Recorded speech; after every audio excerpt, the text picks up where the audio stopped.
Profile, how are you, sir? Kimmy, how you doing? How are you? Michael, how you doing, brother? Where the hell is this? This is completely wrong. Let's go here. Michael, how you doing, brother? But later today, I see. Yeah, I was a little busy. My apologies, sir. My apologies, Diddle Dad. How you doing, sir? Welcome, welcome, welcome. Oh, wait, no, never mind. I got it. I got it, fam. Got it. I'm trying to set up something new. What the hell? How do I change this? Yeah, save to a different folder. How do I do that? This is weird. Last hour of work, day off tomorrow, midsummer. Oh, dude, you lucky bastard. I hope you're having a good day. Brando, I was having a great day. But then as soon as I hit start recording or start streaming, I realized that I actually wanted to do something before starting the stream. So now I'm trying to multitask, which I suck at, by the way, doing the thing that I'm doing, but also streaming. It's not going well. Yeah, Grover, I'm realizing this. Obi-Wan, how are you doing? I'm realizing this, sir. I'm just trying to figure out, like, how do I fix this now? I want to save to a different location, but it won't let me. Now we have a serious problem. Changing capture location for saving capture. Yes. Near the top of the capture screen, you'll see a section displaying the folder location where screenshots. To change where your game clips are saved, use File Explorer to move the captures folder anywhere you want on your PC. Windows will continue to save your game clips and screenshots in that folder wherever you move it. What the? Okay. I could do that. So basically, Windows is going to do smart saving. I don't think this is going to work. But I'll believe you. I'll believe you. Guys, I'm about to use Windows Capture. I don't think this is going to go well. I'm going to be very honest with you guys. I don't think this is going to go well. It's not working the way that I thought it was going to work. Shit. Is it better than stupid saving? Dude, look at the crap here. So, according to this, I just needed to drop this folder to a different space, and it would just automatically understand what the hell I'm doing. How do I move this folder? Because it says here, to change where your game clips are saved, use File Explorer to move the captures folder anywhere you want on your PC. Drag and drop doesn't work. There has to be like a way to move. Send to. Where's the send to button? Here we go. Send to. Shit! That's very limited.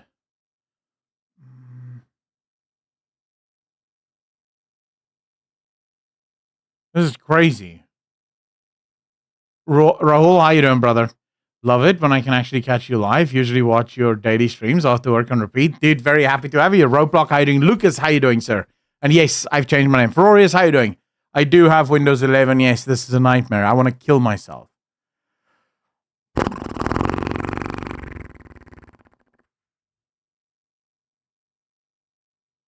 Just move it to this other place. Moving it to this other place isn't really working. What would happen if you just deleted it? I'm actually considering going Linux my next PC. Dude, I'm not considering that. That's a lot of work. I mean,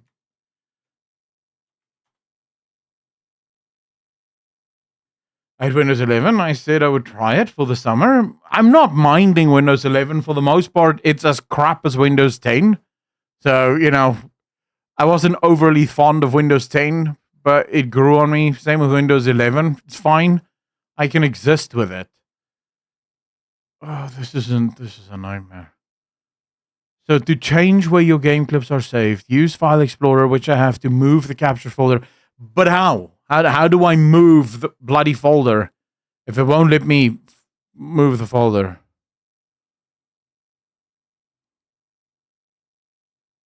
Why can't you just have a nice button that goes move folder? That seems like a crazy idea, but it would work. You know, like just a nice. When you open settings, for example, there's a button that goes move or change location. Bam. Everything is sorted out. How that black racist didn't get into the UK. Grofile is funny in it. Miracles, how you doing? Zavanda, how you doing? Windows always make things hard for extra step. This is literally adding unnecessary extra steps. You need one button. So the reason I'm doing this is when we're playing video games, I would love to be able to save the gameplay footage without camera and chat overlay and stuff like that. So when I'm making videos, I actually have B-roll whilst, just streaming, because we're playing video games anyways, may as well just use that B-roll footage. And I don't know if there's another program that would allow me to do it. Norblock, how? Because in OBS, it only saves whatever is the main screen, at least from what I can tell. I don't know if you can save a different window, unless there's a plugin that you can use for that.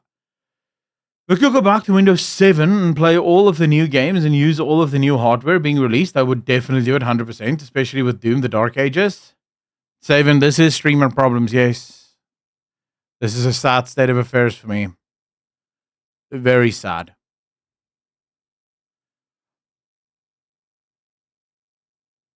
That record button?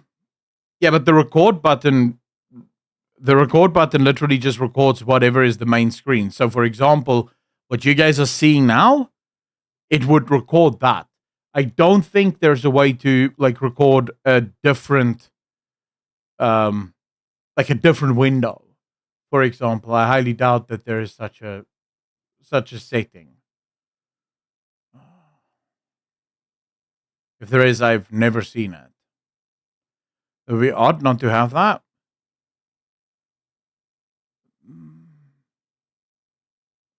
Not really, because when you think about it, okay, I'm gonna sort of let's do this. It should be I can't do this. I can't do it this way. I know this is gonna look weird for a lot of you, but okay, think about this, right? So this is the main screen that is being shown.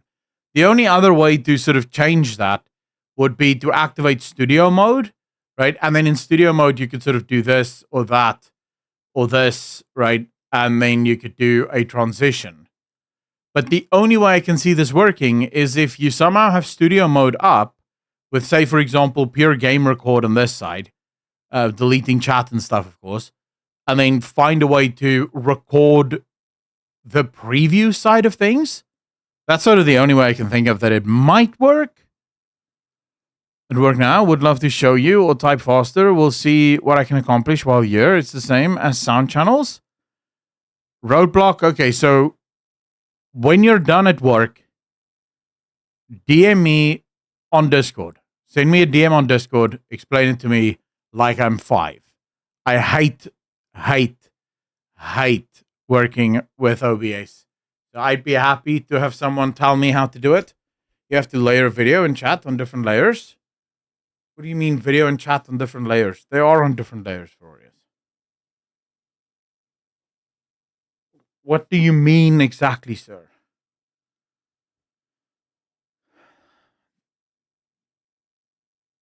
You can choose what soundtrack you want?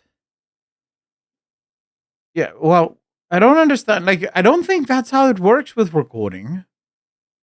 If you look at this, right? So if you go into, we'll do more of this then. You go into the settings. Can you guys see the settings? Yeah. If you go into the settings, right? You go into output, recording. Oh, it doesn't really give you a place, Raul, with the membership. Man, I see you. I love you. Thank you, fam. Really appreciate that. Thank you. It doesn't give you a whole slew of options in terms of what you would like to record. It just sort of goes, well, go nuts. See what I mean? There's no There's no record this window. It just records the window.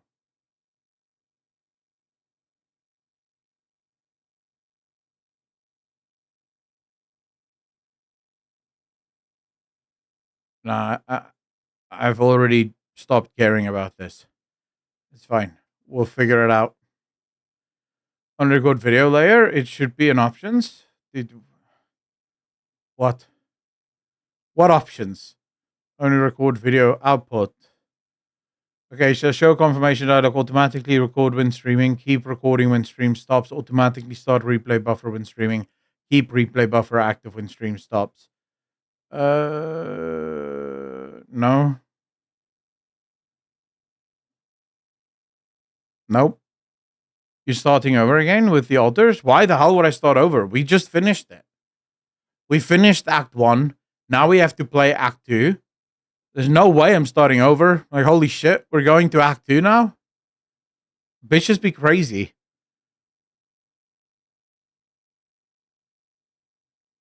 Roblox, that would do it, right? So you have a plugin that allows you to do that shit. Dennis, how you doing, brother? If there is a plugin that allows for me to do that, yes, I will immediately install that plugin. Immediately. But I'm bored of it now. We can talk about this later. My head hurts.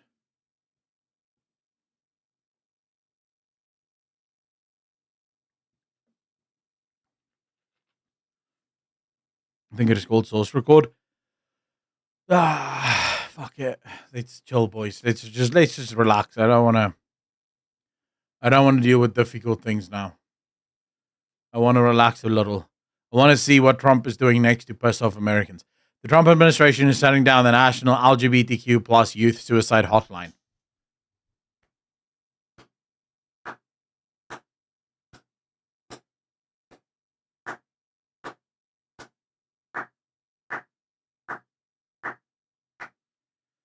Thank you so much, President Trump. Thank you so much. I appreciate this. I don't think it should be the taxpayer's job to pay for mental illness. If someone's mentally ill, let their parents pay for it. Oh, yeah. This is nonsense. Like, why should the federal government be in charge of shit like this? Because ultimately it's taxpayers that have to pay for people who think they're confused. So, yeah. No, I think it's based.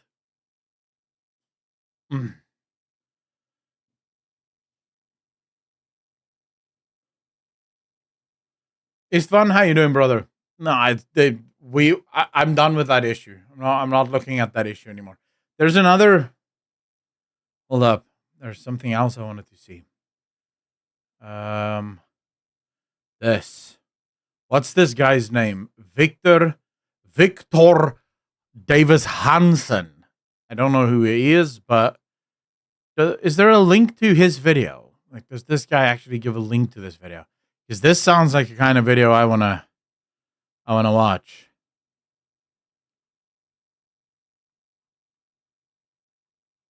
This guy's gonna tell us how the Third World War is gonna start, boys. It's coming. It's coming. You and I both know this is happening, boys. Third World War is on its way. There you go. This was 2 days ago. Woo!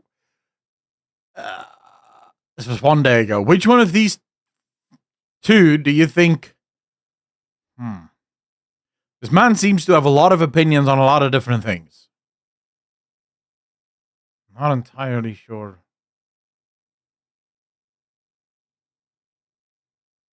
World War III, I ain't fighting for the damn boomers.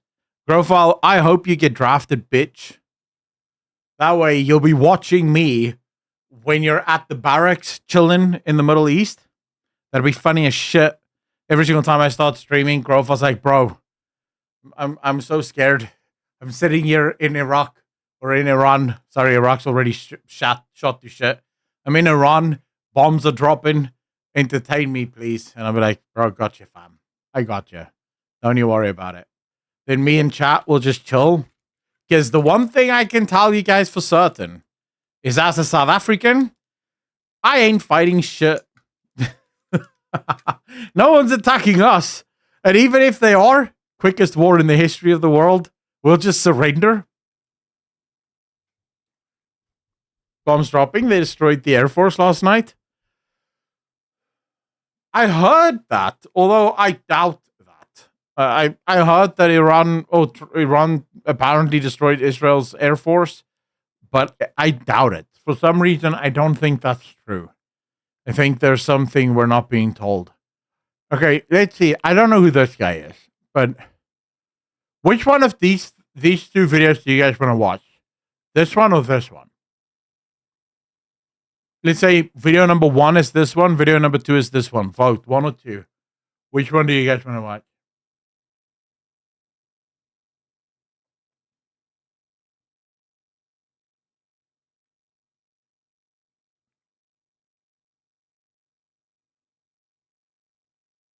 No, not the sports one. Okay, we'll watch this one. Okay. Never in our lifetimes have we been closer to a complete promise of normalcy for the Middle East, and never have we been in more danger of seeing the entire region blow up. The Iranian nation has lost all control. Iran itself, the formidable powerhouse of the Middle East that evoked terror all over, has no defenses. The Israelis have systematically dismantled the terrorist hierarchy, the people who were responsible for the nuclear program, and we're down to a single critical issue. All of this chaos and all of this war will be for naught if the war ends with the regime intact and a recoverable nuclear program. It won't just be back to square one, it will be a disaster. Wow, dude. Way to keep it light, bro. Like, this is just an afternoon stream. Like, holy shit. You don't have to be that dark. Like, holy crap. This man is making it sound like we're living in the end times now.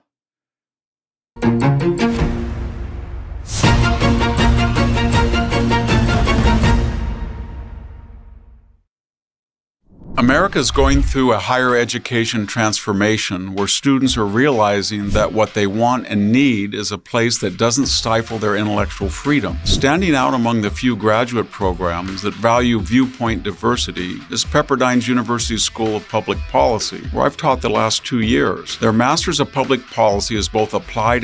Roadblock, we might be going through the end times, but it's always nice, I feel, when you're making content for entertainment, to keep things light. Right, what you wanna do is you wanna say bad things, but with a smile, so the people feel good as you're telling them you're about to get bombed to shit.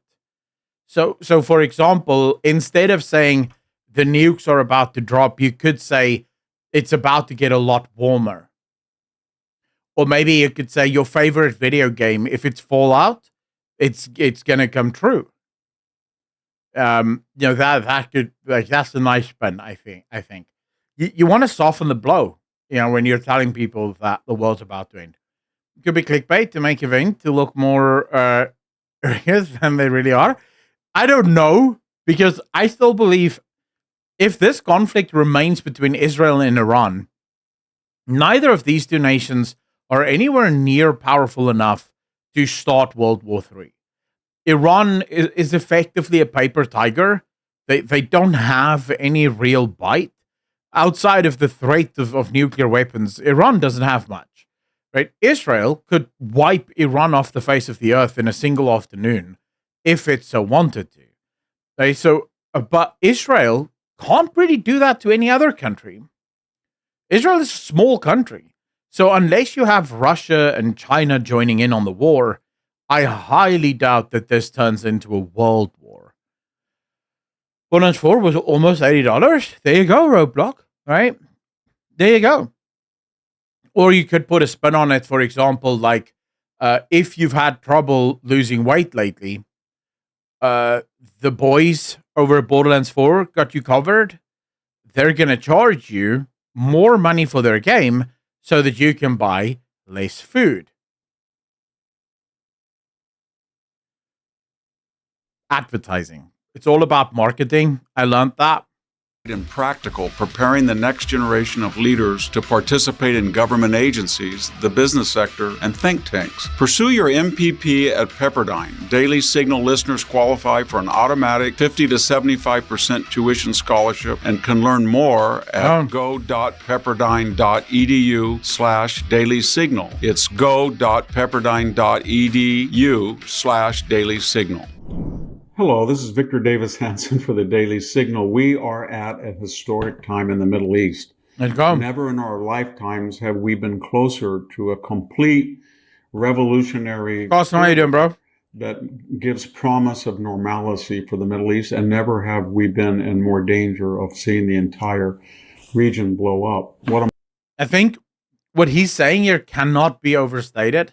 I was watching another video last night where they effectively said the only thing that is currently really holding the Middle East back from becoming a lot more open and a lot more westernized is Iran.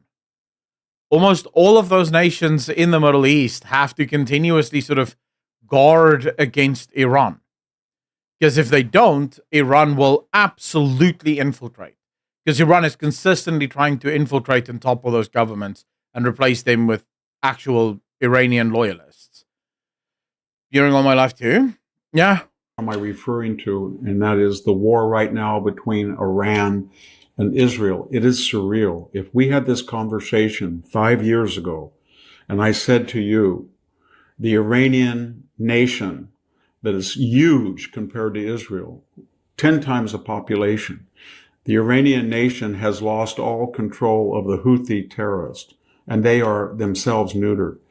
Their surrogates in the West Bank, Gaza, are neutered. They're gone as Hamas as a fighting force.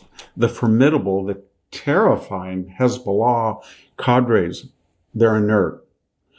That is actually something very few people are talking about. Israel, with the help of Donald Trump, because remember, Donald Trump a few months ago ordered the American military to bomb the Houthi terrorists basically out of existence. And everyone just sort of thought Trump had enough of the Houthis, right? But now, as it turns out, Hamas, Piker's favorite terrorist organization, have been bombed to the point where they've surrendered. They've sort of gone, never mind, we'll stop being pirates. This is not worth it, right? And then Israel taking out Hezbollah, Hamas, and effectively gaining full control over the entire area. That's kind of interesting. Family who has served in both the military and even in the Secret Service, I can tell people with 100% certainty that we have no clue what the real truth is. Oh, Rahul, I wouldn't be surprised. Media only gives talking points, which they're allowed to give. Rahul, I think there's a million things that the government knows that we have no idea about. I think almost everything we know is only known to us because the government allows it. But even then, I still believe that the government does lose control, right? There are things that when something is big enough, that cannot be contained. Because the truth will out. God will not allow for the government to sit on literally everything. So I do think truth does come out, but I also agree with you. I think a lot of things we're on a need to know basis, and we don't need to know. What is left of Hezbollah are now offering to give up fighting and only work politically and with their social work. Michael, yeah, Hezbollah has basically turned into a bitch-ass left-wing NGO at this point. There is no more Syria. Yeah. The Assad dynasty, the pro-Iranian Assyria. It's in chaos, but whatever the chaos is, seems to be anti-Iranian. There is no Shia crescent, starting with Tehran all the way to the Mediterranean. Lebanon is free of Iranian influence. So is Syria. Gaza de facto will be. There is no Russian presence. It's not a patron. It's not a protector. It's not a power in the Middle East. It's tied down in Ukraine. And Iran itself, the formidable powerhouse of the Middle East that evoked terror all over, has no defenses. And now we've seen 5 days of war in which the Israelis have systematically dismantled all of the Iranian missile defenses. They have air defenses. They have dismantled the terrorist hierarchy. They have dismantled the people who were responsible for the nuclear program. And we're A great investment strategy right now would be to invest in the Middle East. It won't go well for like at least a couple of years, but there will be a boom, right? And if like in a few years from now, what is this guy called? Channel Dave? This particular one is the Daily Signal, Michael. The guy himself is called Victor Davis Hanson. Down to a single critical issue. They have suffered casualties. Matsuri, I'm Iranians have sent denying that. 400 ballistic missiles and drones into Israel, and 90% are stopped, but that 10% gets through. But here's the crux. All of this chaos and all of this war will be for naught if Iran's theocracy emerges intact from this war and its nuclear infrastructure can either be quickly rebuilt, or there are elements of it that have been missed, and maybe there is enough fissionable material, if not already, soon to make another bomb. So here we are at the critical point. Should Israel continue, does it have the ability to nullify the entire nuclear program, which was the object of this war? Or must it rely on the bunker buster devices, bombs of the United States? And if the United States should try to go into these key nuclear facilities and blow them up with the ordnance and the aircraft that it has, which Israel lacks, will it be fighting an optional Middle East war, of which the MAGA doctrine says no more forever wars, no more intervention in the Middle East? Well, we don't have to do forever wars, right? I'm with the MAGA. I don't want more war. But what if we just did a bunch of bombs and just planes? So no war, just bombed the shit out of the nuclear facilities. No more ground troops. Or can Trump say, I'm not an isolationist, I'm a Jacksonian? You should have known that when I took out Soleimani in my first term, when I took out Baghdadi, when I took out the Wagner Group. I don't like to intervene, but when people threaten the United States and our deterrence is a matter of conjecture, I want to ensure that they understand the repercussions. And so is there a fight between the isolationists and the Jacksonians, or is it just a minor group of people on the right who don't want any action at all? And we don't know the answer yet. But if this war should end, beautiful dog. Oh yeah, with the Iranian regime intact and the elements of its nuclear Dude, that is still one of the greatest quotes and speeches by Trump ever. Like, normally presidents come out and they sound presidential. Not Trump. He's like al-Baghdadi. He died like a dog, a beautiful dog, right? He was so scared. He was so scared. Like he just doesn't give a shit. Right? He's just like, yeah, we got a voice. Program recoverable, then in some ways it will be all for naught.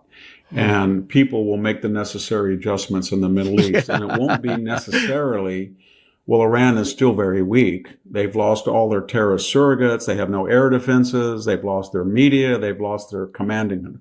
It will be more like, my gosh, Iran survived everything that Israel and by association the United States threw at it. It's indestructible.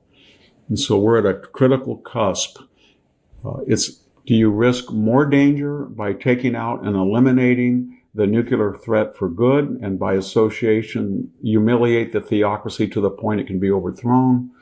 Or do you play it safe and have negotiations and allow the regime and the remnants to survive? I don't like forever wars. I don't like preemptive wars. I do not like the United States intervening anywhere in that godforsaken area.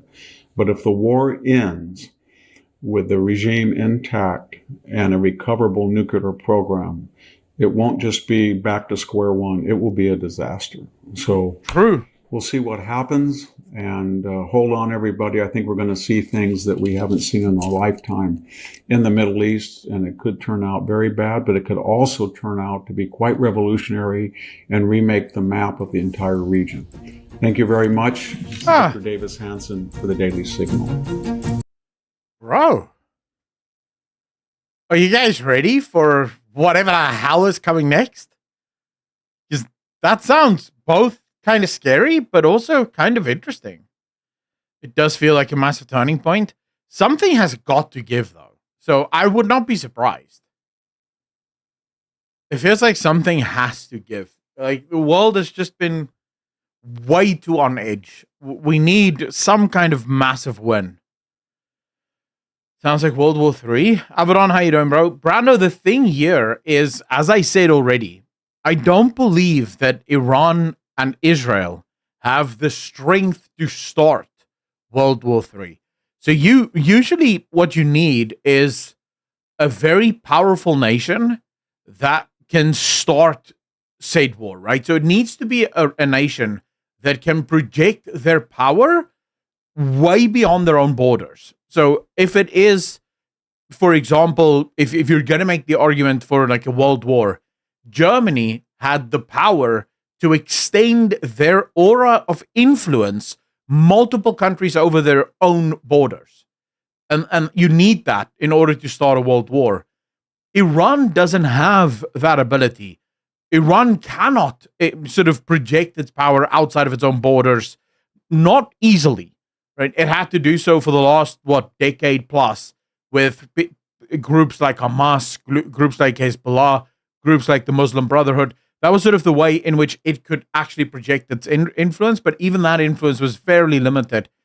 So I would argue Iran doesn't have that ability. Now, Iran does have allies in the form of China and Russia that could, right? Russia can expand its influence multiple countries over. China can also expand its influence multiple countries over. It does have that capability. It does have the aircraft. It does have the missile systems. It could do that. The big issue is Russia doesn't really have direct access to the Middle East. And Russia is already bogged down in the Ukraine. So for Russia, the problem is how do you... Like, how does Russia push into the Middle East in order to push influence out into the greater world, right? So Russia's going to have some trouble there. China could, but China doesn't really have a long-range military. And Chinese military can defend itself, and it can attack. Basically, it's been geared for Taiwan, right? It wants to take Taiwan. That's sort of the only enemy they're even interested in. So China isn't going to be able to do that either, not to Iran, not to save Iran. So right now, I feel like China and Iran or Russia is more standing with Iran verbally, right? The second the war actually kicks off, neither Russia or China will actually join in that war. So I don't know if there's enough power there for either of those countries to actually start a world war. China can't project their power globally. They're growing very powerful locally, but not at distance. Russia normally could have, but they're too distracted with Ukraine. Putin's under pressure from senior party figures to reclassify it as an actual war now. Due to influence is small in the Middle East. I think that's also regulated by some international law, no? Selling nukes under the table. Yeah, you can't sell nuclear weapons. Are they supporting Iran to build nukes? Cost them... I think so. I think Russia is almost certainly supporting Iran, and China would also support Iran building nukes, right? Because, well, I feel in this instance, Russia isn't really thinking about the actual repercussions. Russia is only thinking about the potential that an unhinged Iran could have on the world stage. And Russia isn't thinking for a second even that Iran isn't just a little unhinged. Iran is proper unhinged. They would drop those nukes on every nation on earth, and then finally they will also drop the nukes on Russia. Because that's just what Iran is. China want Taiwan, but there's no point. What Taiwan have that they want will just leave. Michael, also true. Last I checked, Russia's Black Sea Fleet wasn't doing so well, and their airspace to the Middle East wasn't too friendly. Friendlies and planes on that route keep getting shot down for some reason. Matsuri, yes, but we also need to remember, and I always like to at least say, never underestimate your enemy. In the case of Iran and Israel, I feel like it's not an underestimation to go, they're not powerful enough. Israel has a lot of advantages in its very, very powerful nation within reason, right? So Israel is very powerful in the Middle East, but it's only because it's surrounded by a number of fairly weak countries. But none of those countries have a lot of economic outlooks or even necessarily a lot of weapons. So in that case, Israel is super strong. But you put Israel against even countries in Europe, right? Israel isn't that powerful, not to take on even European nations. So Israel and Iran, not powerful enough to do anything. But when it comes to Russia, there is stuff that bothers me. I do often say, I'm not convinced that Russia is as weak as we seem to think they are. Because I'll admit, they look pretty weak. It looks like they're really struggling to take Ukraine. But then I always have this voice in the back of my head going, what if that's what Putin wants us to think? CR, how you doing? There's a power play going on at the top right now. All of this is to win the grip on world power. Grofal, I don't know if this particular thing would be to win the grip on world power, because thus far, none of them are going for America, which is what you would need to take in order to get world power, no? Even North Korea know better than to actually use their nukes, and Pakistan only declared that they would only nuke Israel if Israel nuked Iran. Michael, yeah, but the problem is if Pakistan nukes Israel, India will almost certainly nuke Pakistan. This is the problem with nukes. The second the first nukes start flying, the nukes will start flying everywhere.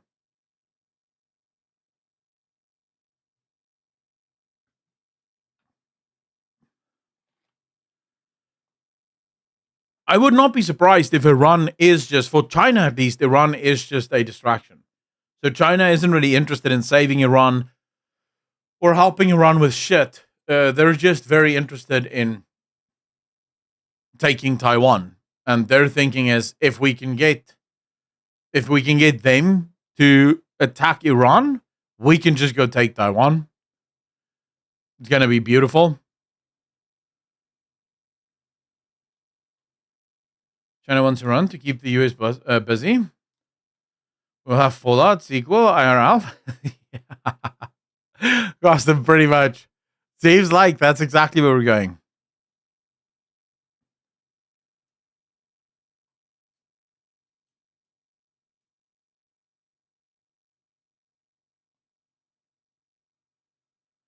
Yeah, I'm honest with how quick their air defense has gone to shit. I don't think it'll be a distraction for long.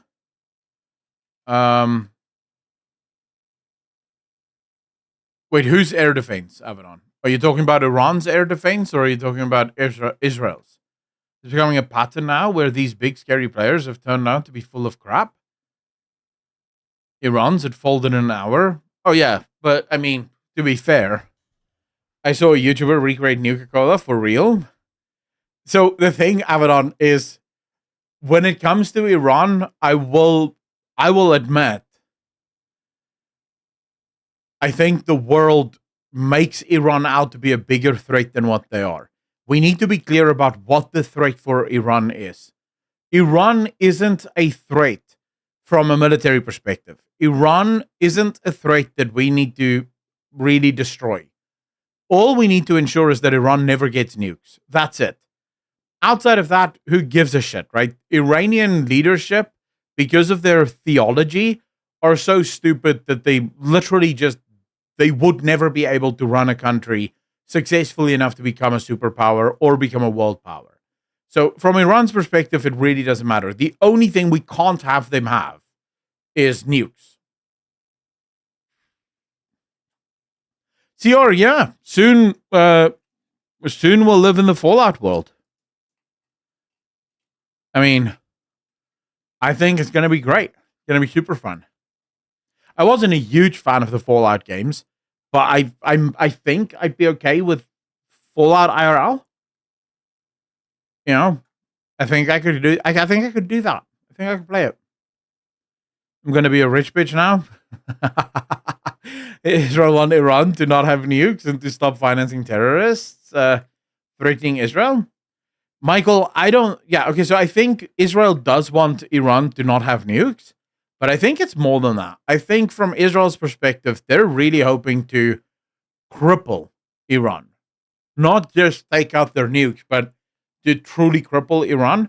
And I am in agreement with David Hansen we just watched here. Israel will have to kill the supreme leader. They'll have to kill the supreme leader and destroy the theocracy.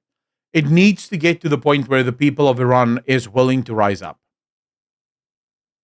Yeah, Pringles, how you doing, bro? We are definitely going to be playing the altars. We're going to start in a minute. To only Israel, Iran would be turned into a parking lot. Bro, I don't know if I necessarily, because I know the common thing is to believe that Israel is just the genocidal country that just wants to genocide everyone. But they seem to have, they show a lot of restraint for a country that could potentially. So, for example, you look at all of their airstrikes on Iran, not a single one of those airstrikes were anything other than absolutely precision based, hitting only the targets that they wanted to take out.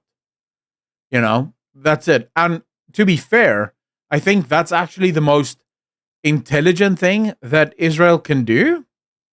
Because what Israel is effectively telling Iran with these airstrikes is, bitch, we can take you out even if you're in the middle of a crowd. You're safe nowhere. If you think that you can hide in the middle of civilians and we can't bomb you because we're afraid we might be going, overboard, we can take you out in the middle of a crowd without killing too many of the crowd members. So you have to be a bit scared if you're in Iran right now, the supreme leader or any of the top brass, looking at the precision with which Israel is taking out these facilities, and you have to go, phew, that's a bit scary. Germany didn't trigger it. Jim Carrey, this is also true. We need to remember that.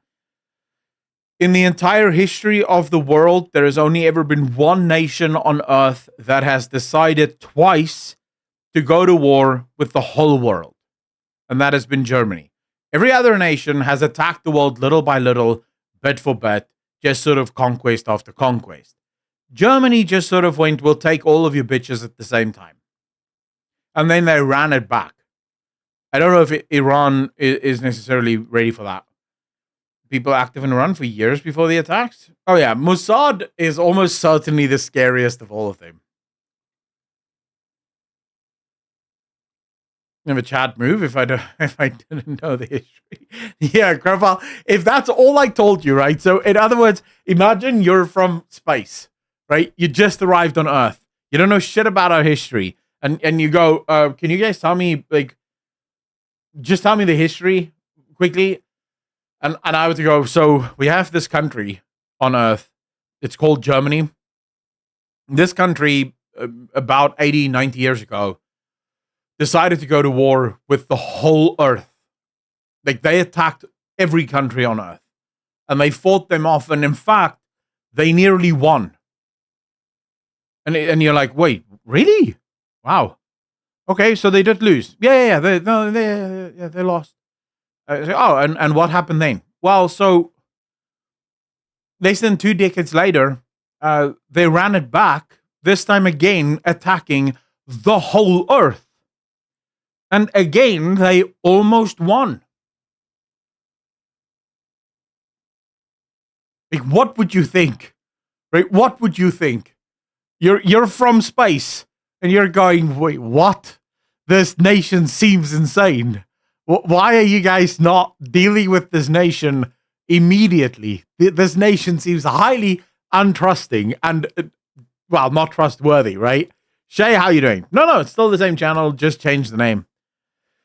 Even in the event where they eliminate the supreme leader, what's to stop Iran from putting someone else in charge, not being bothered at all by the casualties and just continuing the war? So, Razor, the idea here is to show the Iranian people that the regime is weak, right? So, the supreme leader dying, right now, the leadership of Iran exists, remember, as a theocracy. So, their language is this: we are protected by God. Allah himself will not allow anything to happen to the supreme leader or to us because we are under Allah's protection. But if that were to happen, if the supreme leader were to be killed or all of his generals were to be killed, this might actually make the people of Iran finally rise up and overthrow the government, because ultimately that is the only way to have peace in the Middle East. You have to overthrow the people of the country has to be the ones to overthrow the government. We have tried this bullshit of the West going in and establishing democracy. It doesn't work. It just does not work. What we need is the people of the country to overthrow their own government. We in the West, or at least the West, just needs to make it possible for them to believe that they can do it. That's it. Everything else, we should not be interfering. We shouldn't have troops on the ground. Boots on the ground is a complete no-no. We shouldn't do anything to take out too many of the civilians and somehow get the civilians to turn and sort of run to the government for protection. Target the government, take out the government, show the people that the government is weak and does not have a mandate from heaven, and then, watch the people rise up. And it's only the regime keeping them down, stopped a coup d'etat. True. As a rule, every time the West initiates a regime change, it has turned out bad for us. Hell, Iran's current regime exists because we overturned the previous one. Matt Zuri, but this is exactly it, right? This is what part of what I was saying yesterday. Wars shouldn't be fought for noble ideals, because we're sort of messing up what war is. War is about killing people. End of discussion, right? You have an objective. You want to kill as many people until you reach your objective. But don't start nation building. Don't start regime. Don't try and bring democracy. All of that is bullshit. If you wanted to bring democracy to the Middle East, what you would need to do is be willing to infiltrate and occupy the Middle East for 130 years. Minimum 100 years. Minimum.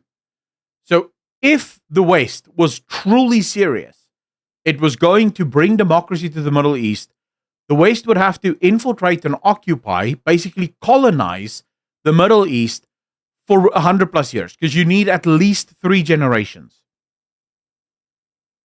At least 3. Because what you would need to do is you would have to get the children through a new education system that teaches them the values of democracy, right? That then changes the culture, and that culture eventually needs to be the only culture. So 100 minimum, 150 years most likely at the most, before you can sort of go, democracy is kind of going now.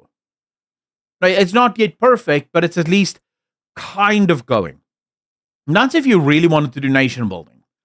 Right? If you really wanted to build nation, if you really wanted to bring democracy, but no one in the West wants that, right? No one would be okay if the president of the United States tomorrow said to the people of the United States, by the way, guys, we're invading the Middle East and we're going to be there for 200 years. How many United States citizens are going to go, yeah, sure, that sounds amazing? Right? No one's going to say that. So, you're sort of stuck between this. You don't have the ability to do it. You don't have the people's interests in doing that, right? And so ultimately, there's only one way to do it, and that is to fight a war to such an extent that the people themselves overthrow their government and form a government for the people, by the people. And if that government doesn't look like a democracy, that's what those people are choosing. I also think another big problem is the fact that we seem to live in this world where a lot of people assume, I think wrongly, that everyone wants to live in a democracy. which I just don't think is true. I don't think everyone in the world wants to live in a democracy.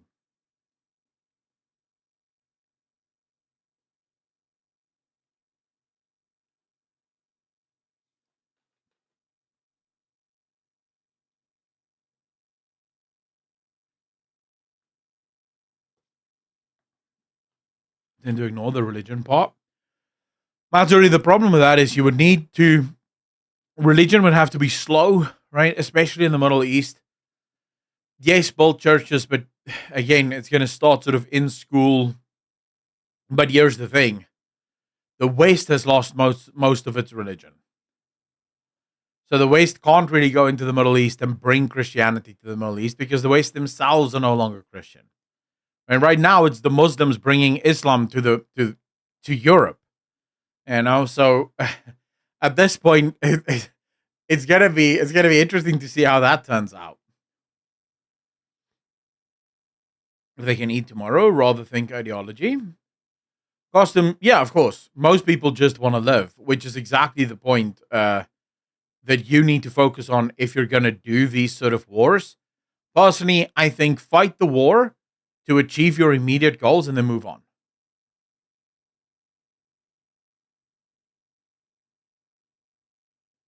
Whereas, yeah, some people believe in the Green New Deal. I don't think, how many of you believe in the Green New Deal, boys?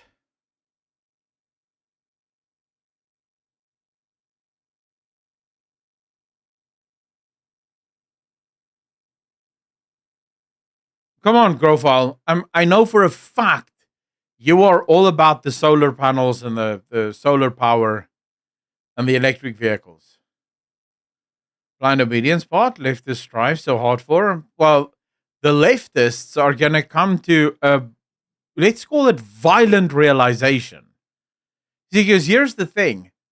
The left thinks that it can use Islam and then sort of quell Islam's worst elements before Islam becomes a problem. What those lefties don't realize is those exact same Islamic fundamentalists that they seem to cozy up with will absolutely ruin them.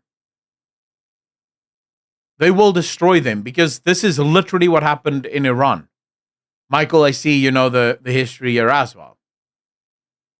You see, the communists in Iran sided with the Islamic fundamentalists, thinking that they were going to be able to take power and bring about communism in Iran. And what happened was, the second the communists and the Muslim fundamentalists won, the fundamentalists killed all the communists and took power. That's just how it goes, right? They don't give a shit. They want the power. They don't want to share it. Bringing time bombs to their houses. Well, it's what they believe.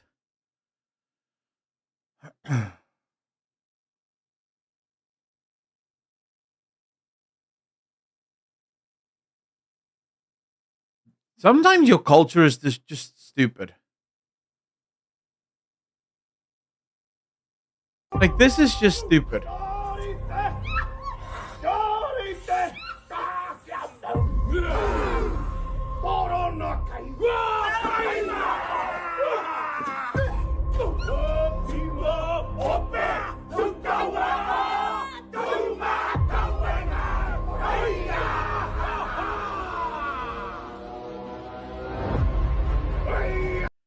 How do you not just burst out laughing?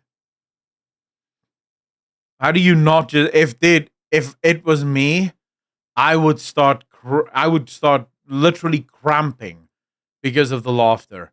Now, this is where it works is if we go, for example, 1995 World Cup All Black Haka. Let's see if we have one. This is a proper sport, right? This is a physical sport. So here, the haka actually works. I want to remind all of you how we got here.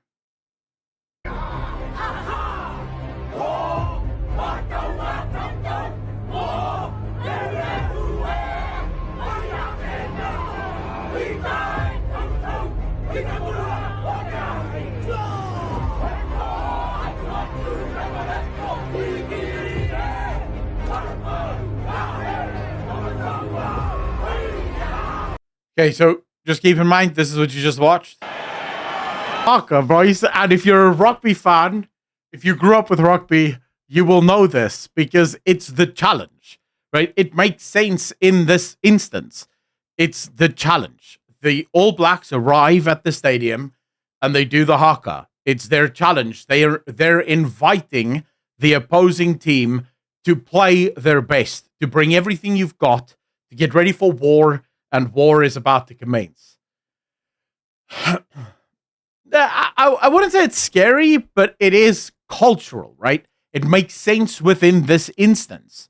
Within this sort of framework, it makes sense why they're doing it because it's supposed to be war, right? Rugby is basically sports is the replacement for war. It plays into the tribalism. It makes no sense in this instance.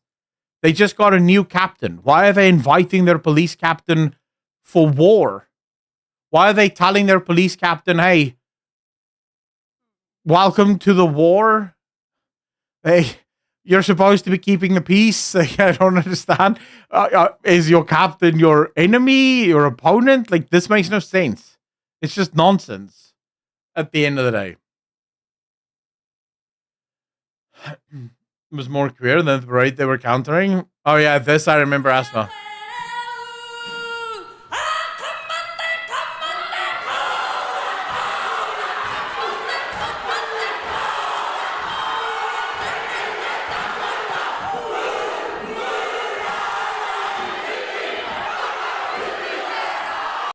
I'm sorry, but this is where I again say absolute cringe, bro.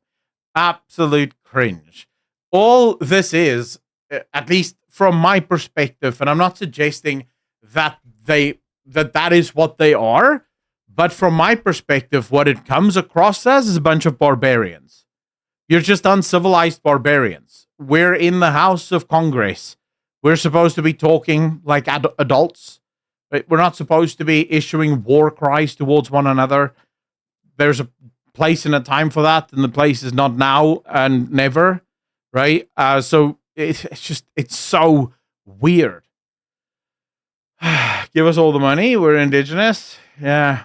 Every country in the world seems to have problems with their indigenous tribes. It's just awkward, man. Just so awkward. It is cringe custom. But again, it's this thing of we live in a world now where everyone seems to suggest that we can't ever tell people that this is cringe. So we're not allowed to tell, you know, Maoris in New Zealand, hey, your haka outside of rugby is cringe as shit. Like, not even the All Black, the Kiwi cricket team does the haka. You want to know why the Kiwi cricket team doesn't do the haka? Because cricket isn't a contact sport. You'd look stupid as shit.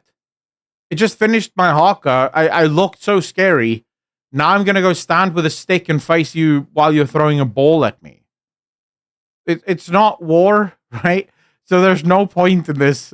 It's cringe when you do it outside of contact sports. If they use the bats on it, well, yeah, if it broke out into one hell of a fight, sure, that would be a different story. What's up with this?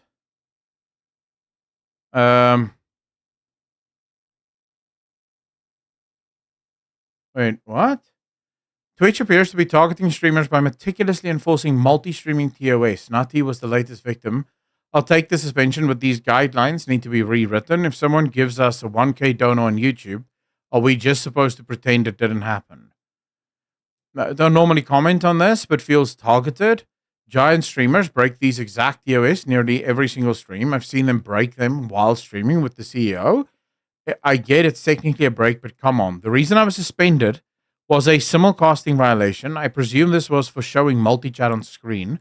Not sure what I will do about my multi-chat widget, so in the meantime, I would recommend only using it for Twitch, or at the very least, turn off platform icons. That is actually...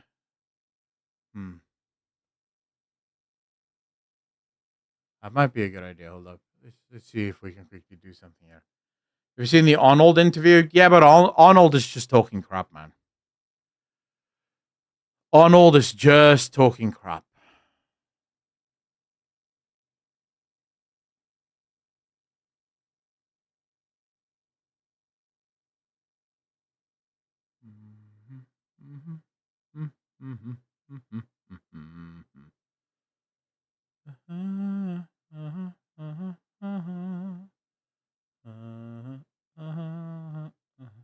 Guys, go with Nutty on YouTube. Yeah, I know who Nutty is. I'm just trying to figure out. See, it doesn't really allow for that.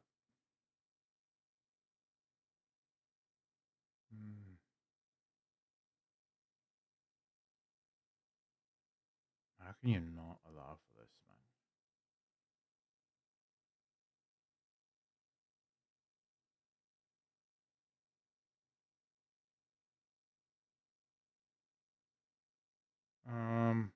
Might do the following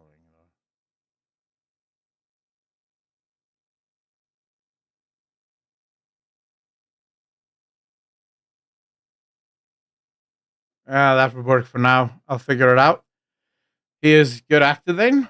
Oh yeah, I don't even necessarily think it's about good actor. I think the problem with someone like Arnold Schwarzenegger is the fact that he's an actor that goes wherever the wind blows, right? So if he doesn't need to be, if he seems to think that most people aren't for freedom of speech, he'll just not be for freedom of speech. If he thinks everyone is going to be for freedom of speech, then he'll be for freedom of speech. It's crazy. I'll take this mention with these guys. By this wording, you technically can't show stream elements, Streamlabs donations on stream. How the F does acknowledging other platforms on stream exclude or limit the Twitch community? Yeah, I said that this is absolute nonsense. My guess is that it would probably be the TikTok thing as opposed to just multi-chat. Still seems absurd to me, though. They embrace multi-streaming, even play up the whole creators. I actually think this is the real reason I got banned. I was asking my chat to send me TikTok gifts in the middle of my stream to taste an alert, which is technically not allowed. If someone gives us a 1,000 dono on YouTube, are we just supposed to pretend it didn't happen? Holy crap. $1,000 dono? I'll take the ban. That's why you get. Wait, why? Who got elected? I told of the witches on the View. Yeah, I'm not convinced about Arnold Schwarzenegger. I think he's fake.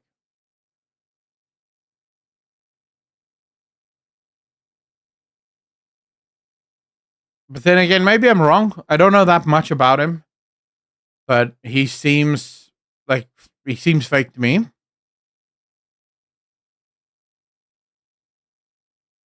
Twitch is suicidal. I think Twitch just doesn't know how to run a successful campaign,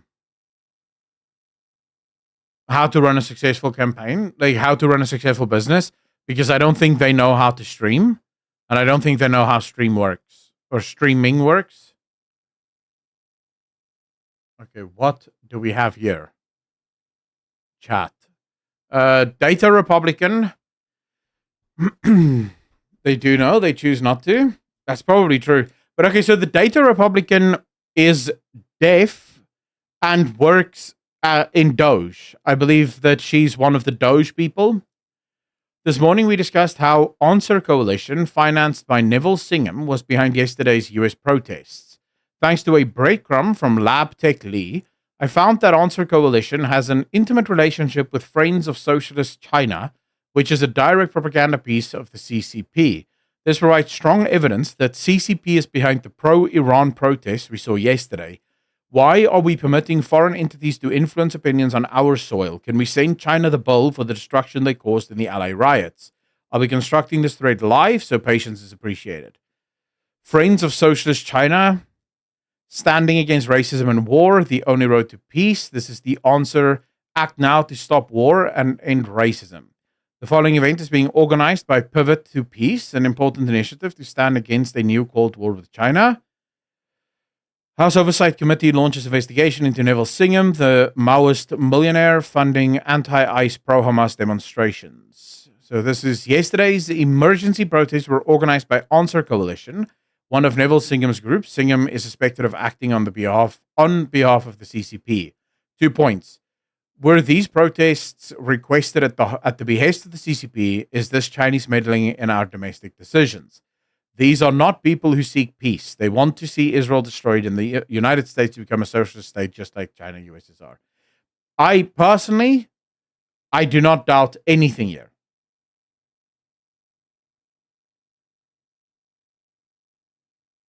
I doubt none of this. Yeah, you can send me that video, Z Vengeance. You see, the thing is, this is China's playbook. This is China's playbook. This is what China has always done. Round him up. He doesn't care. But they committed a crime. No, they Why are did you not. touching him? They did not. Who are you with? I'm with America. No, but you asked me who am I with, so I'm asking you who are you with? Well, you're acting like a reporter with a... I am a reporter. Yeah, okay. You want to see my press credentials? I want you to talk. Wait, here's my press credentials. Okay, thank you. Okay, so who are you with? All right, guys, we are outside the biggest protest in modern-day American history, the No Kings protest. We're going to talk to some folks here and see what they really want. I love the pins. Gays against guns, abortion access, Harris Waltz, obviously. In the world of Putin's be a Zelensky, anti-dictator. Make your way to 40th and 5th, and we're marching down to 26th. About the directions and everything. I was going to see who she works with. We're showing the world what democracy looks like. Dude, at some point, we're going to have to take care of these guys. I hate to say it. But I don't think the left can really be reasoned with anymore.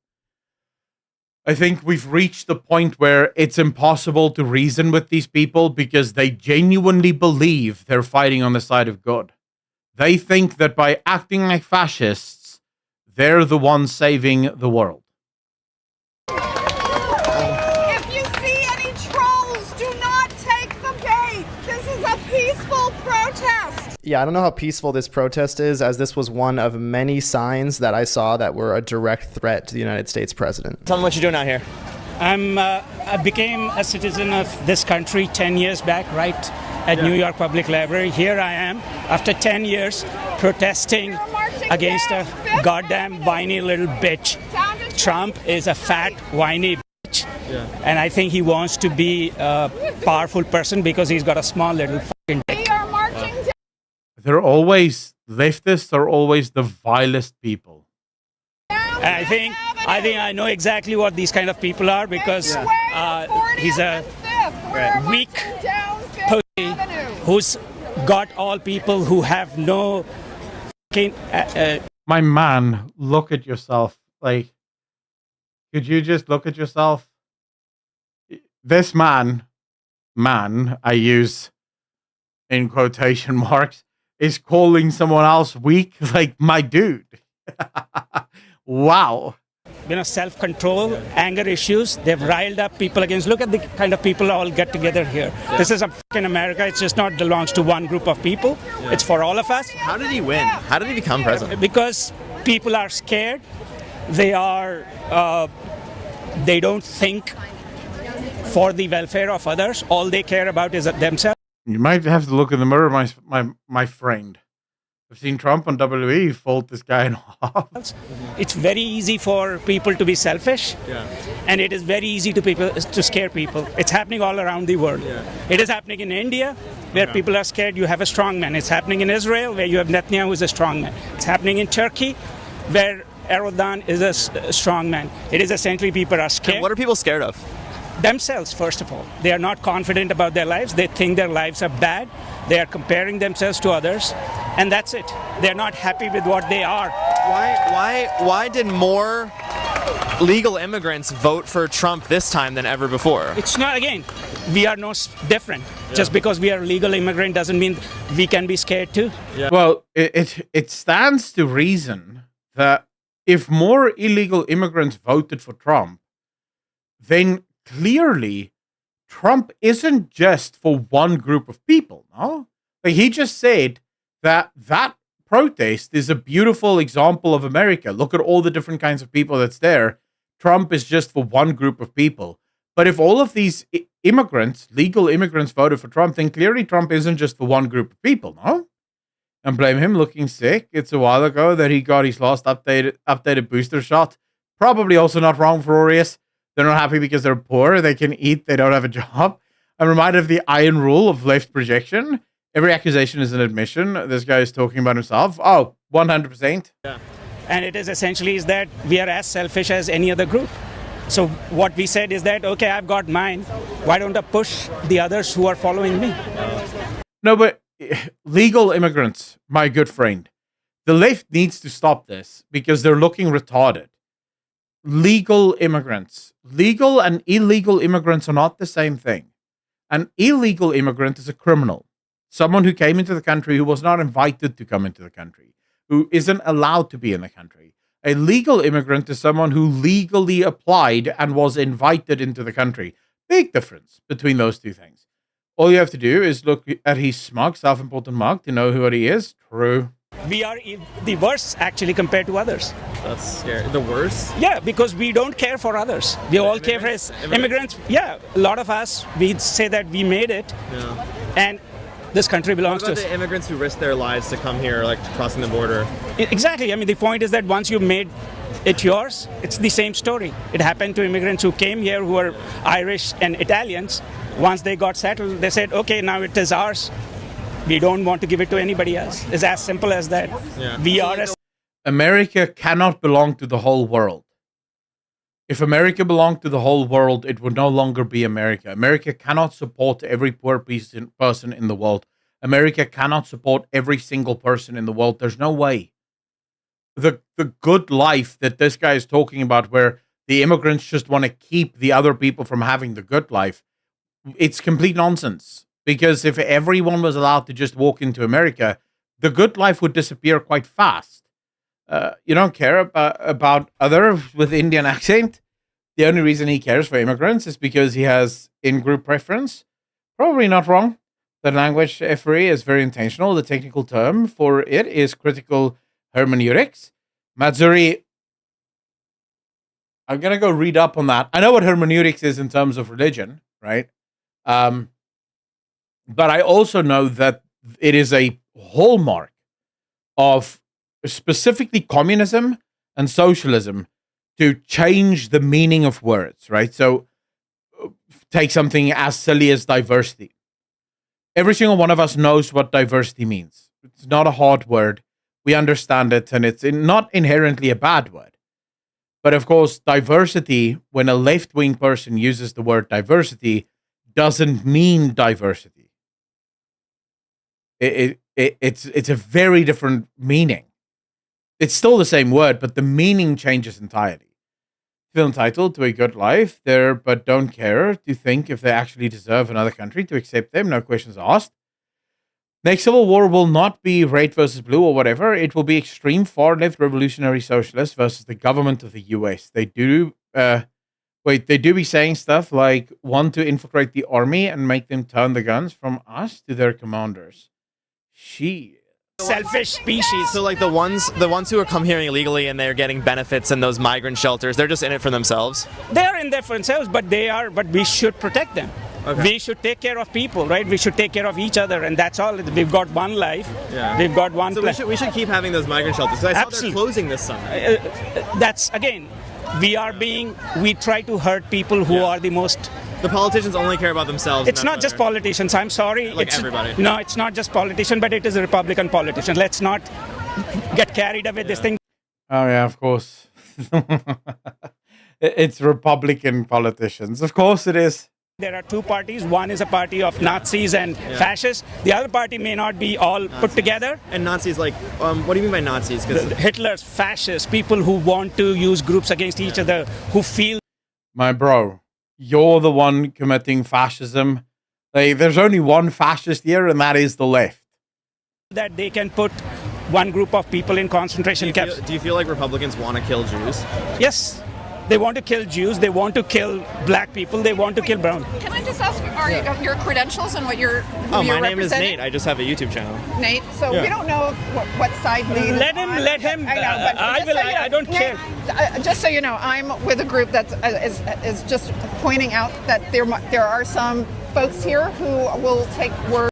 So she is with the group. Intelligence has left the room. Dude, this is how you know none of this is actually organic. The fact that they have people there who is, like, look at this lady. She's doing her job.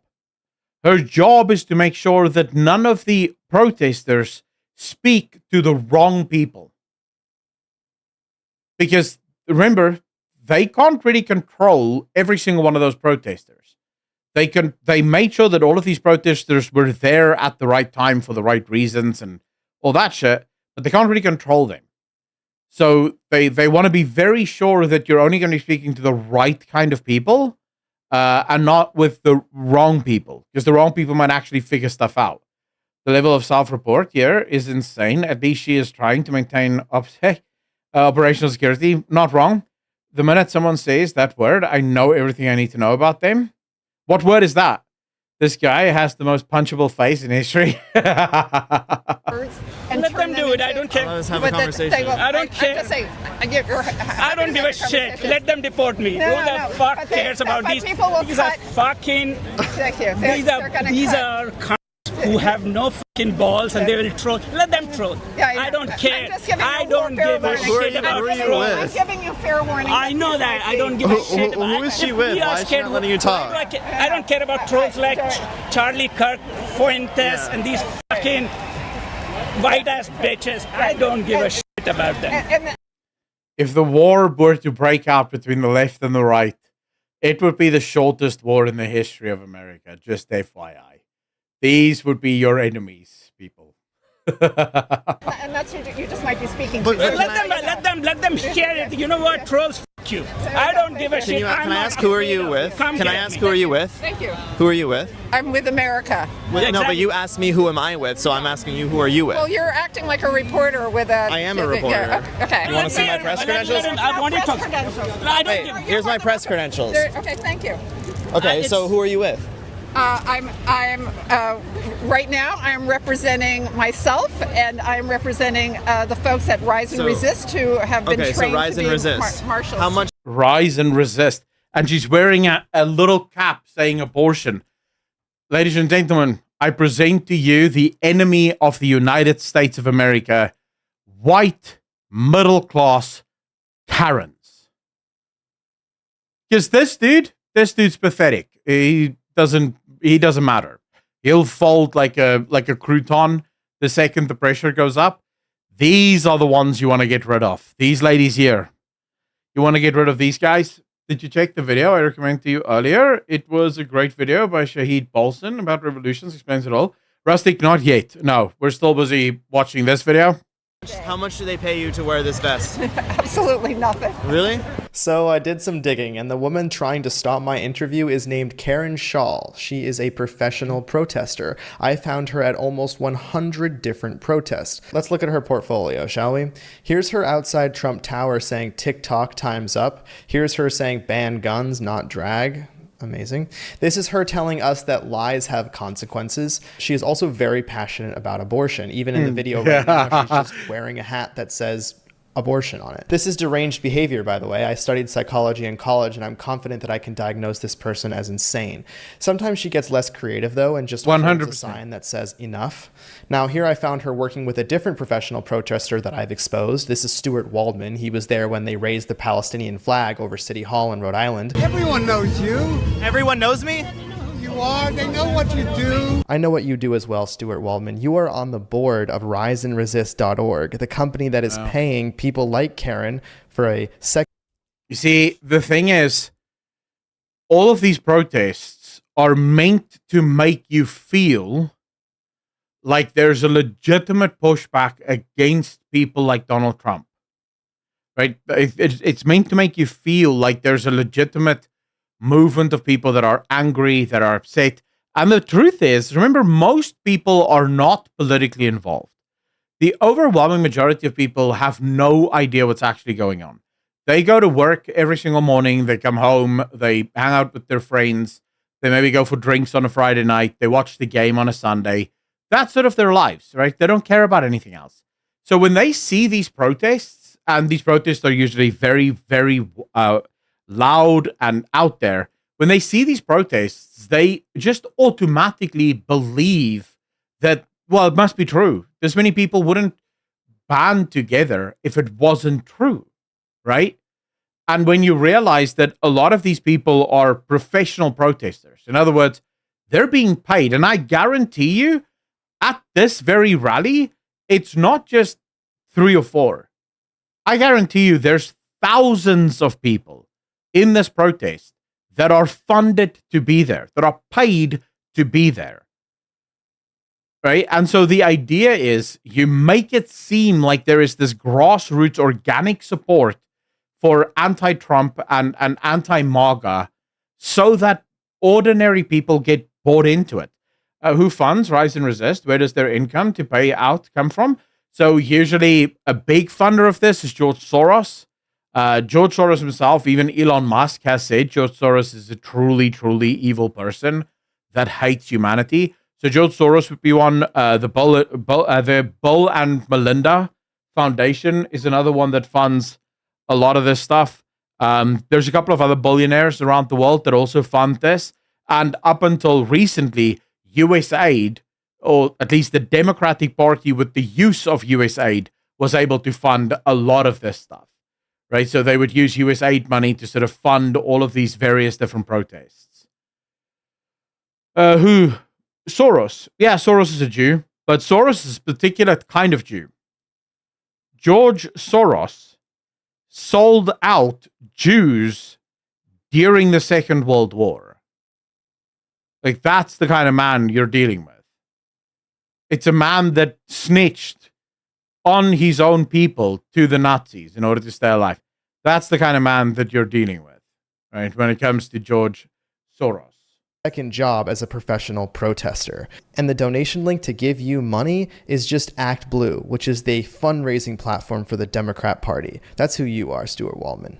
Now back to Karen. I found her with another professional protester that I've exposed. This was back at the Tesla protest. This is just a few photos of this other professional protester out of maybe 50 that I found. It's clearly a very well-established industry, and Rise and Resist is just the tip of the iceberg. Now here's some more about Karen. I did find her Instagram where she just documents herself vandalizing New York City. She puts these chalk signs all over the place, like this one right outside the Trump Hotel. She also likes to flip off Cybertrucks and just post that on Instagram as well. If you just scroll through her profile on Instagram, it is the best case study for reopening the asylums that you can possibly make. Now, Karen is the Associate Director of Development and Special Events at Lincoln Center Theater, which is devastating because Lincoln Center is a beautiful place that just got a little less beautiful after learning that piece of information. I asked me how much do I wear to wear this vest.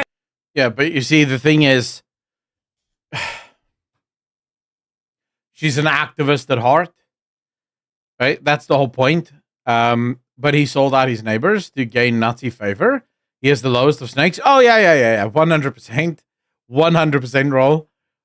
If I was streamer, I'd have that clip on the ready and play it every time someone mentions Soros. Wait, Mazari, what? Oh, the laugh. I think it'll cost money. Just put her down. You do it to a suffering dog. Why do you even close asylum? I don't know why they decided to close the asylums. Organized protests are recognizable by same slogans. Nice cotton. Yeah. I'm not asking you. You seem passionate about it. I'm with you, brother. Cute to all the fucking right-wing Nazis and fucking says, right? Yeah. Charlie Kaufman fantastic. Let me just ask you, if Republicans want to kill Jews, why is Trump so with Israel? Like, what? Israelis and Jews are not the same people. Okay. Jews are different people, okay? His daughter is Jewish. His daughter is not Jewish. She's married to a Jewish man. No, she converted to Judaism. No, who gives a shit? I'm an atheist. I don't... Yeah, ran out of arguments and immediately just went, never mind. I don't give a shit about somebody being Jewish, Hindu, Muslim, or anything like that. Who gives a shit? Okay. But you gave a shit because you were talking about it just now, you asshole. But of course, he's an atheist.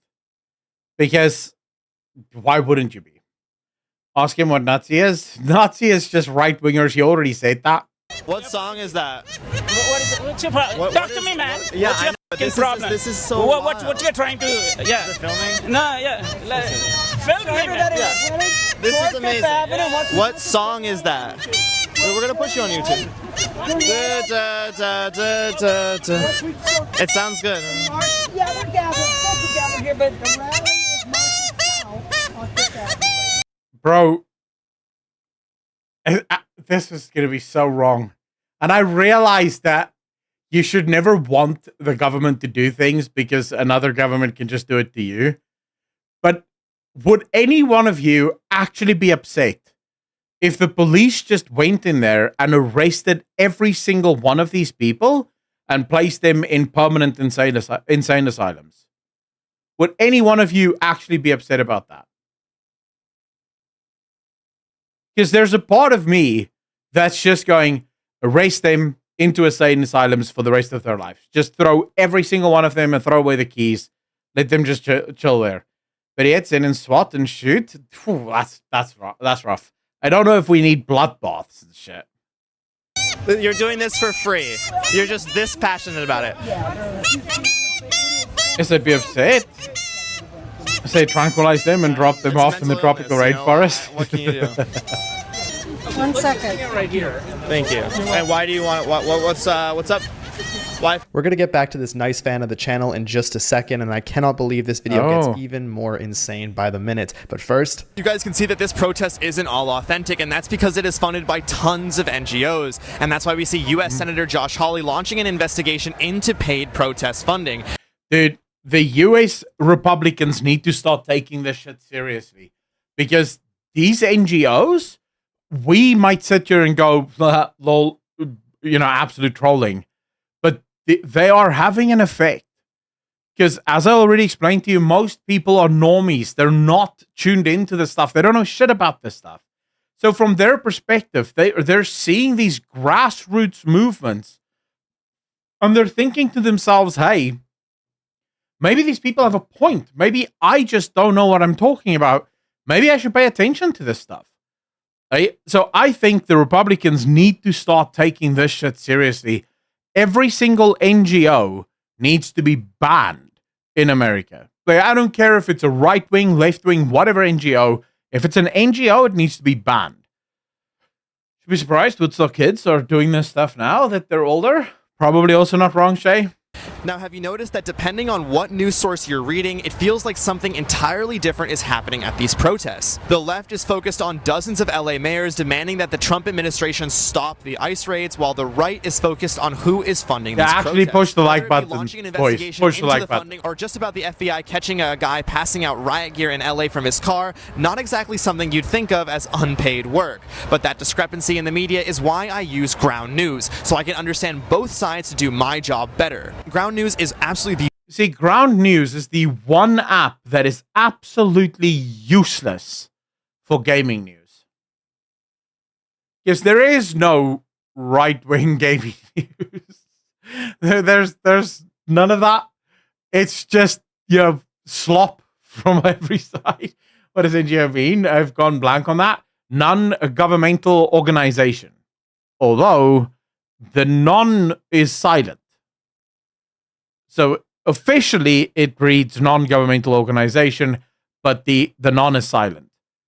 Do you have that? It's called Grum's Twitter? Yeah, probably. Not even Carter's right. Nothing is right-wing. the best news app and website that shows you how the same story is being covered across the political spectrum. You can use Ground News for simply entertainment purposes, but it's also legitimately a great tool to understand those people in your life that disagree with you on a lot of things. And my favorite feature is the blind spot feed. It doesn't just show you what's trending, it reveals what the left and right are ignoring. You see what they don't want you to see, and I like it because it helps me prepare to talk to a lot of these protesters who might be reading a very different source of news than I am. If you're tired of the media's one-sided spin and want to take control of your news, then subscribe to Ground News and get 40% off the Vantage plan, the same plan I use, at ground.news/Friedman, or just use the QR code right here. You'll be directly supporting this channel and what would it do? To have Custom, what would a game section for Ground News do?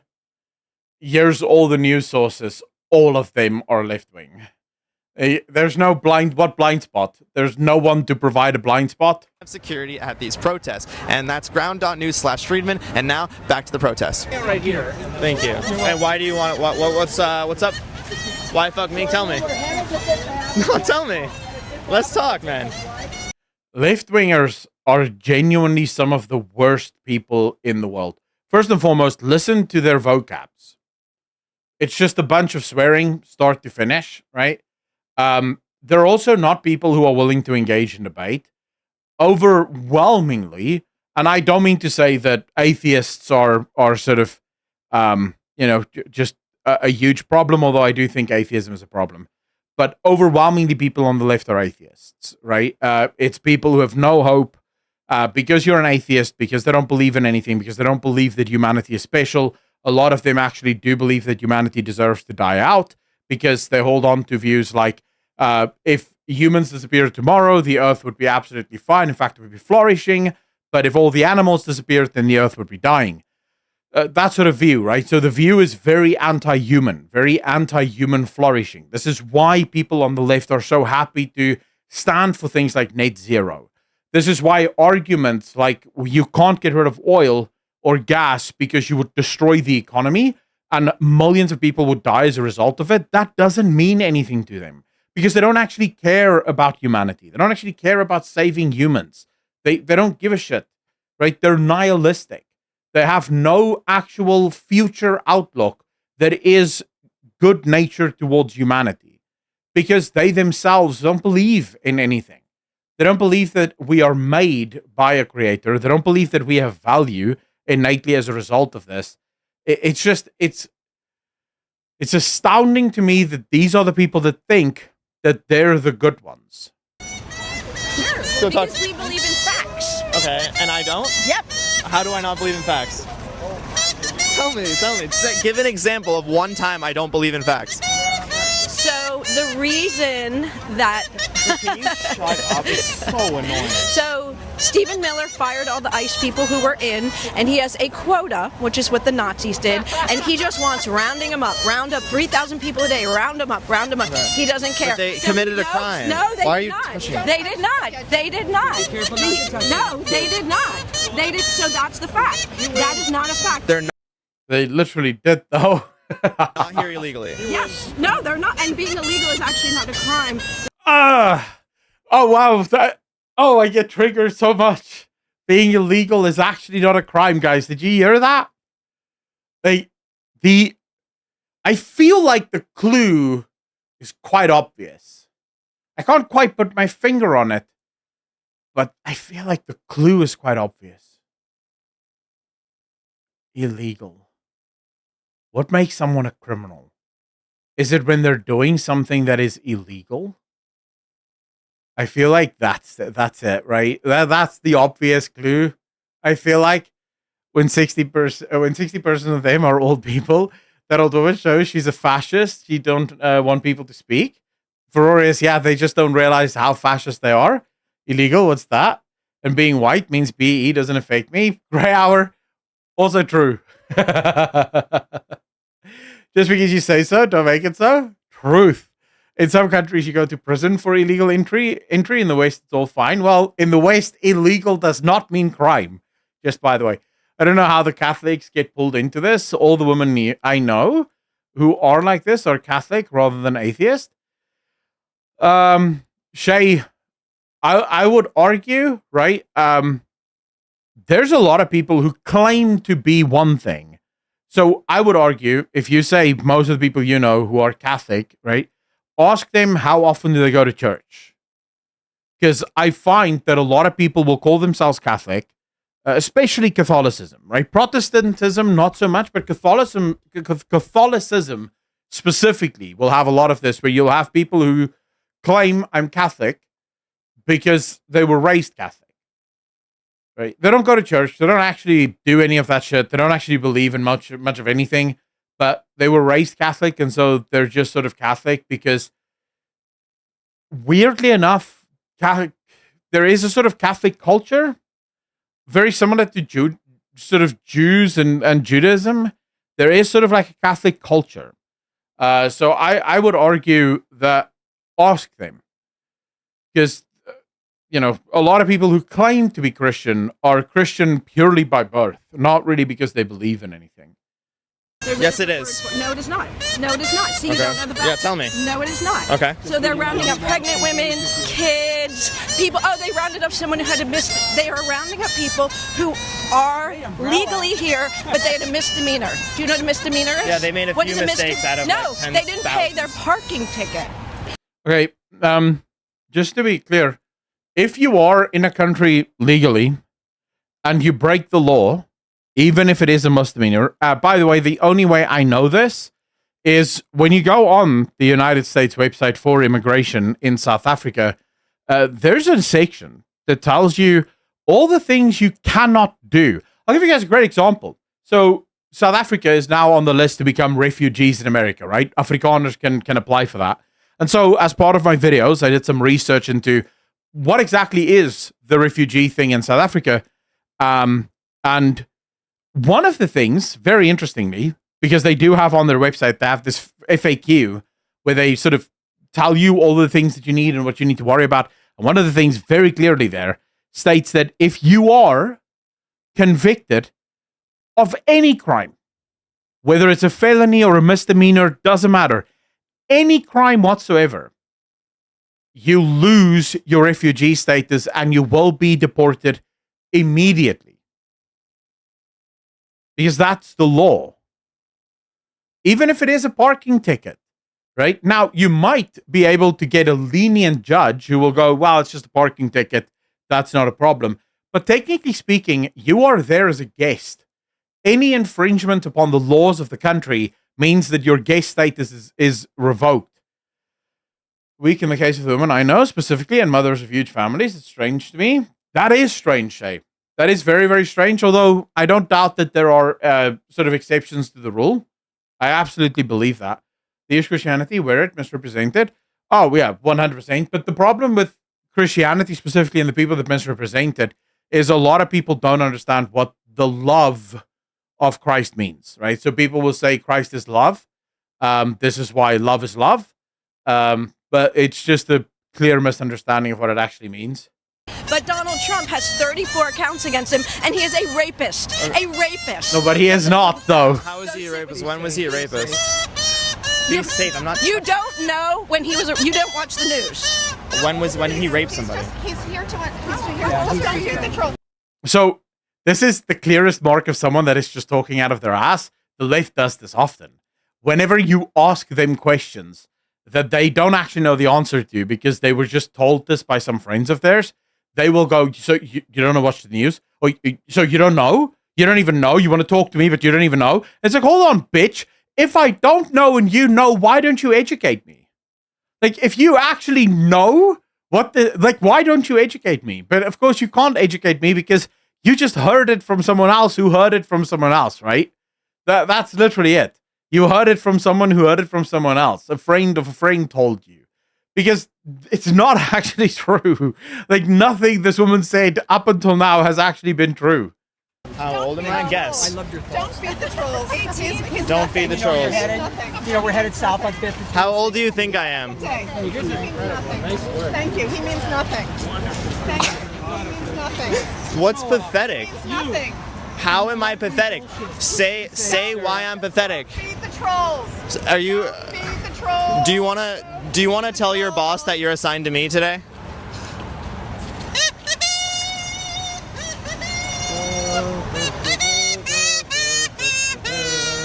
All right, so I had a feeling that although this woman is assigned to me for the day, I think I could outrun her, so that's what I did. And while I outrun her, I want to tell you that the woman I just spoke to, who was just completely unhinged, touching my hand while she was being interviewed, she's a therapist charging $150 a session. Oh, nice. I would actually say do not hide the information. In this instance, doxing is good.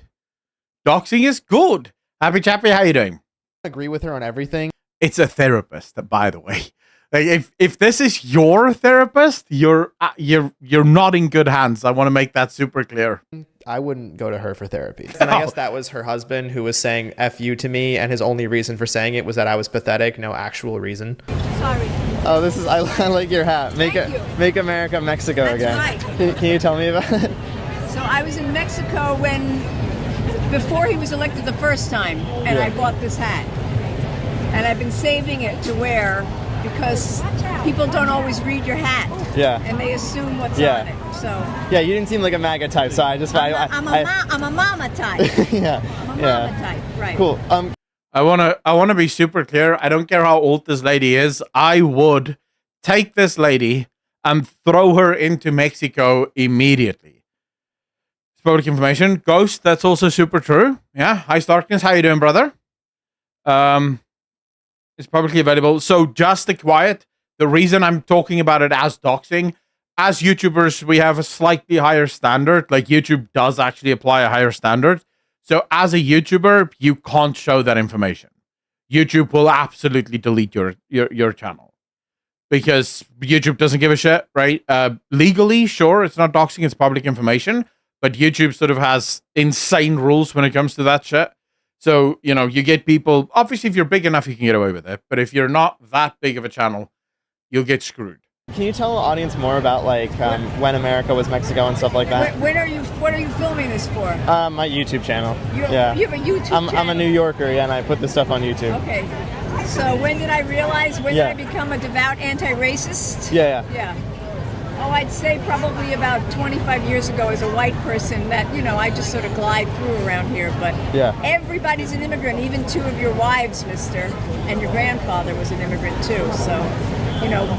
Yeah, and not a single person, and this is the thing that I think most of the left just completely miss.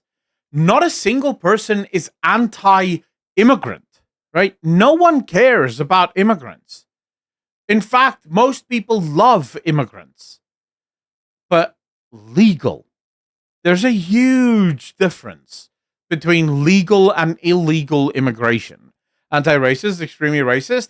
CR literally, in this case, it's part of that sort of critical hermeneutics that we were just talking about, the changing of language, where we say anti-racist, because remember, it's super effective, right? So the way in which they use this is to say, but we're anti-racist. So the racist things that we do, if you're against that, then it must mean that you're racist, right? Because we are the anti-racists. And then if you go, well, I don't agree with your tactics, I don't agree with how you do things, they'll go, wait, so if we're the anti-racists and you don't agree with us, that means you're a racist. You evil Nazi scumbag, right? Words for these people matter. Tommy, you saw the LA mayor saying that people are about to lose their field workers and gardeners while claiming to be the anti-racist. I did see it, yes. And it's beautiful to see the racism of the left just so clearly exposed. His anger and his callousness and his disregard for humanity, he has no humanity, and so takes away hope from people. So anyway, when did I become aware of it? So I would say like 20, 30 years ago, But I mean specifically about America being Mexico. Like, I mean Texas was Mexico, parts of California was Mexico. I mean, and it was indigenous people who lived here. That's who lived here. Yeah. Indigenous people or enslaved people were forced to come here, but everybody else was an immigrant. So do you mean on like a technicality, like we should make Texas and California like back to Mexico, or more so just like I'm the just sentiment? saying it's a sentiment. Yeah. If you're going to be so cruel to people, you know, where do we go back and make reparations to people? Yeah. Instead of honoring the immigrants that have come from Mexico. Minor, exactly. South America. So anyway, it's a statement. Cool. More than a. I don't know. Maybe it should become Mexico again. Maybe we're in a mess. Well, I mean, we can arrange for you to go to Mexico, lady. You would not be missed. Yeah. Mess. Yeah. I think what America should do is take California, take all the lefties in America, ship them or bus them into California, and then give California to Mexico. And here's my umbrella. You can take a picture of that. Oh yeah. What is it? Oh, does it say ice? It says no ice. No ice. No ice. Okay, looks like it's heating up, so I'll see you later. Goodbye. Bye. Oh, this is a nice. What is this sign? What does it say? Is it in Hebrew? Camp Kinderland. Camp Kinderland. Upside down, we need to flip it. What is Camp Kinderland? It's a progressive camp focusing on social justice. Is it like what? It's like a summer camp or something? Summer camp. Oh, yeah. summer camp. Okay. It started Is off it- as Jewish, but is it's it- not Jewish anymore. Okay. Is it like for kids or for Wow. like adults? Kids. Oh, kids. Okay. What does it mean for? Please never send your children to people like this. Never send your children to people like this. What the hell are you talking about? Like what does social justice mean like for kids that are coming there? Kids, like for example, they have a summer Olympics. They pick teams focused on social justice, like labor workers, sanitation workers, women's rights, Yeah. and they learn the curriculum. Do they talk about like politics like Trump and stuff as well? Yeah. Okay. What are some things that they say about Trump at the camp? I'm not up there, so I don't know. Oh, okay. Who are you with? I'm independent. Yeah. Who are you with? My name's Nate. All right, so yeah, here's her protesting for the judge that was harboring any illegal immigrants, kind of what you would expect. As far as a summer camp for social justice, I wouldn't send your kids to that. I'm not a parent yet, but I feel like I feel like do not send your children there. It's a bipartisan thing that we should not involve kids into this. It's what do they have to do with it? Let them enjoy their lives. I got a quick question for you guys. I have a YouTube channel, and I haven't heard of this website. Can you tell me about it? Sorry. I don't have any information. Oh, okay. Just you. Hi, ma'am. I got a quick question. I saw the back of your vest, and I was wondering what riseandresist.org is. Sorry. At the very start of the Wow, protest, I saw. Here's how you know that there's a massive amount of communication between them. These people at Rise and Resist are now, they know who he is. The information has already been spread around to make sure that everyone who works for Rise and Resist knows exactly who he is. Guys, none of this is real. They all know not to even speak to him. Yeah. Dude, I wouldn't be surprised if there's massive intelligence operations behind this stuff, right? And I'm not talking about intelligence like CIA, just normal intelligence, because the CIA is just an intelligence agency, right? But you get private intelligence as well. I wouldn't be surprised if all of these things have giant intelligence behind it. What do they expect when they're doing this? Cost them, I think it's working. They took a photo of him earlier, so they sent it to the rest to avoid him. Give it a couple of years, they'll run out of elderly people. See, the thing is, most of these elderly people are baby boomers. The baby boomers are, by far, the most left-wing generation ever. They're the cause of almost all of these troubles. We call that the Democrats' plan. They wanted to send whites to war so they can replace us with illegals. I don't know if that is necessarily the case because you actually get a lot of people from minority backgrounds going to war as well during war. So you'd basically be killing a shit ton of people just across the board. So I'm not entirely sure about that. I'm not saying it can't be that, but I just don't know if I would say that that is definitely the reason. I think the biggest thing that these protests sort of achieve is the conviction of normies, right? You're convincing normies to join these movements because normal people don't know, as we've already discussed. A guy with a giant F Trump flag. I feel like I just had to talk to him. Feel like he would be an interesting guy to talk to. So here that is, and you'll recognize their blue jacket in the back that I interviewed at the beginning of this video. Yo, my man, I saw the flag. This is a big flag. Yeah, it's actually getting heavy after a while. Can you, I can take turns. do you have a message for Donald Trump on his birthday? Fuck you. Okay, tell me why. Tell me like why we hate Trump. Because he's trying to dismantle our democracy. He doesn't understand that the full civil, the Constitution, the civil rights that we've been granted by the Constitution, the people that fought for that Constitution over the last 200 years, and all those that are fighting every day to make sure that we can keep rights for our children. Yeah. And for those who are out of the loop, how is he destroying our democracy? Basically, he has cut through some of the constitutional protections that have been given to our democracy, that have been given to individuals, women. He's going. It's always such an interesting thing when they talk, but they only talk in platitudes. They never talk in specifics, right? So if you ask, and I'm sure he will ask, can you give me some specifics? They can never give specifics. They're only talking like these broad stroke platitudes. Now he's destroying the Constitution. Well, how is he destroying the Constitution? By removing the safeguards of the Constitution. It's like, dude, what the hell? Just say words that actually mean something. You're just continuously saying bullshit that doesn't say anything. After people without due process, trying to have ICE put them into different holding detention centers. My man, I would cheer if ICE were to lock you up without due process. Like, I promise you, me and most other Americans would cheer that. Centers, just like they have done in other, what am I looking for? In other... Yeah, I guess you mean. Yeah. Can I just pull your sign Yes. so we can take a picture? Yeah, this is going to get a lot of attention. Do we love this flag or what? Oh, that's even better. Now you're talking. Love it. Yeah. Thank you. Great sign. So, do you believe that Trump is a king? I believe he'd like to be. I believe Trump should be king, actually. I would vote for that. Who here would vote for Trump as the actual king of America? if he's going to subvert the Constitution again. I want Trump to be king, and then I want J.D. Vance to be the vice king. And then right after Trump dies, J.D. Vance becomes the king, because I like J.D. Vance. And try to find a way to run for that third term. I don't believe that he has any really vested love interest in the United States as much as he does in Trump and in money. And I don't think he actually cares for any single...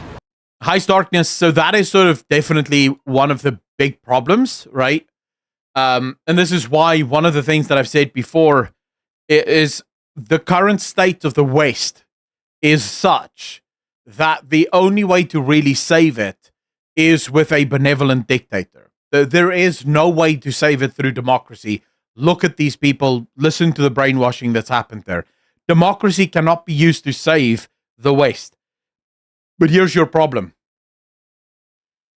Dictators never turn out to be benevolent. Because the kind of people that want dictatorial power are not benevolent individuals. So you're sort of caught between a rock and a very hard place. The thing you need is not a thing that actually exists. And so there is only, I'm going to go out on a limb and say this, there is only one way to save America, and not just America, but the West, and that is civil war. I don't believe that the current divide that you see between left and right, listen to the rhetoric that we're hearing here from these people. Now, while a lot of this is not organic, and while a lot of the people here are paid to be here, a lot of the people here are not paid to be here. A lot of the people here are here because they believe this stuff. How do you build a country with a man like this, for example? What do you do to bring this man together with a conservative to where they start to see the world the same way? It's not possible. It just simply is not. These people have no... So one of the things that's interesting to me that I always find with conservatives that you don't really see in other places is something called public decency. You see, public decency, growing up, for example, with very conservative family members, my dad would oftentimes swear at home, right? Not a lot, but, you know, getting a little angry, he would use the F word or whatever, but never in public. Ever. My dad could oftentimes make dirty jokes, right? We're a bunch of dudes together. My dad would make some dirty jokes, never in public. My dad would say pretty much, you know, very strange and weird things, and oftentimes funny sort of sexual jokes and stuff, but never in front of women. And again, never in public. You see, because there's a huge thing about public decency. There are certain things that you just don't do in public. The left doesn't seem to have those filters. Here's a man, older, right, holding a flag saying F Trump. In public? Really? What kind of upstanding individual would have a flag having the F word so proudly displayed where children can literally see it, right? Val, how you doing? Children can see this kind of stuff. Like, this is absolute nonsense, right? What I see from the left is a group of people that have no public decency. There is no decency within these people whatsoever.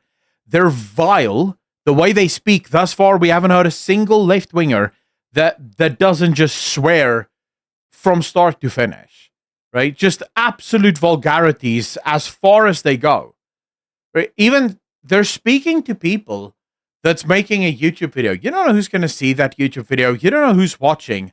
Speaking like that in public should be an absolute no-go for you. But hey, you have no decency. How do you build a country with people like this? How do you put this country back together? Can it even be done? Individual voter in this country, yes. I think he's just a scam artist. Gotcha. I noticed your pin, ma'am. I have a quick question for you. I'm asking some of the women out here who have pins like that. What do you say to the women who voted for Trump? Like 45% of women voted for Trump. I think that they're just not thinking about what they're doing for their daughters and their, just screwing up our human rights. Kind of lost. Yeah. Okay, and now I want to just zoom out and show you the scope. What human rights? Your right to kill babies? Like, that's usually the only right. Dude, there's something insane when you actually go look, and this is why it's probably not the most controversial thing to say, that women should probably not have the right to vote. Because when you look at the overwhelming majority of women who vote, and who vote left-wing, because most women vote left-wing, their number one issues are issues like the right to murder babies. It's like the number one issue for most of them. They don't give a shit about security, national security, the economy, job security. None of that should matter. The number one thing is, will I have the right to murder babies? If you say I have the right to murder babies, I'll just vote for you immediately. As long as I can kill as many babies as I want. And now in the UK, you can even kill babies up to 9 months, right? Now, does that sound like someone who is voting responsibly? And I recognize that there are a bunch of women who don't vote that way. They happen to vote conservative. The problem, conservative ladies, and I love you, by the way, but the problem is that a majority of your female species are out of their minds. And that's a real big problem for us. It's almost like Lucifer, the enlightened and enlightener, teaches nihilism not out of love, but out of hatred for man. Thou not wrong. Absolutely not wrong. Keep in mind, abortion is not even illegal on the federal level. It's just a state issue now. Is that true? I think you will find this video very interesting. Ice Darkness. Which video is that now? Oh, there's I'll check it out in a second, but let's finish this one first. Of this protest and just how large it is. Also, I'm cutting through the protest here. I'm trying to get to the front, but it's actually blending in with another street, and it was impossible to actually get to the front. I did meet some interesting people on the way, though. Is Air Force One? Yeah, that's Air Force One. It's a Marie Antoinette preference. Yeah. I ended up speaking with this guy who says that he stands with Iran. So, of course, this is going to be an interesting conversation. Hey, how you doing? My name is Nate. I'm just impressed, and I see you have a different kind of sign. Can you tell me about it? Sure. My sign says I stand with Iran. So we're with the Veterans for Peace. We're against the war, the horror of killing innocent people in Palestine. And we've extended, Netanyahu's brought another lie and has extended this war. They premeditated this whole thing, faking peace negotiations this whole time, and we and Israel have now unprovoked attacked Iran under the guise that they have a nuclear weapon. They've been talking under the guise that they have a nuclear weapon. Under the guise? Like, bro, come on. Iran has been working on their nuclear weapon for decades. At some point, Iran should have been close. I don't know if you guys saw J.D. Vance. Like, this I actually thought was probably one of the greatest. This was such a good message. Not his Blue Sky one, although that was also funny. But look at this. Just listen to this, guys. This is why I want J.D. Vance to be the next president of the United States of America. Look, I'm seeing this from the inside and I'm admittedly biased towards our president and my friend. But there's a lot of crazy stuff on social media, so I wanted to address some things directly on the Iran issue.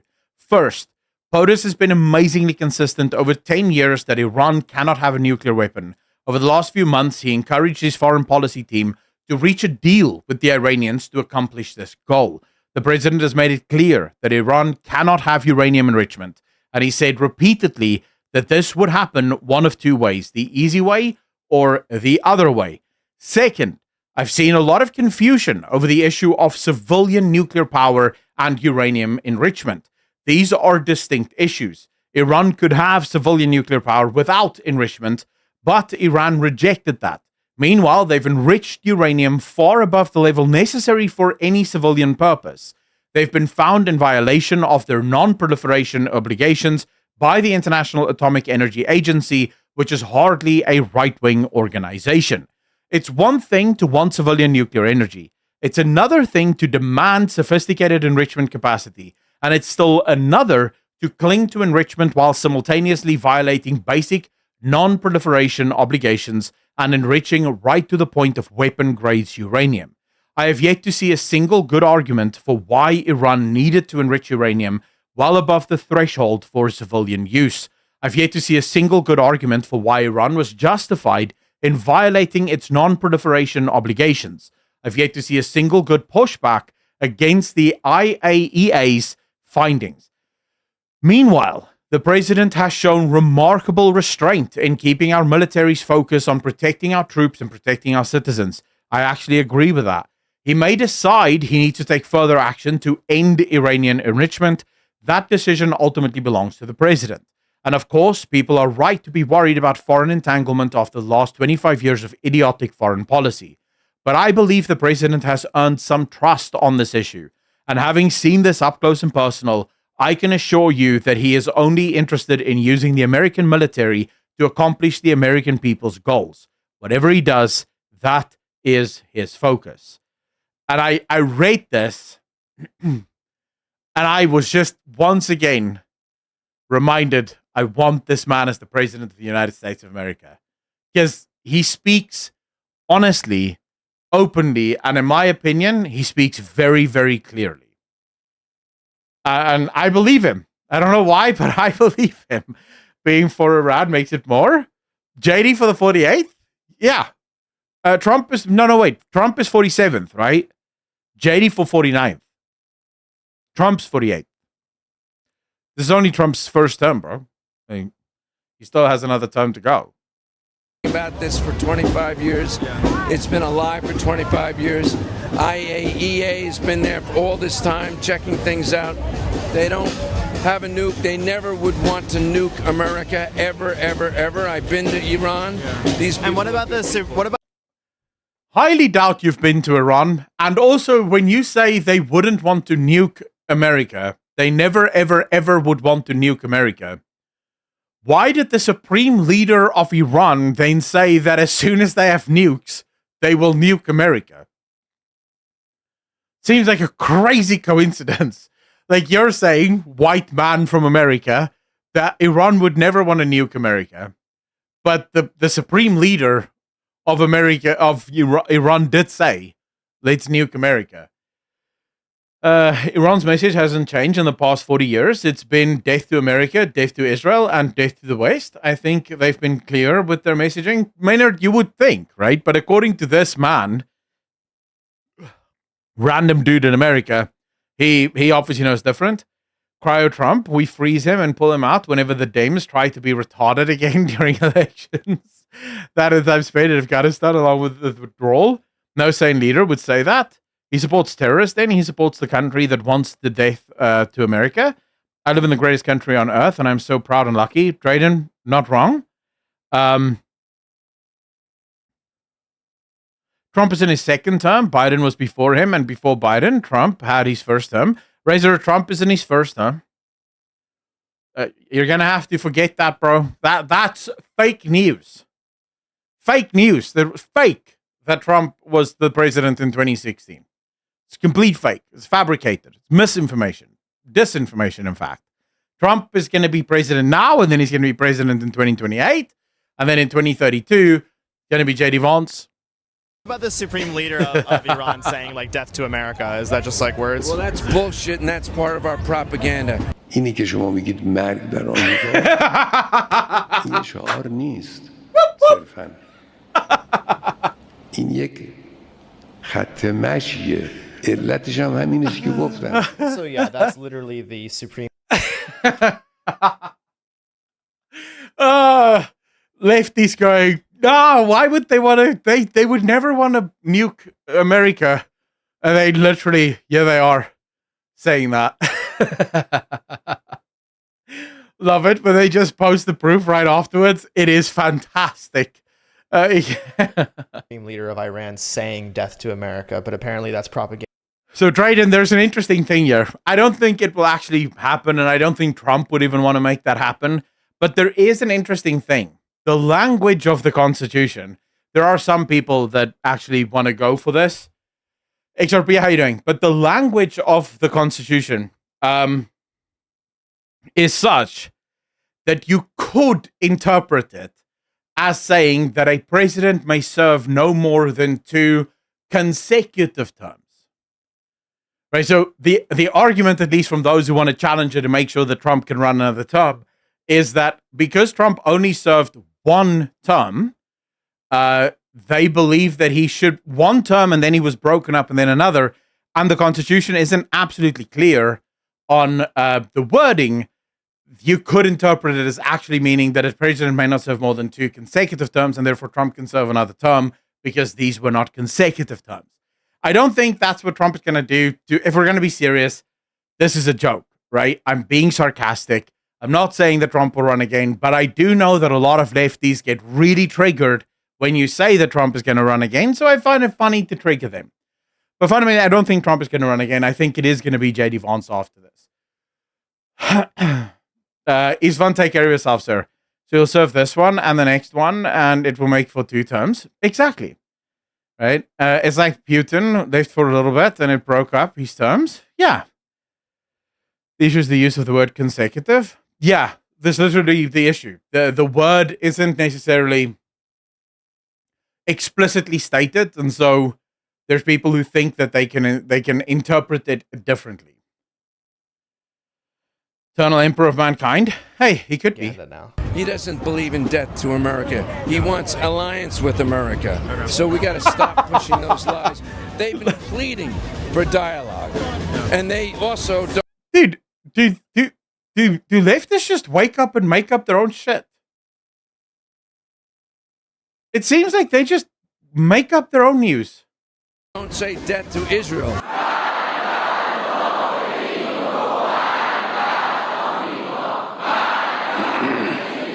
What they say death to is apartheid and occupation of Palestine. That's what they have been fighting all these years. But we turn it around, our propaganda, saying they want to kill all Jews. Do you know that there are Jewish synagogues in Iran for hundreds of years? They are still there. People practice their Jewish faith freely. What percentage of Jews are there in Iran? Not many right now. Yeah. And not many. They've killed most of them, you know, but there's some synagogues and shit, you know, like they're there so that when the Jews show up, they can kill them easily. This guy is neither left nor right. This guy is far worse. Apple, the guy is left. He's at a left-wing rally. You guys have to claim him. Just those that haven't been unalived yet. Yeah. There are some Jews in Iran, the ones that haven't been able to find yet. Israel has done a good job with giving them a hard time in Iran. Israel says they went after Iran largely because also they are funding Hamas and Hezbollah. Do you think that's true? Iran has been supportive of movements that try to stop the slaughter of innocent people. They didn't start Hamas. Israel started Hamas. You got to know that, right? How did Israel start Hamas? They funded them. They wanted another faction to split up the PLO. Yeah. You got to know your history. So one thing I was reading about the other day was that there's footage of Hamas thanking Iran for funding. Why would probably bullshit? You got to really. All right, I hate to keep doing this, but the guy's lying every 3 seconds. So here you go. ماديا وسياسيا وإعلاميا وشعبيا قدمتوه لنا شكرا لدعمكم الشعبي والرسمي وقد التقى. Do you not just hate it when you say something and then the people in question literally contradict what you're saying as if they didn't get the script that you're trying to lie on their behalf? Actually, don't understand how America can both be one of the richest countries and have the dumbest people. Guess what? It's simple. You see, America has this political party called the Democrats. Now, the Democrats is basically the collection of the village idiots. You see, what ended up happening is because America is one of the largest countries in the world, they also stand to have the most village idiots in the world. And all of these village idiots have come together to form a political party. They called themselves the Democrats. In a country that doesn't have democracy, that's the most retarded name you could call yourself. But so the Democrats, with all these village idiots, have attracted even more village idiots to their sides. And as a result of that, you have at least half of the American population being the most retarded people in the world. It just happens. All right, you get the idea. The guy is literally thanking Iran on video. And what can you do with these people? It's probably bullshit. I'm just not getting the right information. I'm not getting the right information. What should I read? What news source should I read for this? Go to Iranian news sources in Iran. Go to Al Jazeera. Go to, Judge Napolitano interviews a number of CIA agents that know. Jeffrey Sachs. He's another Jewish. By the way, Veterans for Peace here are led by a number of Jewish. The president of Veterans for Peace is Jewish. We've known about the lies for a long time. Yeah. So they've just been spreading lies. What's interesting is this guy going, go look at the Iranian news. I mean, what's that word I'm looking for right now? Oh, yeah. Bias? Wouldn't that be the definition of a biased news source? The public state media. I don't know. Those guys are going to be the bastions of neutrality? Lies constantly about Iran. What do you think about the attacks on the response from Iran to hit Tel Aviv? Do you think that was the right thing to do? Well, Israel purposely has put its command center. It's in the center of Tel Aviv. Their command center's in Tel Aviv. Wait. But then doesn't that also mean that Israel can't be blamed for the innocent civilians being killed in Gaza? Because Hamas conveniently continues to put their troops underneath the civilians. So if the argument is that, hey, Iran cannot be blamed for all the civilians that died in Tel Aviv because the Iranians or the Israelis purposefully put their command structures in the middle of Tel Aviv, then Israel can also not be blamed for all the civilians dying. Because Hamas is purposefully putting the troops in the middle of the civilians, no? What are they supposed to do? This is real defense, right? That's what they say about Hamas putting their military bases under civilians as well. It's been proven to be wrong. No, it's not. Hamas admits this. What are you talking about proven to be? Dude, this guy, I would slap this guy. Like, Hamas admits that this is their strategy. They're not secretive about this. Gone into every hospital. All the doctors said. Okay, we're back. So here's inside Hamas tunnel base beneath a hospital. Okay, and it's from the IDF footage. Now, I don't know if I'm allowed to trust that, if I'm only allowed to trust Iranian media. You know, honestly, the hypocrisy is amazing, because if I cite something that Caroline Leavitt said in their press conference, it's not reliable information. But it is reliable if Iran says something from their press conference. I mean, these people hate America so much, it's pretty astounding. Anyway, I'm not even going to have you watch this. You can just go through it. What sucks is I love America. I have loved America pretty much since I remember, right? So, like, from as young as I can remember. I'm not allowed to live in America. But this asshole, right, that would love to see his own country burn, right? He's allowed to live in America. That sucks. Like, genuinely, as someone that thinks America is the greatest country on earth, it sucks seeing this shit. Because I don't think that guy understands how blessed he is to live in America, to call America home. War is war. There is a reason why the saying is war is hell. Yeah, well, can we send these guys to war? Look at this poop and tell me what you see. This is just them literally giving a tour of it under the hospital. You get the idea. It's unbelievable. What? No, they haven't shown us any evidence. But yes, we heard that right from the start. All the high rises that were going down from 2023, right after October, he said, oh yeah, Hamas is in there, Hamas is in there, Hamas is in there. Those are lies. You're killing. It's called indiscriminate killing. That is a war crime, and we're supporting that. Last question. There's a lot of misconceptions about people like you stand with Iran. Do you think that October 7th? Do you condemn October 7th? Everyone condemns October 7th. For God's sake, we're against killing of anyone. And Hamas, by the way, people should read up about Hamas. They have a political wing, they have a civil wing, then they have a military wing. So the IDF, or the IOF as we say, the atrocities being they cut out, and that's the thing. That's like what people will say to you. Can't go there right now. Right, and what the other side will say is like, well, Hamas is being funded by Iran, and October 7th was Hamas, and in which case that Hamas is not really, they're looking to kill innocent civilians. No, it's not true. Hamas changed their whole dictum like 8 years ago. So Israel. But I mean, it's not true. Never mind, guys. Don't trust your lying little lies. It's not true. This man just said it. And now he's talking about 8 years ago they changed their dictum. I guess. Pro-Israelis keep repeating that Hamas wants to kill Jews and destroy Israel. Because that's what Hamas says, I think. No, it's not. That's what I'm saying.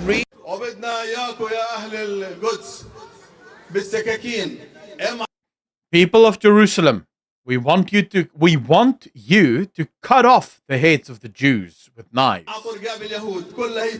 With your hand, cut their artery from here. A knife costs 5 shekels. Buy a knife, put it here, and just cut off their heads. Read their declaration. They changed. That's Hamas, just FYI. In 2017. They did say that because, frankly, they were tired of being put in a prison and having their people put in, thousands of Palestinians in prisons, tortured as well. So anyway, God bless you. Thank you. Thank you, and sir. You know, as a journalist, that you're not allowed to step foot in West Bank and Gaza. You'll be shot and killed. I know you support Israel. I would be shot and killed by Hamas. No, you wouldn't. They do not. I mean, they like, this guy is just, dude, why? Why is this retard allowed to live in the US? Like, United States, you need to fix some shit. I would fly an American flag outside my house. I'd be one of those obnoxious Americans, right? 2 flags on either side of the porch, because that's just what I would do, right? Why is this retard allowed to be there? They will welcome him with open arms and give him a cake. Yeah, well, I would like to see this guy go there. Not shoot journalists. I'm sorry, they haven't. We know who shoots and kills journalists. But they use journalists to shoot other people. That's not true either. Well, alrighty, we are back. So this is a man in a press uniform who is going to give his uniform to a Hamas soldier so that he can disguise himself as press. Take a look. And we see him just give him the uniform. Amazing. But that's not happening, right? Why won't they release the hostages? Look, how many hostages are left alive? It's amazing that they're still alive because they've been bombed for, 20 months now. Israel's been bombing and killed many of the hostages themselves. And how they're feeding them, I have no idea. Their own people are starving and they're feeding hostages. So they're being treated. Wow. How nice is that, guys?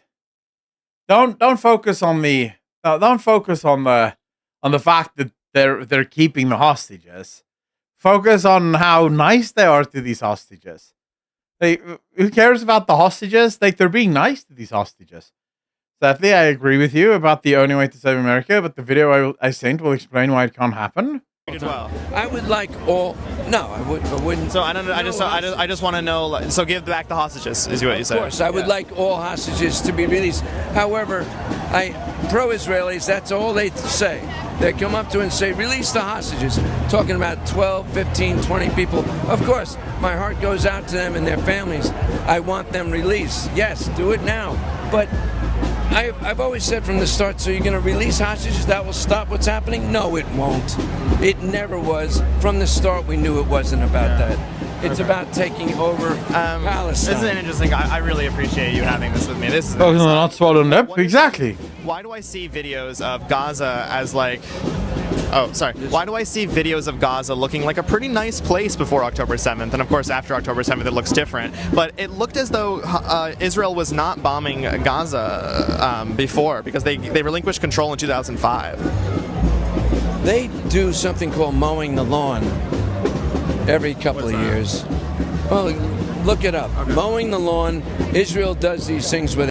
Always an answer, right? They go in and they basically kill 1,000 people and they do a lot of destruction. It's called mowing the lawn. They do it like discreetly. They do it not so discreetly because our media doesn't cover it. But of course, our media doesn't cover it. Those who pay attention, those who've been to Palestinian areas, I haven't been. See, guys, this is the issue. This is the big issue here. This is why I'm always scared to pay attention to conspiracies. Heist, this is why you and I so very often disagree on things and why I'm not willing to just buy into stuff. I have family members that are super into conspiracy theories. And they send me every single video and message and picture and post is forwarded 100 times onto my phone from every single conspiracy theory that you can imagine, right? And I usually read them, I find them super interesting, and I move on. And here's why. You cannot disprove a conspiracy theory. You see, because this man firmly believes this. Everything he's saying, he firmly believes.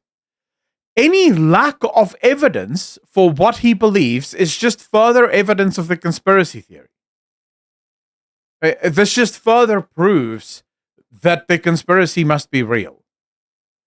So it's sort of like this. It's this theory that can never be defeated. Like there's no way to defeat the theory. Now I'm talking in general, Heist. You and I have had this conversation where you'll go, "Can you at least admit?" Like earlier, right? You said, "Can you at least admit that they're trying to go to war because they want to see white people die?" Right? And I'm like, wait, but historically, if we're going just on percentage of population, you will find that as many minorities sign up as do white people because it's mostly poor people that sign up for the military. So if they're going to kill people, they're going to kill just as many black and Mexicans as they are going to kill white people, right?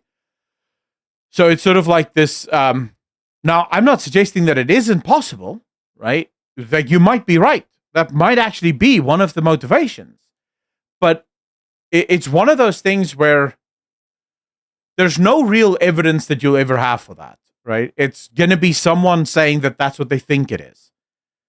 And the problem is there's no way to disprove it because any evidence or any lack of evidence of that theory is just proof that it is true. Here's proof. A conspiracy theory is fake proof. Unfortunately, theories are not reality until evidence is shown.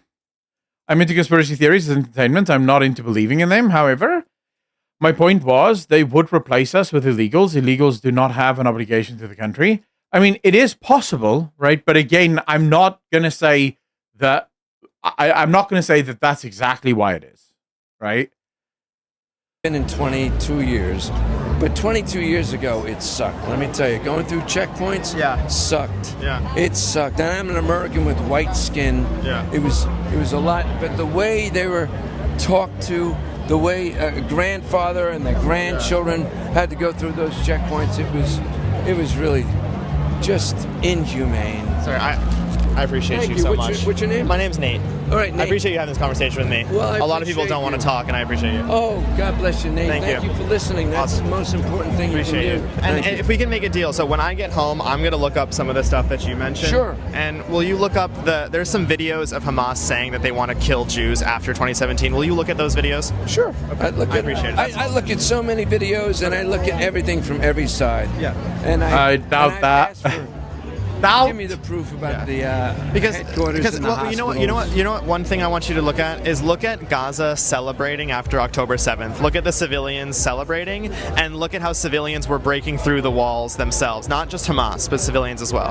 Razor, yeah, but I think the reason this is an example, in my opinion, of a guy that genuinely just got too deep into the source. Like, I don't think this guy is evil.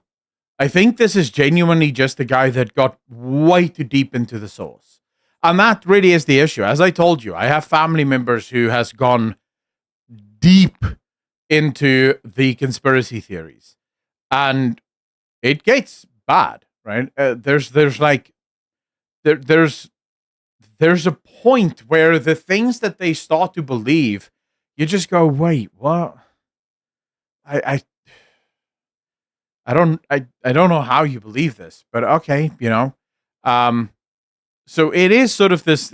I think in this guy's case, it genuinely is just he went too deep, and he believes what he sees, and he keeps looking, and he keeps thinking that this must be true. Because the problem is, most of these guys will listen to certain people who make claims, and then these people who make claims are oftentimes very smart at hiding their own mistakes.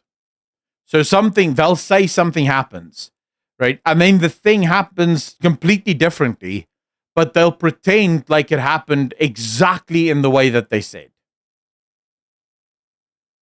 Right? So they'll shift their own words around to the point where it sounds like they actually predicted everything exactly as it is, even if they didn't really.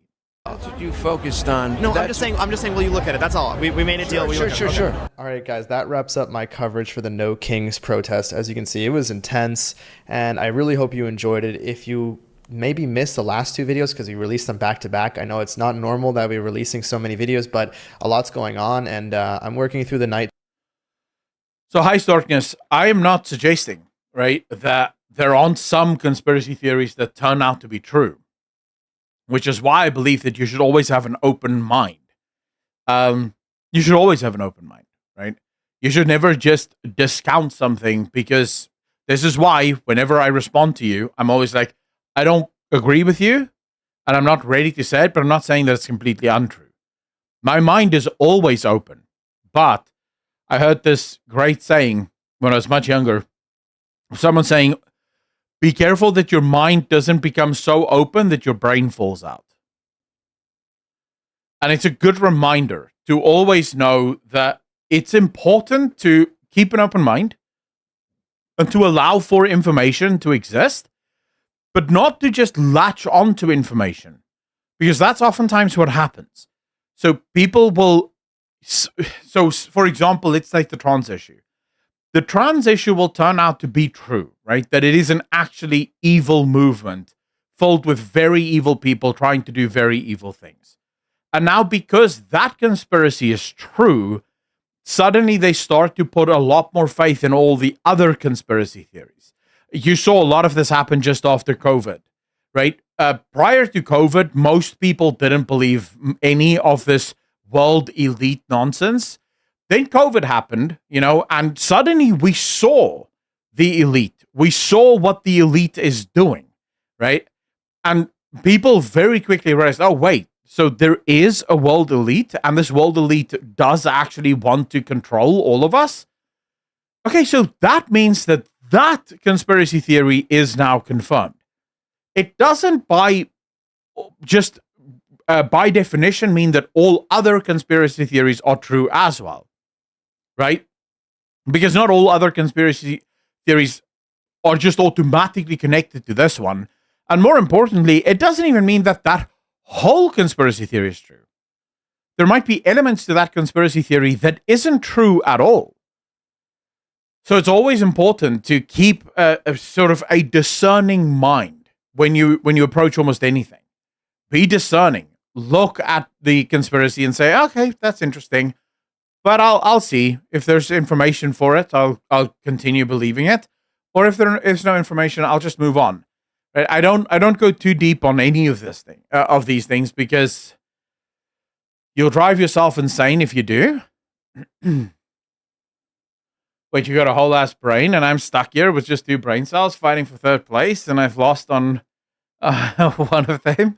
The gray hour. Yeah, well, I don't know how much of my brain is actually still functioning, but I do have a whole brain. Okay, so Middle Nation Shahid Bolshan, there will never be a revolution in America. Okay, let's hear what this guy has to say. There's never going to be a revolution in the United States. There's never going to be a civil war. That's a fantasy that a lot of people have. It's never going to happen. How do I know? Just turn on the radio. Just turn on the television. Go watch movies. Turn on Netflix. See, there's a chemistry to resistance, to revolution, and so on. Because look, what are we actually talking about with resistance? What is resistance? It's a reaction. A revolution is a reaction, and there's a chemistry to that. A chemistry that determines what the reaction will be. Whether the reaction will be combustion or reduction. If it's going to be flammable or not, if it's going to be explosive or not, whether the reaction generates heat or cold or what have you. In America, you may have some elements that would normally be explosive when they're mixed, but other elements are in that mixture that cause the opposite reaction. So you have those elements in America for revolution. You have the elements for civil war. Mm-hmm. But you have too many other elements that are there to ensure that the mixture remains stable. I mean, you have conditions in America that if those same conditions existed elsewhere, that society would erupt. But you're not going to have any eruption in America, except a controlled explosion, like when the police find a bomb, discover a bomb, and detonate it themselves. That's the only kind of explosion that you're ever going to have in the United States. But what are these? I would like to know, what are these control factors and what are the factors that could explode? I get what he's saying, but I need specifics. At this point. And the reason I need specifics isn't because I'm just trying to discount what he says, but anyone can say sort of vague nonsense, and then it's very difficult to actually, it's very difficult to hold him to task, right? It's when we get into the specifics that you can go a year from now, okay, this guy was clearly a hack because look at what's happening.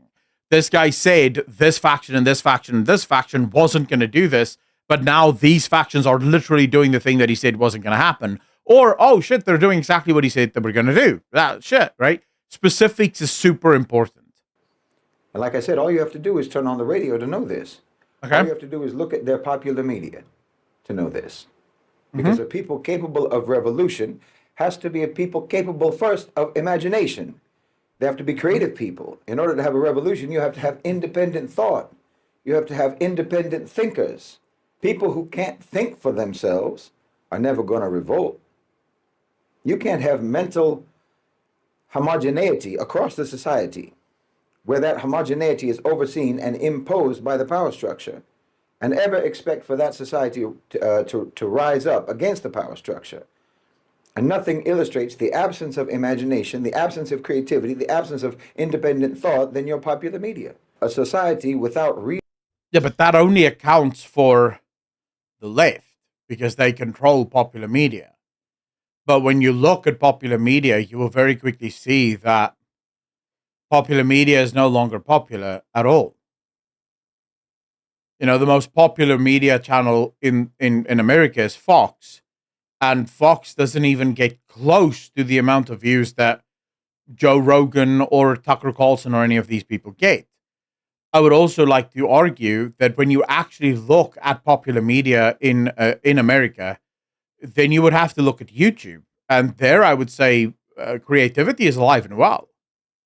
There are tons of as much as I hate TikTok, there are super creative people on TikTok. Right? People that are incredibly creative in how they apply themselves and how they think and how they interpret the world. So I would not say that looking at the mainstream media is necessarily an example of America not being creative. And I would also say, thus far, that's only talking to the left. What about the people on the right? Real art is a society incapable of revolution. And your art is vapid, and it enforces vapidness.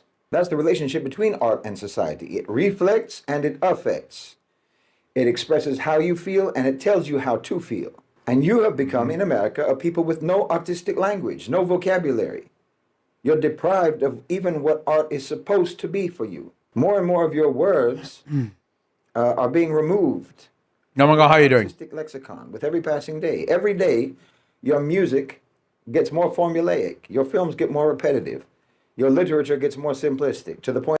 The problem is you're again just pointing out left-wingers here. You're not talking about the right-wingers. That an AI computer program can produce your songs, produce your scripts and your books. Your creative lexicon is shrinking until you're like a toddler who has no words to identify or to articulate or to understand or to express what he's feeling, what he wants, what he's afraid of, what he's happy about, what he's sad about, so on and so on. You're deprived of the language of human complexity.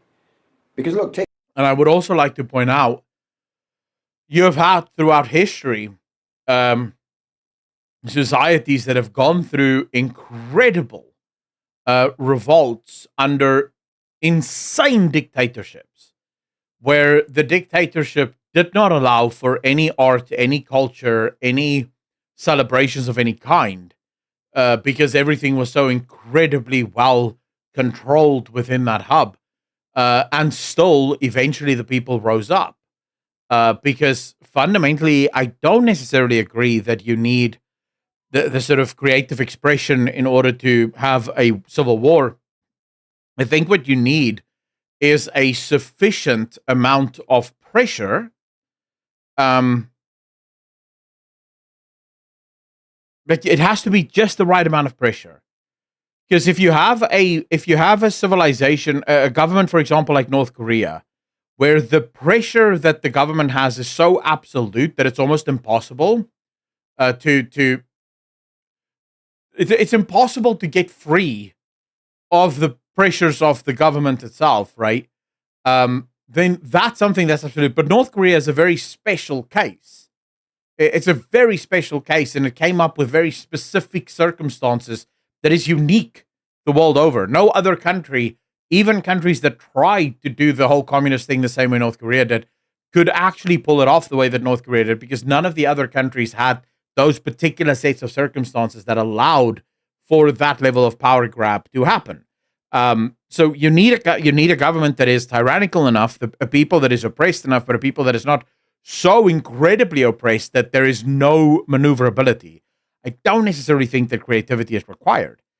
Literature is everyone. 38% of 8th graders in America don't even have a basic reading level. Yeah, but high darkness, you don't need a basic reading level in order to start the Civil War. And we know this because there are countries in the Middle East that had literally no reading ability or education that still started revolutions and civil wars, right?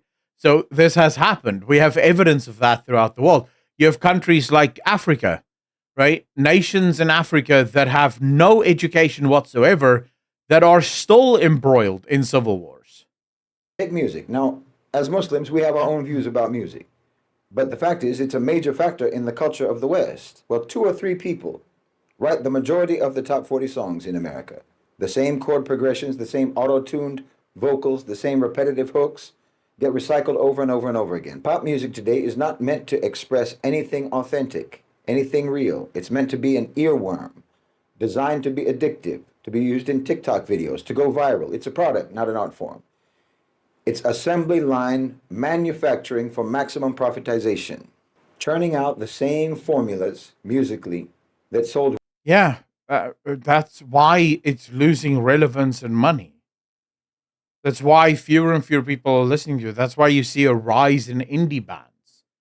Well in the past, manipulating predictable and shallow emotional responses through a calculated process. That's not art, that's business.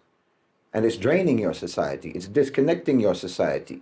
It's dehumanizing your society, and it's programming your society. They're emptying the pockets of your imagination, the pockets of your creativity, of your authenticity, and they're leaving you with nothing but a few counterfeit coins, which you can use, to buy slogans out of the company vending machine. And you'll have to suffice with that as your only form of expression, like buying a bag of empty calories, chips or something. But yeah, how you doing? And that's supposed to be your nutrition. Listening to this sort of ear candy is just like subsisting on a bag of chips from the snack machine. Your soul is malnourished. Your mind is malnourished. And look at your films. Every film today is a pastiche, a remake, a reboot, a reimagining of something that was... Yeah, and they're all failing, which tells you the population has no interest in it. So if by your own... Let's use your own argument. Your own argument is that if you look at the movies in Hollywood, you will see a nation that is devoid of creativity, just consuming whatever slop is provided them. But the movie industry is on its knees, losing hundreds of billions of dollars every single year because the American public is completely rejecting the movies that are coming out of this rightfully criticized creative sort of slump of Hollywood, which would then make your argument self-defeating.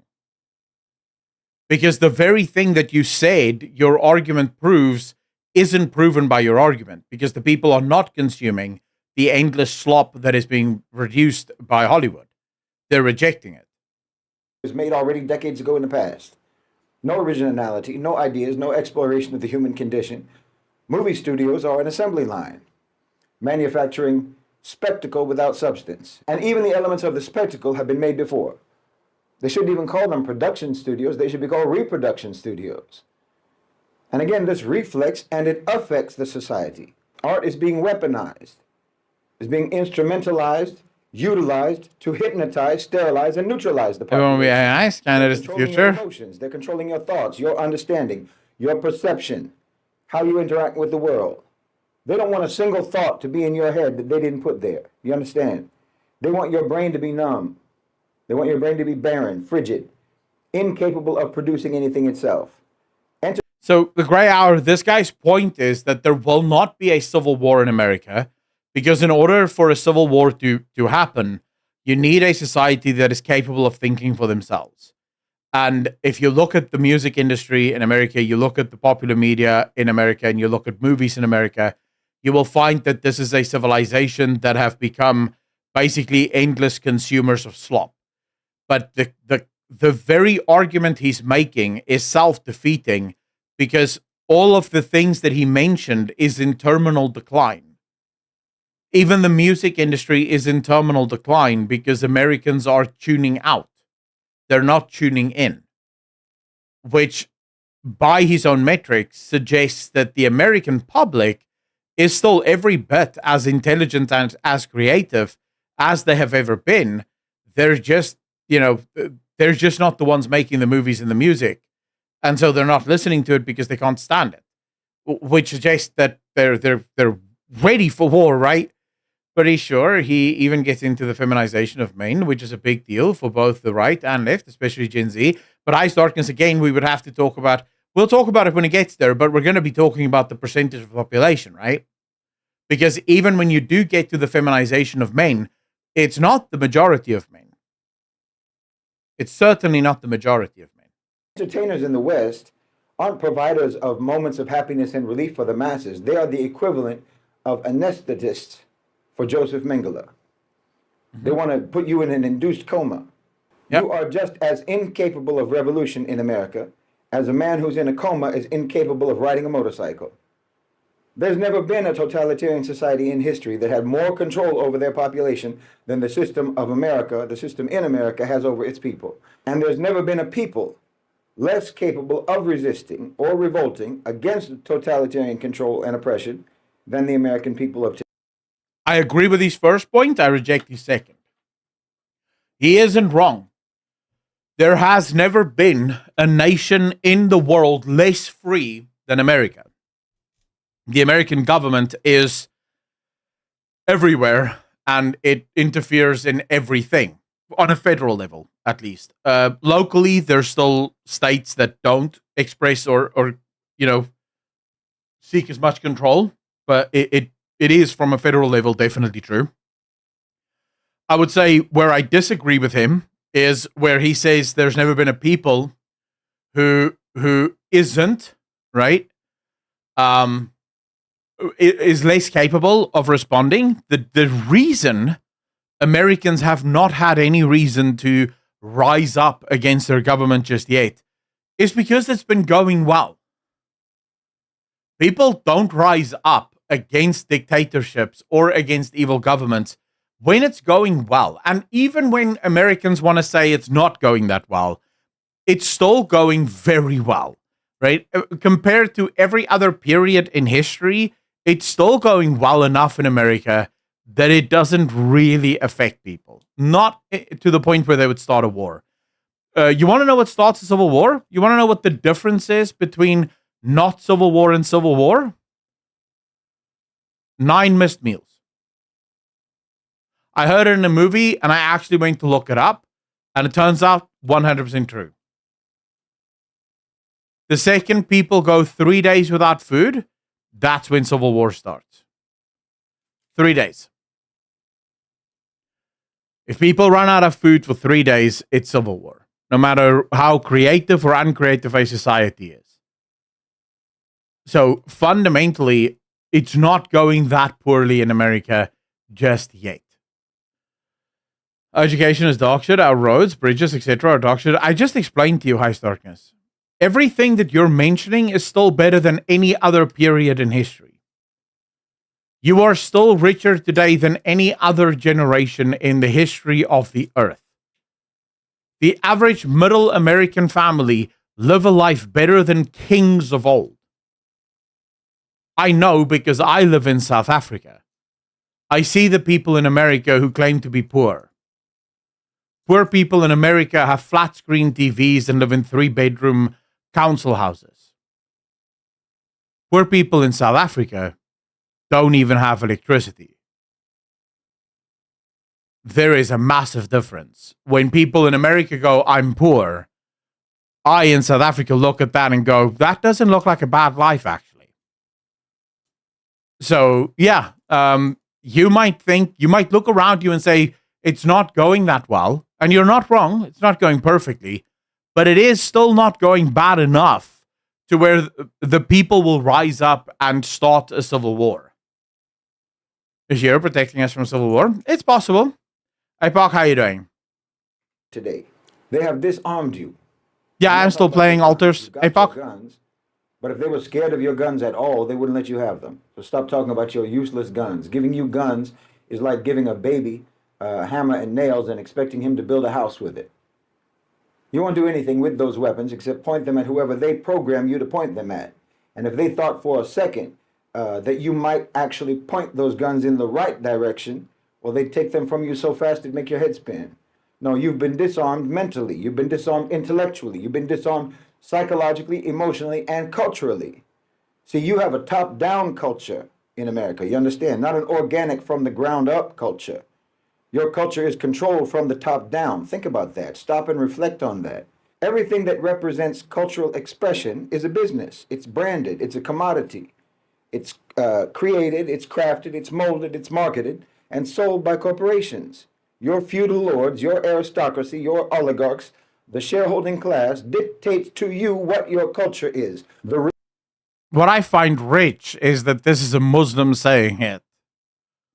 There is no example in the history of the world better of a top-down society than any Islamic society, right? Like, it's the quintessential top-down society. I don't know. Thus far, everything this guy is saying could perfectly be true, but there is logical inconsistencies in almost everything he says. The rich write your songs. The rich tell you stories in films and television. The rich publish your books. The rich design your fashions. The rich decide what the news will be, what will be reported and what won't be reported. The rich decide what your opinions will be. They even decide what dissent will be. You understand? Yes, even dissent is prepackaged for you. There's an official and accepted pro position and an official and accepted anti position. Every aspect of your culture is micromanaged by billionaires. And understand, this top-down cultural dictation is itself a natural development. That is organic in its own way, because Western culture has always been feudalism.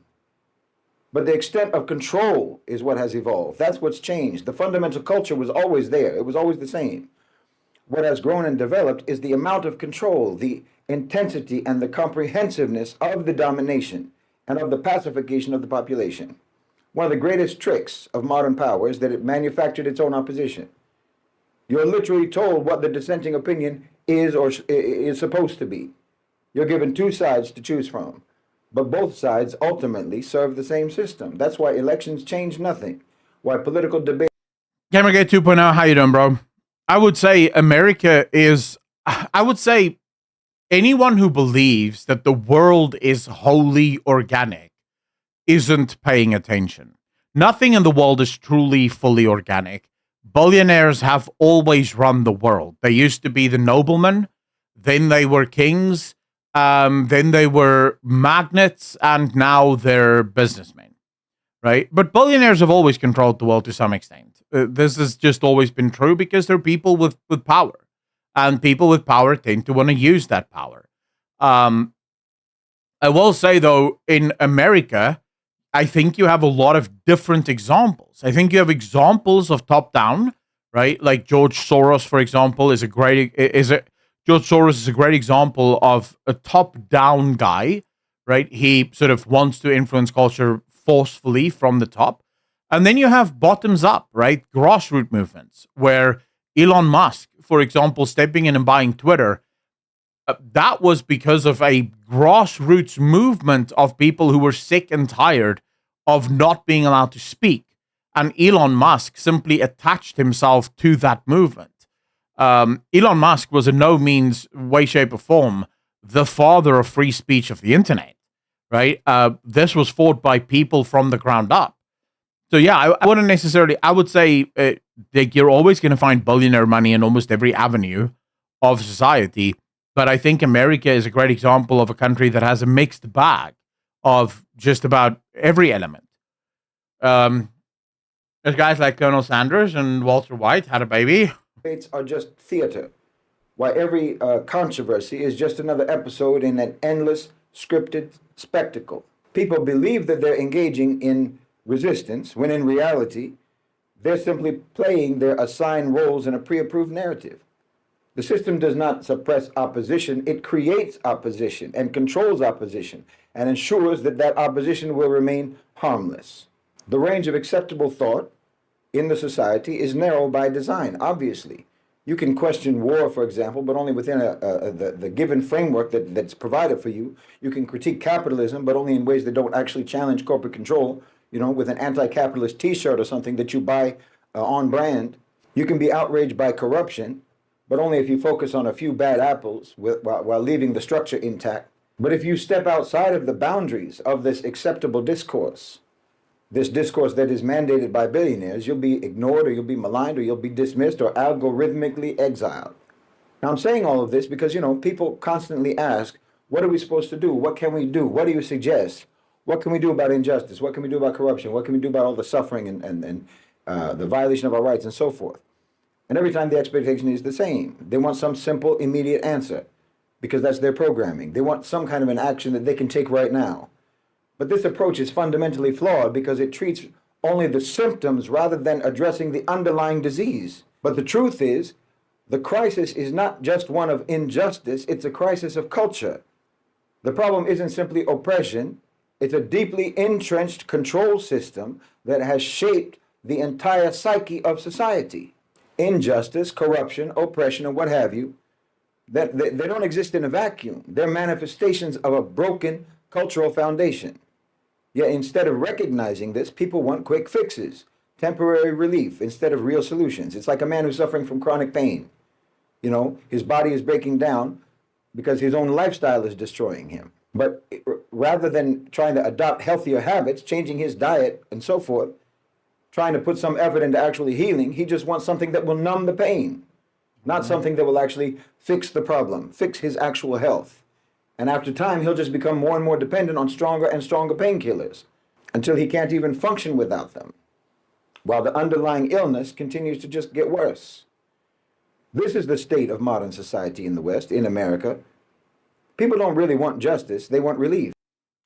Again, he says a lot of things, and he says it sort of throws out a lot of concepts, so it gets really difficult to keep track of everything that the guy's saying. And it sounds good, but it only sounds good because it's a bunch of random platitudes that may or may not apply. You know, it may or may not apply, but you have no evidence because even in this, he says, even if you were to speak out, you'd be algorithmically destroyed. This suggests that there are people who are speaking out. But if there are people who are speaking out, then this means that there are people who would be leading a civil war, because these are the very people that are trying to speak out because they're not happy with the system. But you're making the claim that there won't ever be people who want to speak out against the system because they've been thoroughly controlled by the system. So you can't have both, right? So you can't have a system where the people have been so thoroughly controlled that there is no one that's willing to speak out against the system. But then also the system is so controlled that those who try to speak out against the system are just fundamentally destroyed, because those would be the people that lead the revolution then, right? So I genuinely find a lot of logical inconsistencies in this man's arguments. If they don't seek truth, they seek comfort. They don't desire real change, they want convenience. And as a result, they remain in a cycle.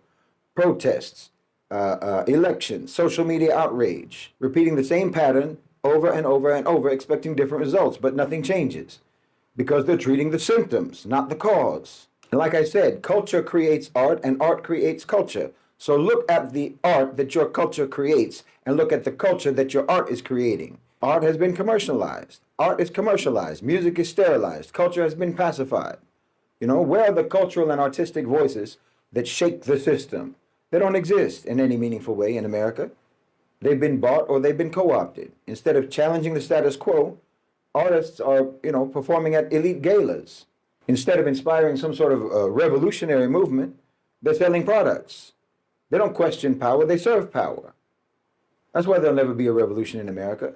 This is why even the smallest acts of resistance in modern America seem hollow, feel hollow, are hollow. Because they give the illusion of activism without requiring any sacrifice or effort. Opposition is fashion.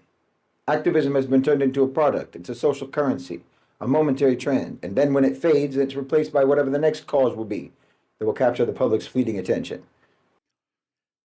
Everything he says is true, but only when you apply it to the left.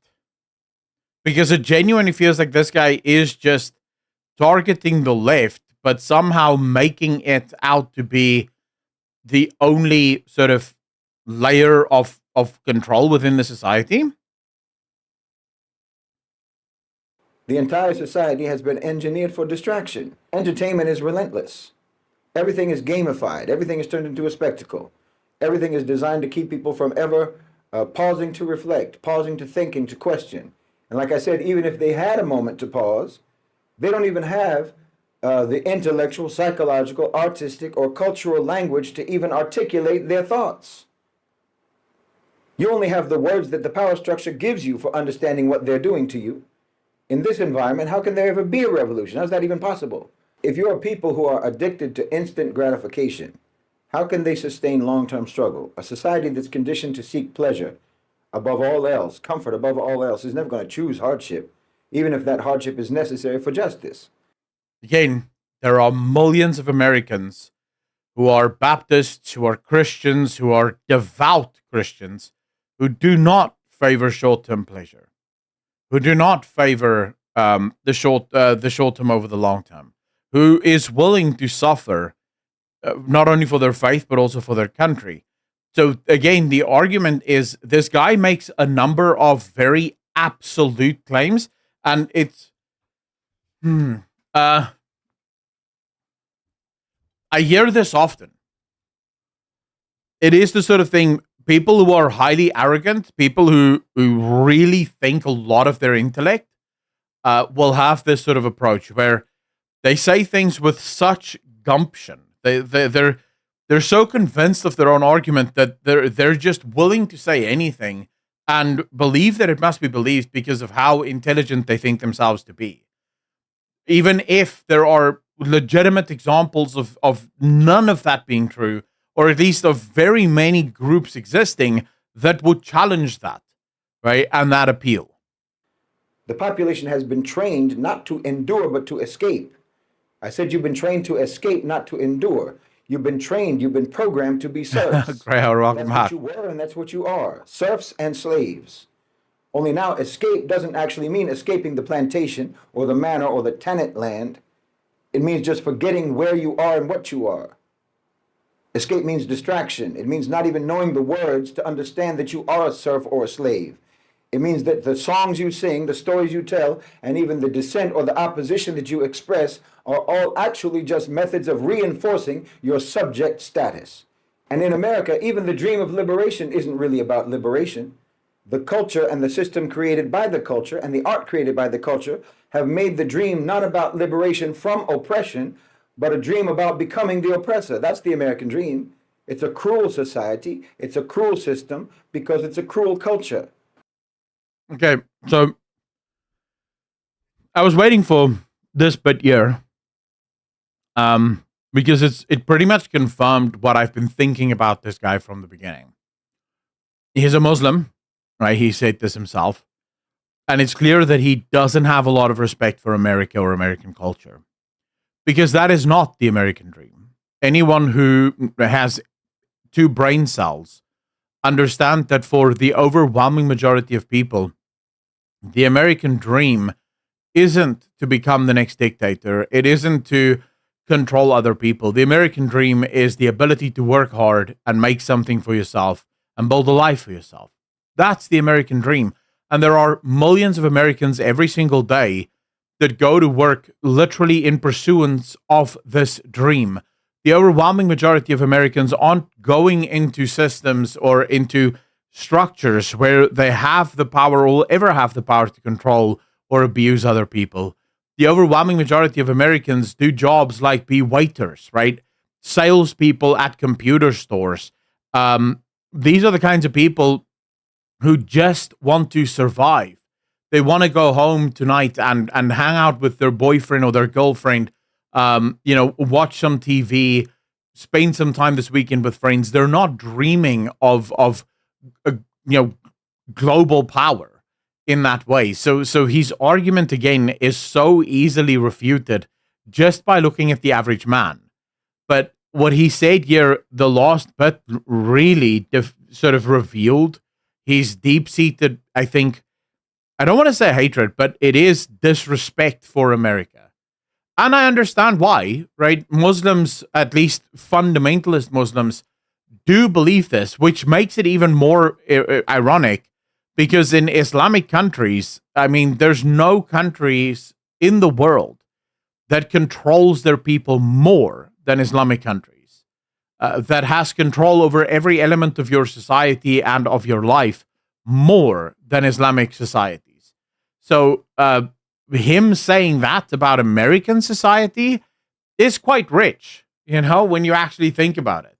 So like I say, you want short-term symptom treatment, not long-term cure of the disease, because the only kind of revolution that you really need in America is a cultural revolution. America doesn't need cosmetic surgery. It needs brain surgery. It needs heart surgery. You don't need a pacemaker. You need a transplant.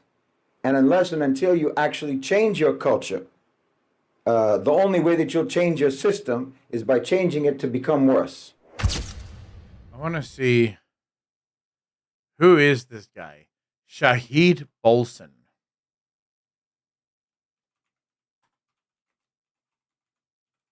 Is that how you spell it? Shahid Bolson.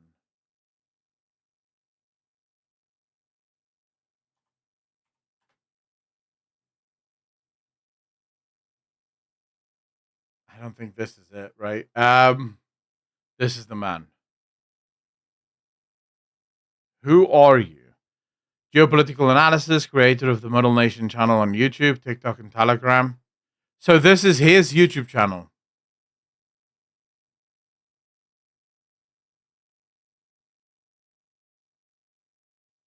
See, I immediately distrust a lot of stuff here. He has his own website.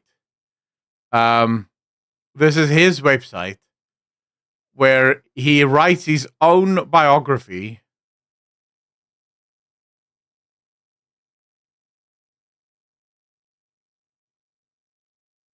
I don't know. I've lived in America my whole life, and things seem like they will get much worse before they get any better. Even Trump himself sees generally largely giving up and not believing in the system. Highest darkness, always remember that to some extent, you will see what you want to see in the world. Right? This is oftentimes, sadly, something that happens with, especially when you start to focus heavily on politics. It's one of the things I catch myself doing, right? For the last week or so, I've been quite depressed. And I realized that it's because of politics. It's because I'm way too involved in the politics, and I'm not allowing myself to be distanced from the politics insofar as, yes, pay attention to what's happening, but also live my life. And it's taken a bit to get that sort of separation and realize, no, wait, I don't, this isn't like, dude, I'm covering this shit, but I'm not this shit, right? It doesn't matter. I should not get so involved that it drags me down, because what happens then is you start seeing it everywhere. Sometimes even your own eyes will lie to you. If you do a lot of doom watching, then you'll see impending doom. True. You know that the current generation has been shifting on the new generation since the concept of generations became a thing. What I see is 6 years ago, I spent $2.34 for a 42 pack of water. Now that same water is $7.58. I can tell you my paycheck didn't go up enough to cover the grocery increase. Ice darkness, and no one is denying that, right? But we're jumping sort of like between a lot of things here, right? The economy is something that Trump is trying to fix. They're in the process of fixing it. And if it works, hopefully it gets fixed. I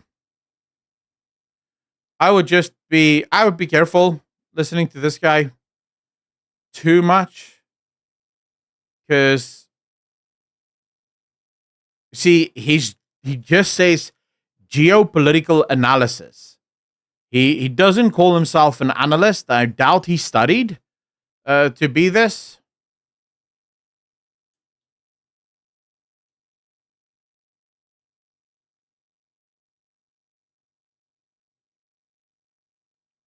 I mean, listen to shit that he says here, right? So, I mean, if America and EU evacuate their citizens from Israel, there will literally only be Palestinians left.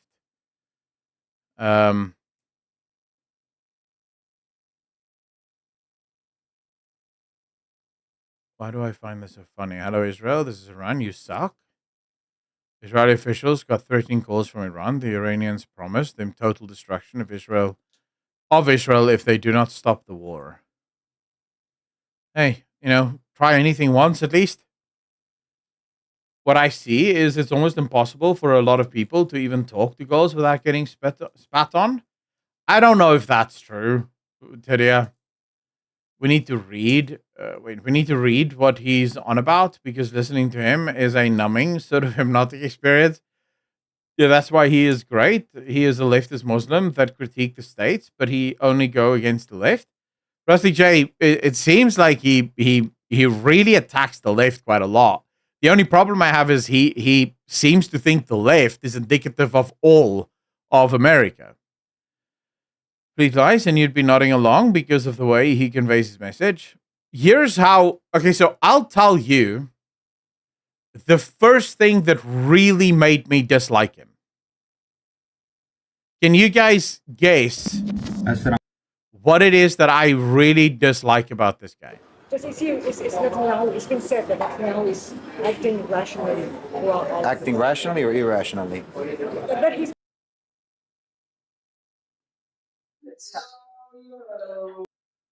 Just trying to see something. group. Like Right. you said, they've been included in October 2023. Well, history is written by the victors. That's what they say. History is written by. Take a guess, guys. What do you think I disliked about him? Like, immediately. Not the Palestinian flag. I couldn't give two shits about him having a fake country's flag. Like, who gives a shit about that? No. I'm joking about the fake country, by the way. No, I don't care about the flag.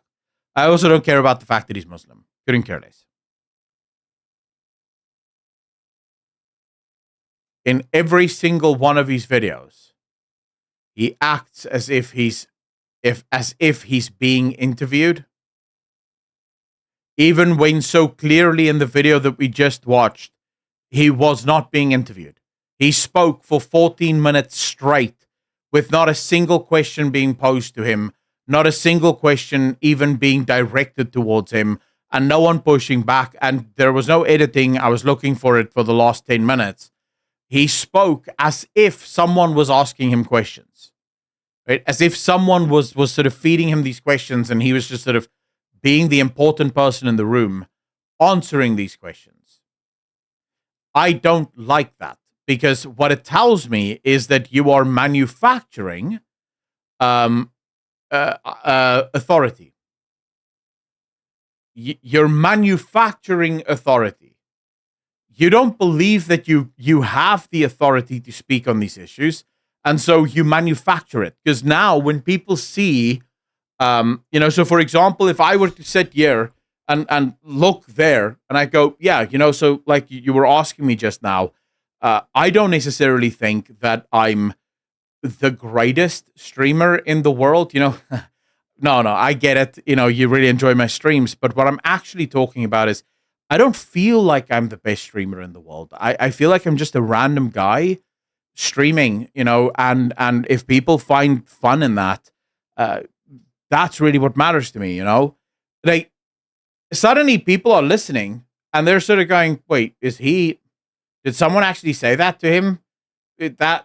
Because I'm looking here so clearly, maybe I'm talking to someone over here, but I'm only doing that because I'm trying to seem more important than what I actually am. Right? That's my issue with him. That was the first thing that jumped out at me, was this sort of pretense. And the other thing you see this very often with is shorts. So there's a number of YouTube shorts where people have made their studios to look exactly like Joe Rogan's studio. The back of it. You guys remember that red curtain that Joe Rogan used to have? They would have that red curtain behind them. And then they would sit in their shorts and they would rattle off some bullshit because they knew that the audience would see that and think, oh, this guy was on Rogan. And because he's on Rogan, he must have legitimacy to say he's bullshit. I hate it. Hear the voices? Because he sure can. This guy's videos looks like it has ambient occlusion enabled. Probably. He is an ivory tower leftist that attacks the states, but is too silly to understand the critique is of his own bubble of the left. Yeah, I wouldn't be surprised. I would not be surprised if that's literally what it is. I just find I find it incredibly funny. I listen to you because you keep an open mind, but scrutinize what you hear. Maynard, I try to, right? I will never claim that I am unbiased because I think it's impossible to be unbiased. But I at least try, where possible, I try to check my bias. And I'm lucky in that I have family members who aren't in this stuff at all. Right? So I have a lot of family members who don't at all believe the stuff that I believe, or follow politics that closely. So whenever I sort of start talking and rattle off stuff, I will have some of my family members that will check me, and they'll be like, "Wait, how are you saying that?" And I'll explain, and they'll go, "But that's not logically consistent because of this, this, this, or this." And then I'll have a debate, and oftentimes I'll convince them of my position, or a lot of the time they'll convince me that I might actually be wrong, and I would have to go back and sort of look at my own position again. So I am lucky in that regard.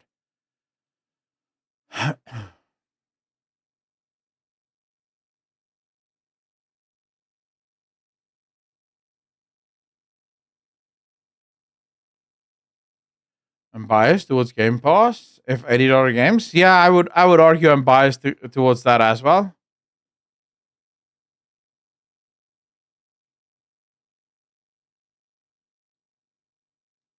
It was a pretty interesting video. It's the only video I've seen of this guy.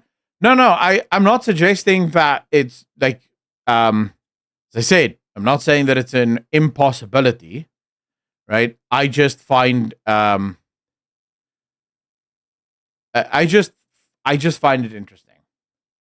The whole persona of the guy, it sort of blows me away.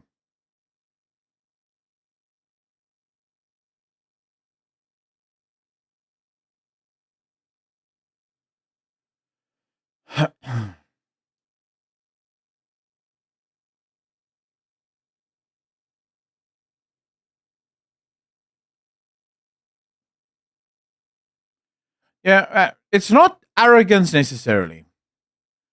Because a lot of the time, that's actually the opposite of arrogance. It's sort of almost, it stems from a place of insecurity. Like you're not willing to, you don't believe that what you have to say is good.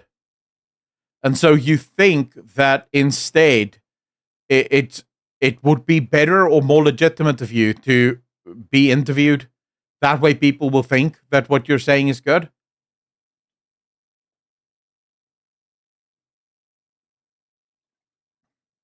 Hi, Sarkis. Here's what you need to remember. No president in the history of the world can fix the problems of the world. It's impossible. No president can do it.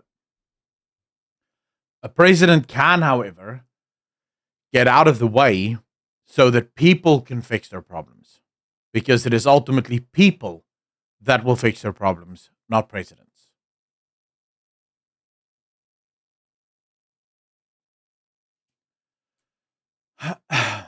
I don't believe in people or presidents fixing shit. I think anyone who thinks that presidents can fix stuff is not paying attention. Government only makes things worse. Truffle Shuffle Gaming, how you doing, bro? When did the name change happen? I was like, who is Based Evan? Yeah, I changed it. When did I change it, chat?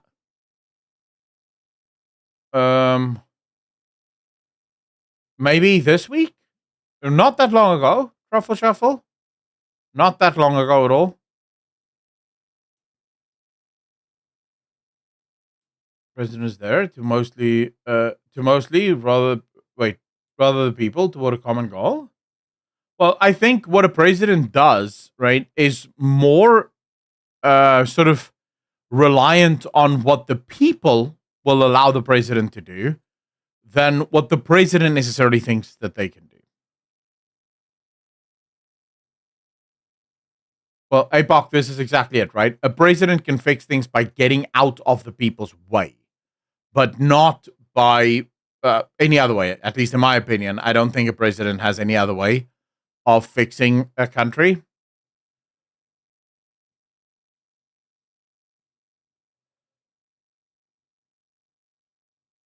countries are too large. There's no way a president can fix a country. Countries are too large. They're too difficult to control. There's no way I can fix her. Z Vengeance, you probably can't, and she's most likely going to destroy your life. Hey, Malthrax, thanks for the follow. Really appreciate you. Holy shit, are you re-following? When did I piss you off? Because I remember you, Malthrax. I remember you, bastard. I'm sure I pissed everyone off at some point.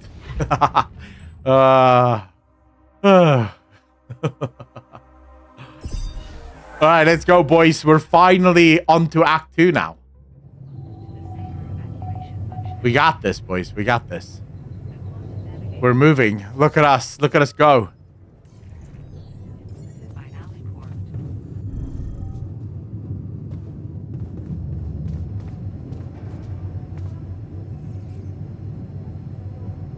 For a president to fix? Hey, what's going on? What are you arguing about? We got together to celebrate our progress, but it looks like we've reached the limits of a constructive discussion regarding our different views. We can't agree on the playlist. Oh, yeah, I remember this conversation, and we're gonna skip this because they're just talking about nonsense. Let's turn up the volume on those guitars. I'm not sure we should be celebrating it. Let's get a rave started. Let's chill to something upbeat. Yeah. Let's turn up now. On, look, I had and speak. You want that? Down came the rain and washed the effer out. A pointless operation, without any doubt. But the bastard was too drunk to find his way back out. But the bastard was too drunk to find his way back out. I'm pretty sure it wasn't that. I wonder if we'd even remember how to play that simple tune. What do you think? I haven't touched a guitar in ages. I went back to fiddling with the instrument a little bit. Is Molly still an untouched lamb, or did Botanist Jan get to her? Botanist Jan wants the other girl. Whoever the other girl is, I can't remember her name now. Luckily, we're not. You know, I bet we always up to it. Yeah, I'll go build you guys a guitar. Where's the workshop?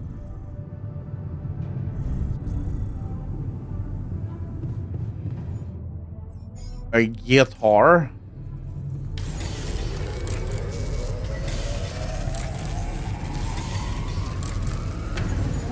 I think it's so that I see it. I'm not sure. And now we have communications. Hello? I don't think I've heard this one yet. This is Maxwell. Oh yeah, we've heard this conversation as well. He's angry at me because I told my wife or ex-wife. Well,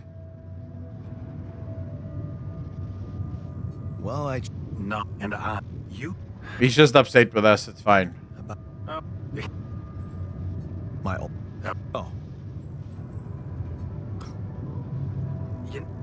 You.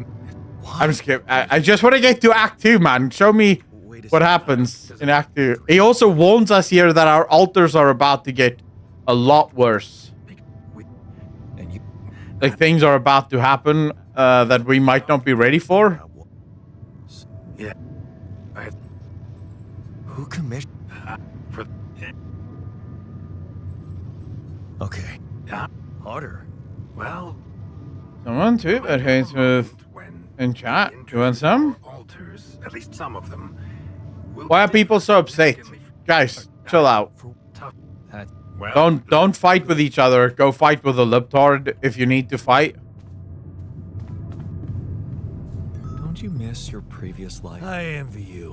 What's there to miss? You believe everything can be fixed. Okay, I've got us a guitar. Now, what do we want to play? How about something from our old repertoire?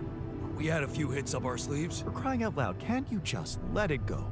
Do you really want to sing something a 16-year-old version of yourself wrote? True. That could be a bit awkward.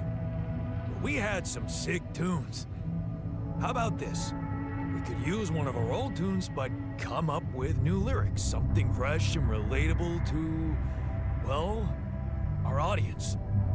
And by audience, you mean? Us. Us. Obviously. Let's write about us. What do you think, Jan? This is so awkward. Sounds good. I was never much of a writer. All right. Like it. Let's get down to it. That's the spirit. And what exactly would you write about? Like I said, something relatable. We should write about us, our crew. What unites us, what divides us. I would add something about the love that we share. All good songs are about love. Uh-huh. We could have a few verses about things we lost along the way. Sounds like a plan. I'll take the first verse. You, Brainiac? What about me? What would you like to sing about? You didn't think you'd get away with it, did you? You didn't think you'd get away with it, did you? You're not gonna leave me alone, are you? Nope. Nope. Apparently this is something we do now. Fine. Give me the shortest part. And what'll you sing about? Quantum mechanics? What else? Let's add some meaning to this pointless activity. Okay, then. Jan, your turn. You take the second verse. What are you gonna sing about? All right, chat. What are we singing about? If you're on Twitch, you can vote. Sadly, there's no other platforms that have integration. Only Twitch integration. But what do you want to sing about? The road ahead of us or the path we traveled together? So we can either sing about the future or the past.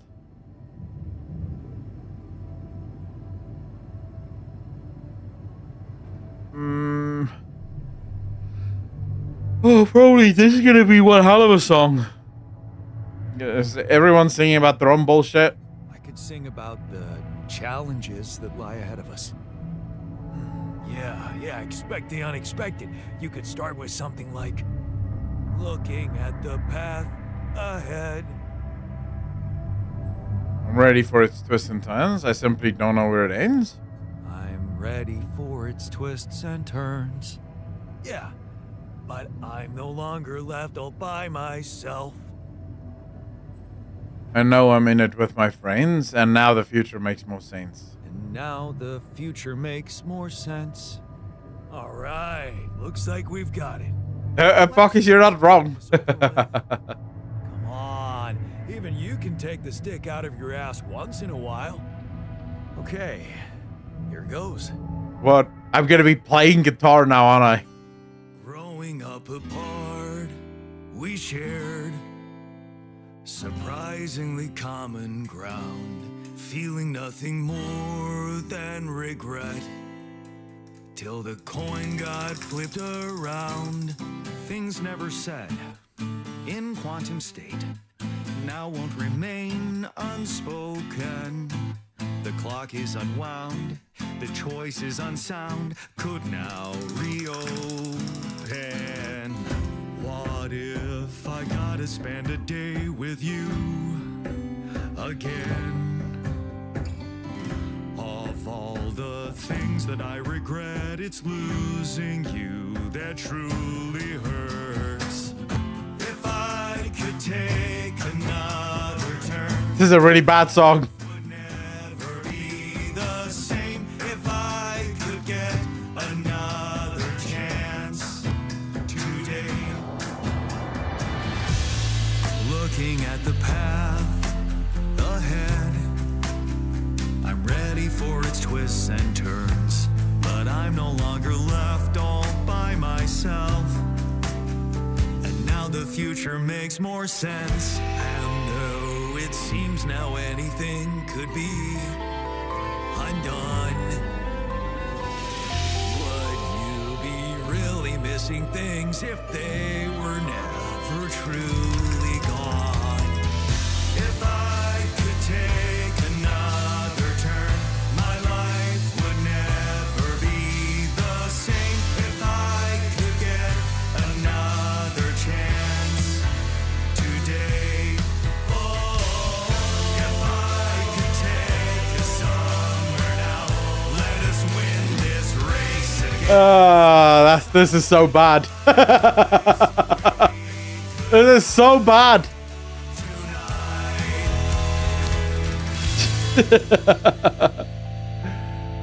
I think it's meant to be bad, Bacchus. I think it's meant to be bad because they're not actually musicians, right? They're just sort of playing at being musicians. So I think it's meant to be tacky.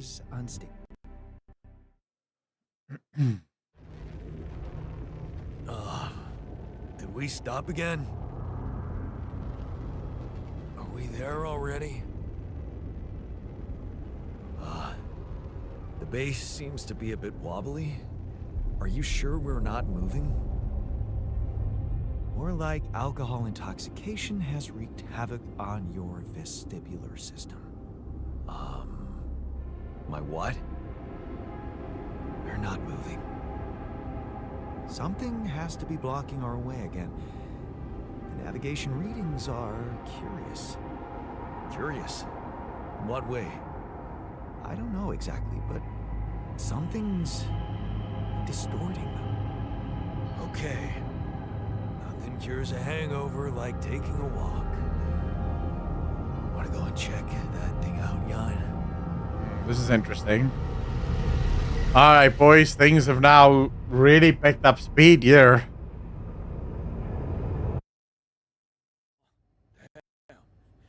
So much work for nothing.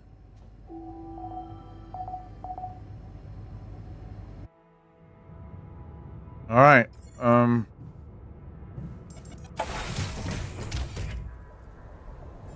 right, before we continue, let's just quickly get a couple of things up and running here. Oh, he's still working on that. Good job. Just make sure. Kitchen. Greenhouse is set up. Refinery.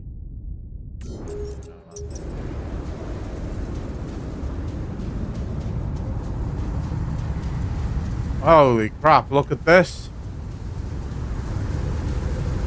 What the hell is that? Another kind of anomaly? Sure distorting gravity around here. Need to think of a way to deal with it if we want to push on. Okay, this is really awkward and weird.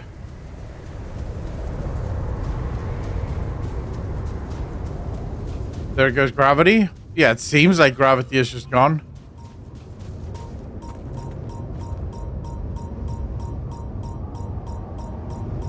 I'm being warned of something. What is this? A new anomaly? Time dilation. What? So this changes time.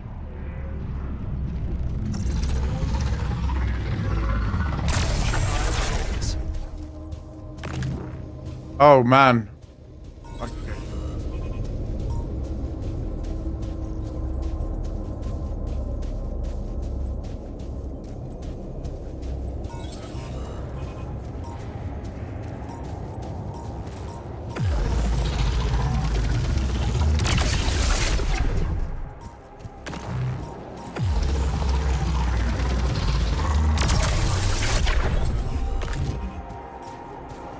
Do we have some organics here?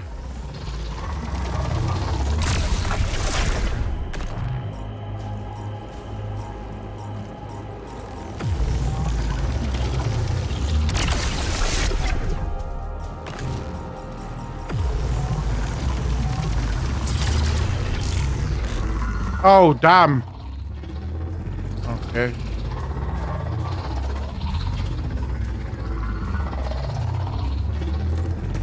For sure it makes time go way faster. Yep.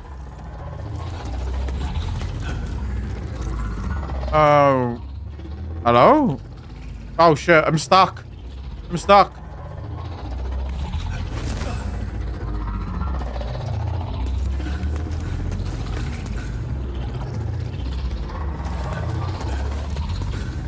There we go.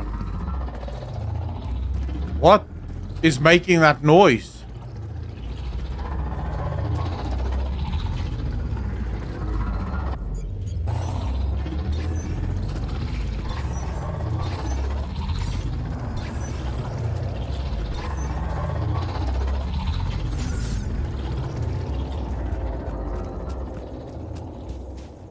Where is the deep deposit now?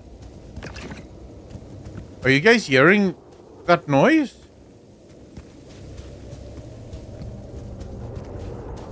It is here.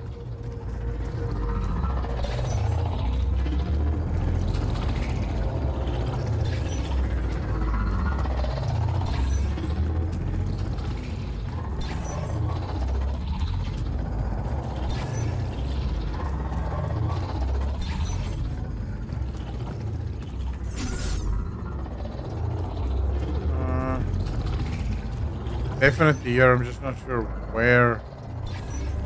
Chat, don't tell him. Don't tell me what.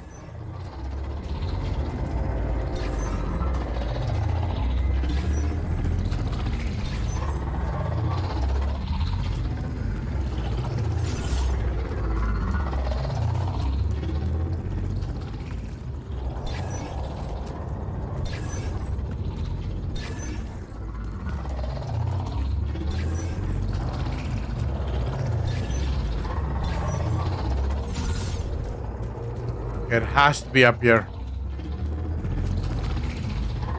But I don't have any more energy. Damn it. What about here?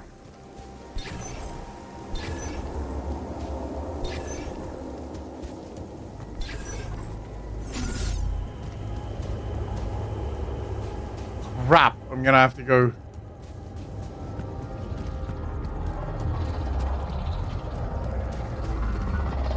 I need to go grab energy. This game reminds me of a really old game called Dig. I'm not entirely sure what this game reminds me of. I just know it's weird as shit. Like there's all sorts of noises being made right now. None of it makes any sense.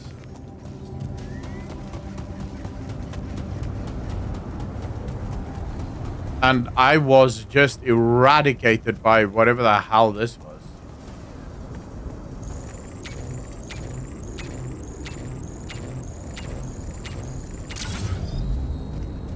We go.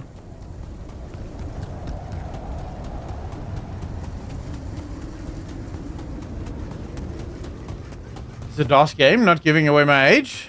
Oh crap, Sierra. Well, to be fair, you could be really young and just really into old school PCs, right?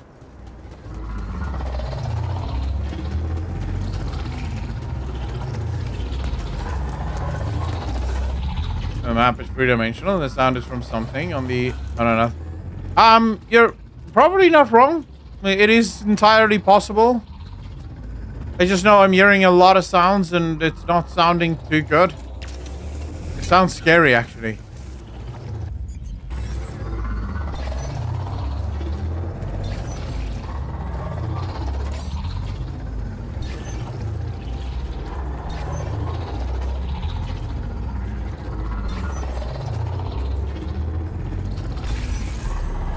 Got him. All right, boys.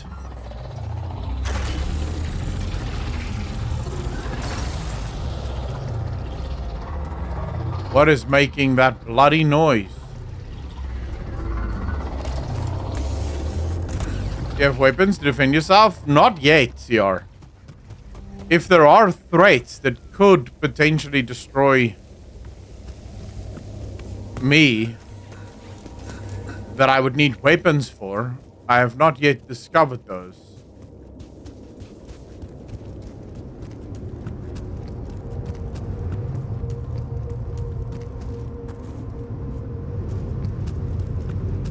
Oh, crap.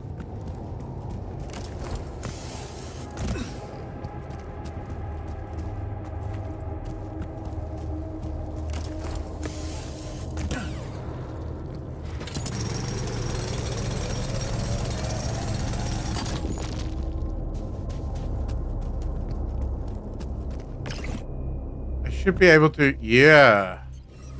Let's destroy this. Jay vs. Evil, how you doing, brother?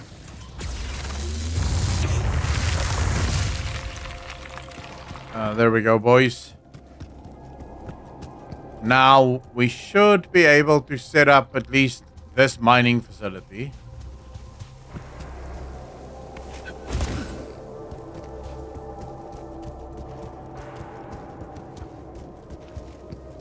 Don't know how to get there. We have to start getting a move on, so...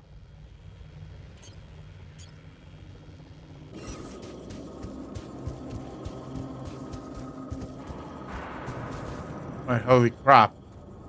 Dude, look at the range on this thing. It's insane.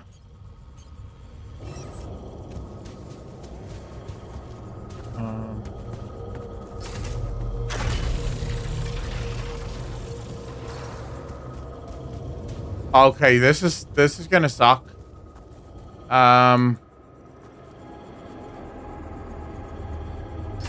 Is this gonna work?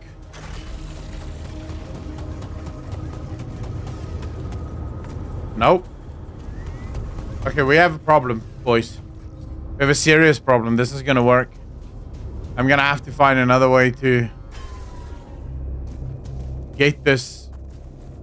Okay, we'll have to come back tomorrow. We're gonna have to find another way to connect all of this.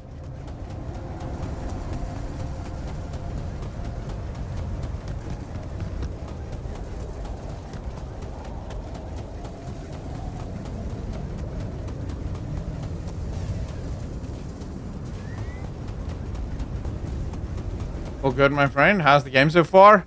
Well, we just ran into a pretty serious issue. Gravity seems to be screwed up. You know, so that's fun. So you just left the university? But if up and above? We'll see. Feeling alright after the party? You feeling alright? Honestly, been better. Yeah. I need to replenish my electrolytes. That's fair. Would be easier if we had any isotonics left in the storage room. Someone must have got to them first. What the hell is an isotonic?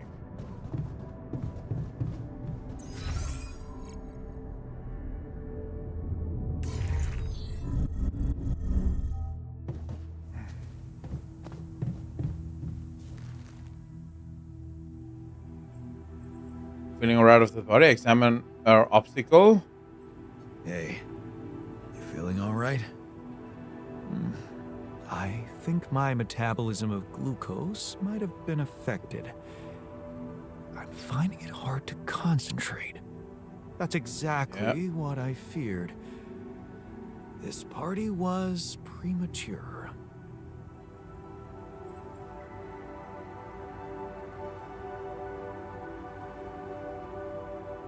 Chat, what's going on? What are you guys up to? Young ones are into Subways, Surfers, and Fortnite and shit? What the hell is Subway Surfers? Is that an actual game?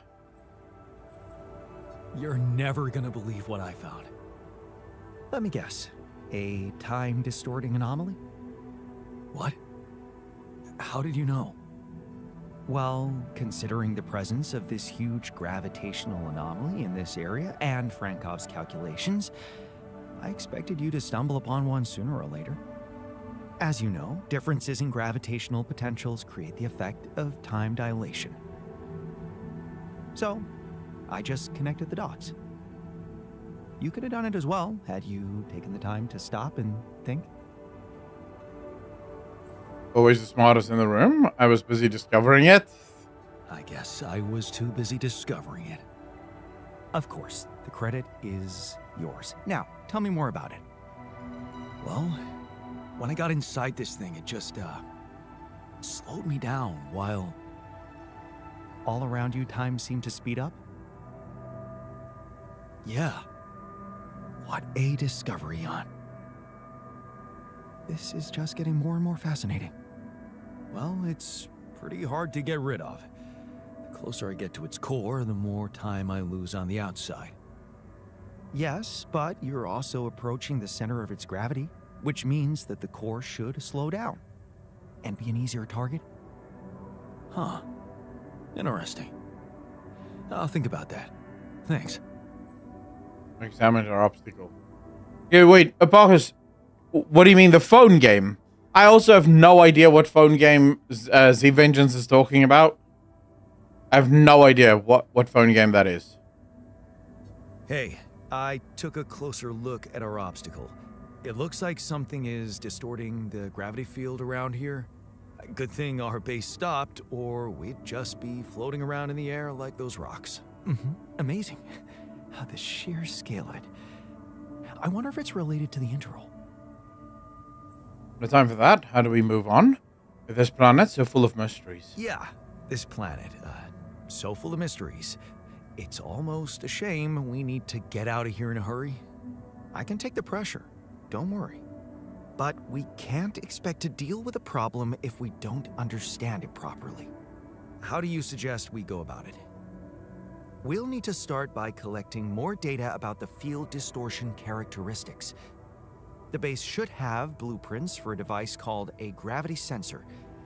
Once you craft it, it needs to be placed somewhere high to cover as much ground as possible. We're in a canyon, right? So maybe a ledge somewhere high up would be good. I'll mark potential spots on your map. Okay. Okay, I'm on it.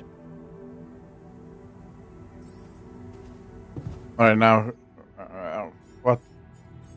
Give me a base overview.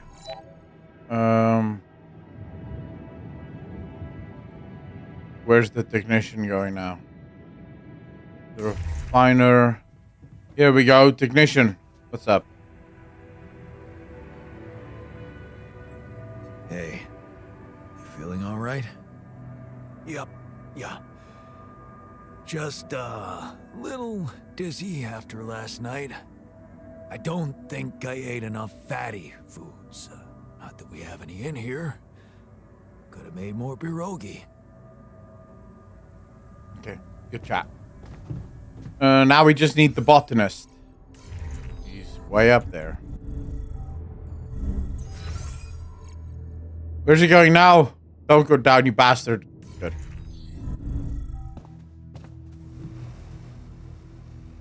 Now he's gonna cry about our wife feeling alright after the party. You feeling alright? What? Oh, I don't remember anything from last night, except for waking up in the technician's bed, which I'd rather forget.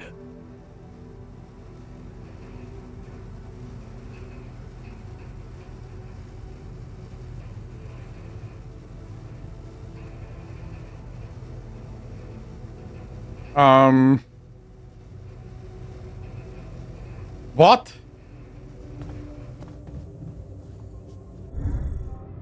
Bro, that's not cool. They're literally related, like properly related.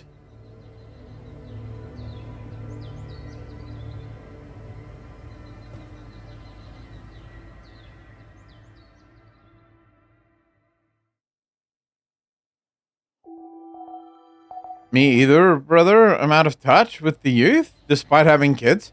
But I feel like parents are probably just always out of touch with their children. Like, how are you supposed to be in touch with your kids?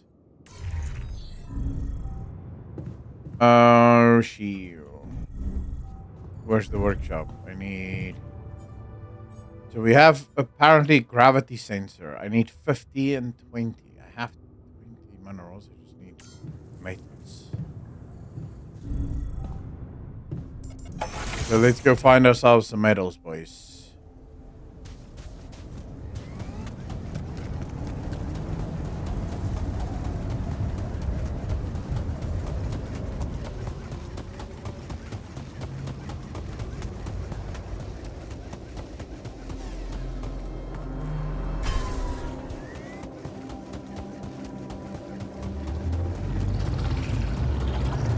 Don't want to know what the hell makes that sound, because that's scary as shit.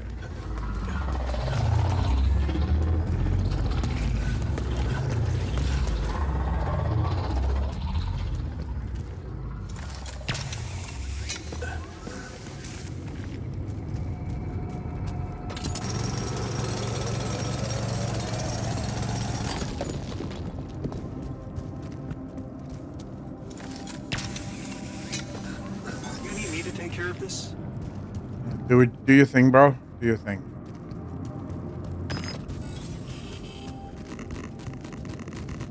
Oh, here we go. Taking on more enriched, more uranium. This is nice. Would you like me to address that?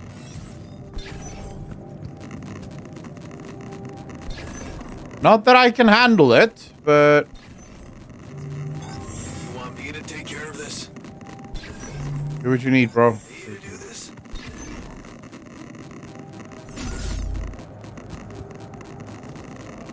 Yeah, do your thing.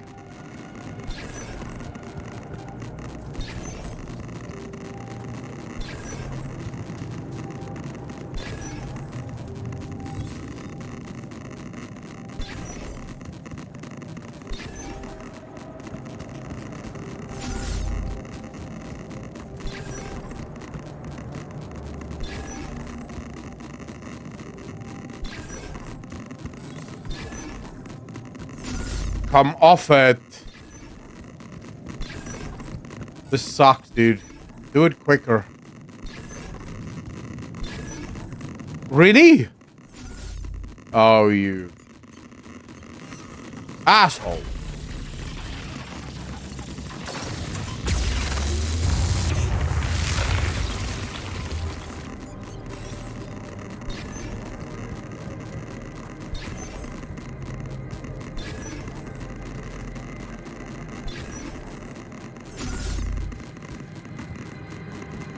Chat, if you were to guess, where would you say this thing is?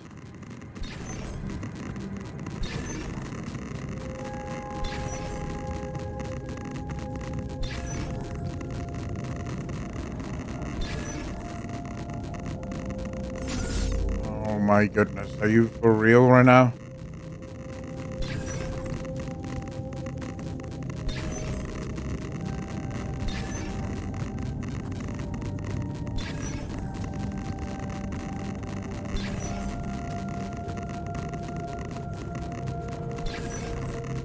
My bro, like, what are we doing here? Can someone explain to me what the hell am I supposed to do? Like, how is this?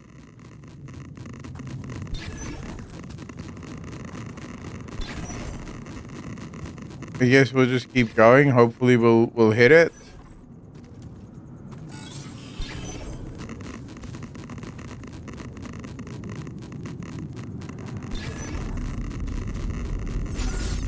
It's not getting warmer. This seems to be the warmest that it was here. But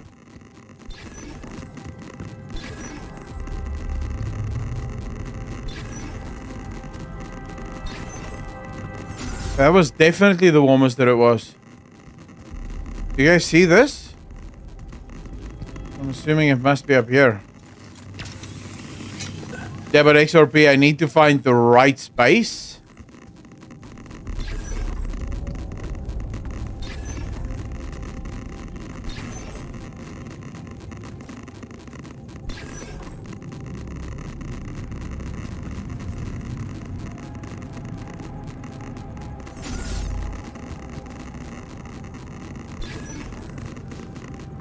All the while taking dangerous radiation right to the dick. Man, I'm never having children again after this game.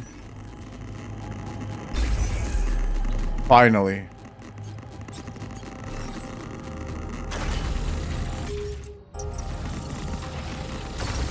Right, the enriched uranium is done.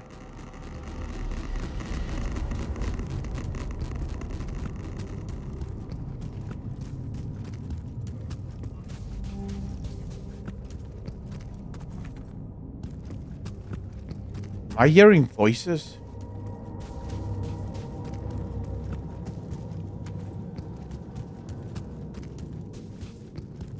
I could have sworn I just heard voices, boys.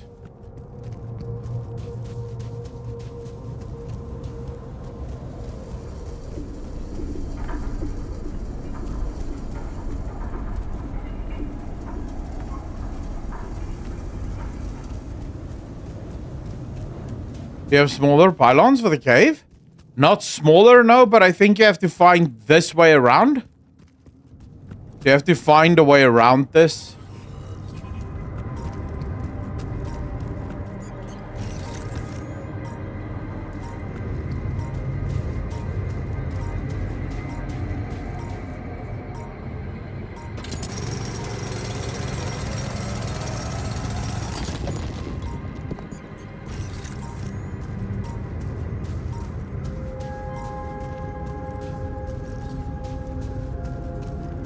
But there was definitely some kind of...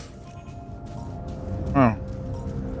There's some kind of warning here, but I didn't see anything happening. That's interesting. Thought it was grunting and walking sim again. No. Seven, you don't have to complain. This isn't Death Stranding.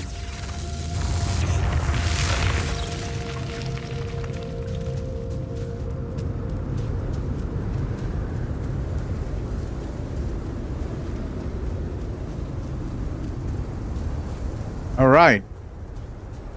Well, this is going to be amazing.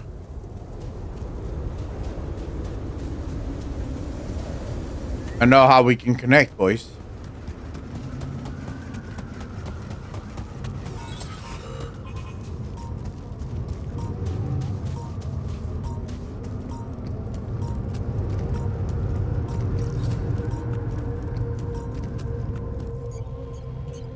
So we need a travel pylon. I'm gonna say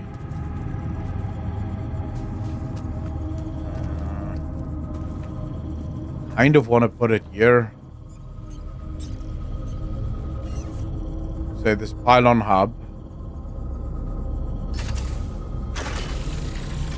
Then we need to put a normal pylon over here.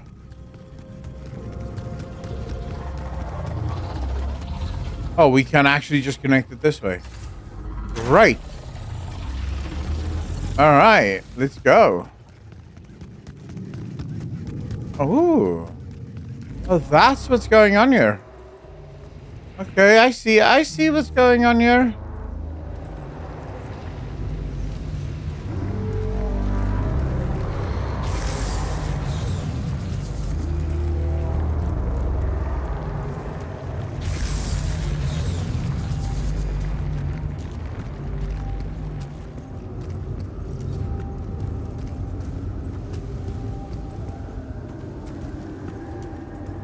Okay, who knows what the hell that was? Is this speeding up time? Oh, wait.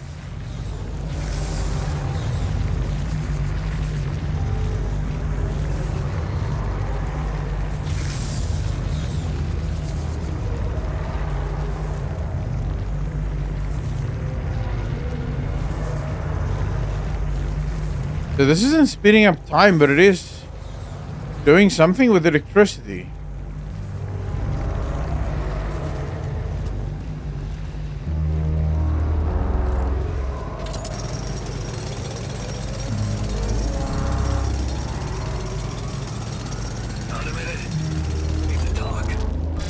No, bro. Not right now. I'm busy. I'm busy saving the galaxy here.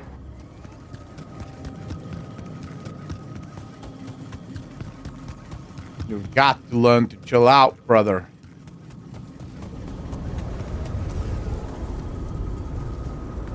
Wait, did I just choose? I chose a normal pylon, right?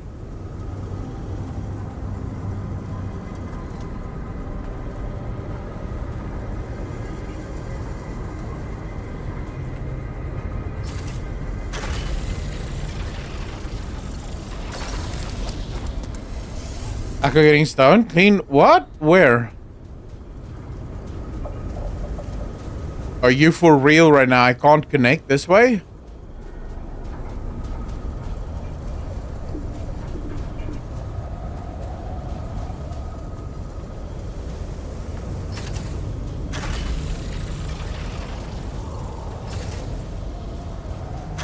Right. It's all connected now, so now we can go back inside and hopefully not die. You were surrounded by floating stones? That's what I was referring to. Oh yeah, I think those stones were trying to kill me, actually. But it's nice of you to make light of my near death. Such a German thing to do. Now what?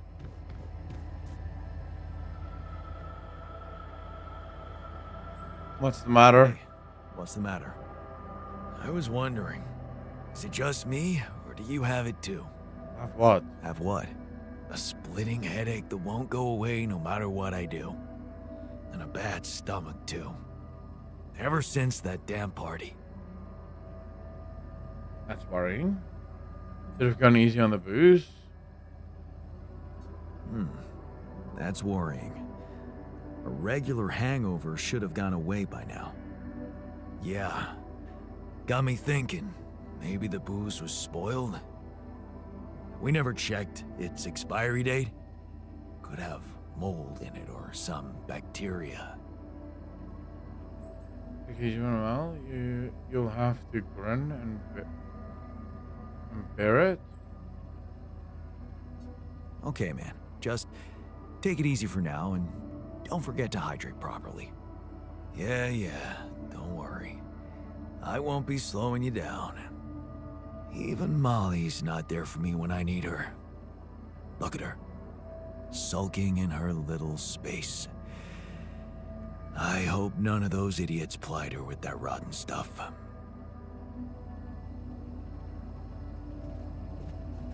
It might be... Wait, Molly looks to be dying, actually. Oh, shit, boys. We might have cloning sickness. That might actually be the problem, cloning sickness. So, you create clones. They get... Well, not good. Not good at all.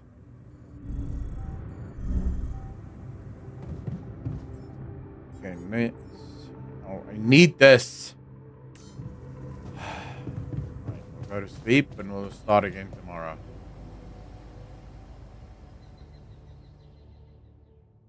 Why do you blame the technicians, E-Vengeance? What did he do?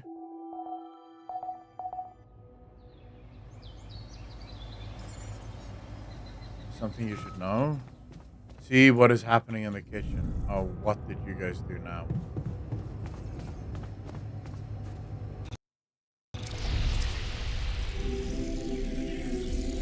I knew there was something wrong with her. I saw it. And I didn't do anything. Wait, what the hell happened to her?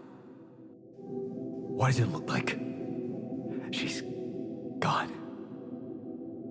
Molly's gone.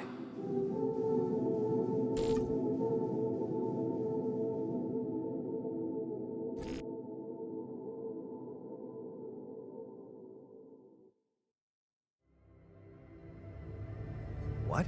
But why? I mean, no, that's not possible. There was never any problem with her. I came to see her like I did every day, and she was just lying motionless, cold and stiff. That's just unthinkable. Such an innocent little being. Yeah, poor thing. Never got to see a real Meadow in her short life. At least her life had meaning. She will be remembered as the first living organism ever to be created with the use of rubidium. Dude, do you guys see what's happening here? This is insane. The story is really good, Tekla. What? Molly was the first one we cloned? It was the first one we created? The poisoner is going to pay for this. It's sad, but let's move on. Let's honor her with a moment of silence. She was our loyal companion on Gonian, how you doing, brother? Let's at least honor her with a moment's silence. Here, here. Should I remind you that we are in the kitchen? The place where food is prepared? The longer Molly is lying around in here, the higher the risk of contamination. He called her by her name. And he does have a point. Let's just decide what to do quickly and get back to work. This is taking too much time. Molly's been a part of this mission before any of us arrived. In a way, she paved the way for us. I say we bury her with honors. You know what's the best thing about sheep? They're humble and simple. I don't think Molly would want us to make a fuss over her. Still, we are talking about corporate property here. I say we put her in the freezer and take her back to Earth. Ally Corp scientists might be interested in her. But it's your call, Jan. You're the captain. What do you think?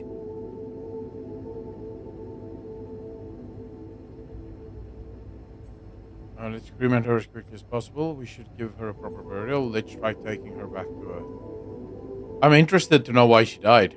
Let's pack her up for the journey home and see if any of us make it. No. We can't do that. What? Why not? Don't you all remember what they said at training? If any member of the crew dies for an unknown reason, it is the duty of the scientist on board to carry out a post-mortem without delay. Member of the crew? She was a live being, and her cause of death is unknown. We should find out what really happened. We owe it to her, and to ourselves. Actually, I didn't think of that. And it's a mandatory procedure. Let's do it. Let's perform an autopsy and see what we can find out. All right. I won't argue with procedures.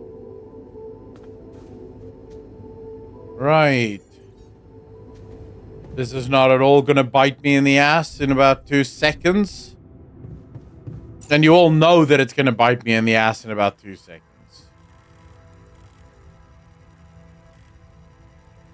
It 100%, dude. Like, let's be super real about this right now. They're gonna find out that it's some kind of disease that affects people that have been cloned. And then I'm gonna be shit-faced. This is disgusting. I am so upset about this. Oh boy, oh boy, oh boy.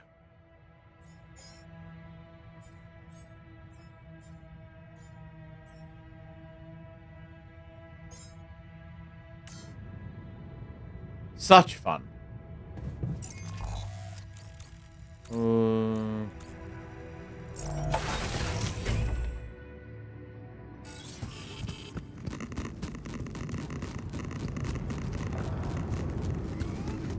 When the autopsy is finished, take the flanks, put them on a pan, some oil. See, Vengeance, you heartless bastard.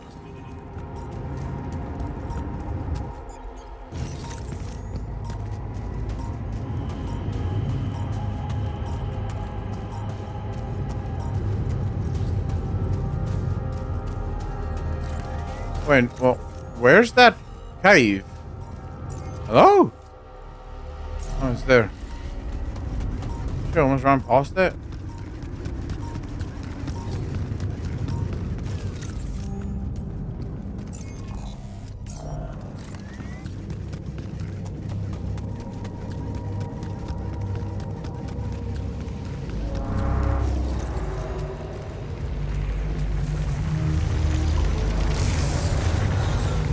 Oh, crap. That's what happens here.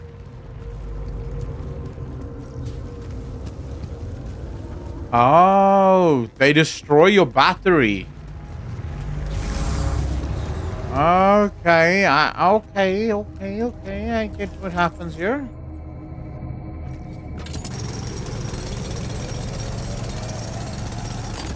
Begonian, this game is called The Altars. Someone create this for me, please. Would you like me to go there? Oh, yeah, fine.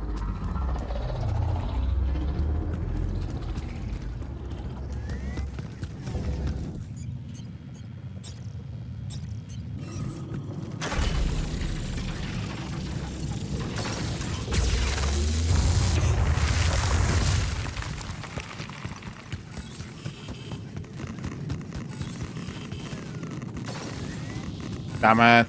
This is nonsense. Out of here. Wait, have we been in here?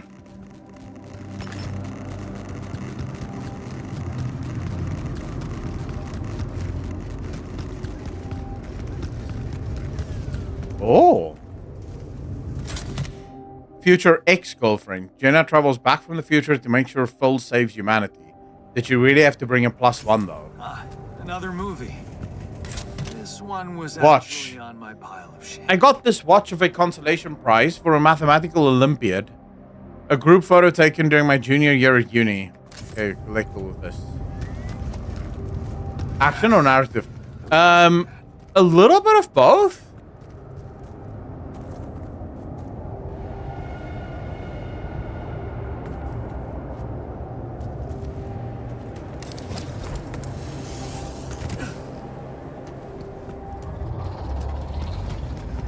It's actually difficult to say. Think of it as it's a survival game, but with an insane amount of storytelling. Like, genuinely insane amount of storytelling. But not, yeah, definitely not action.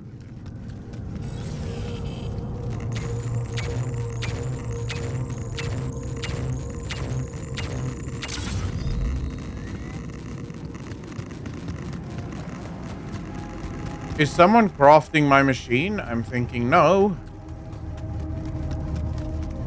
Okay, let's see if we can skip through this without being zapped. No, you slut!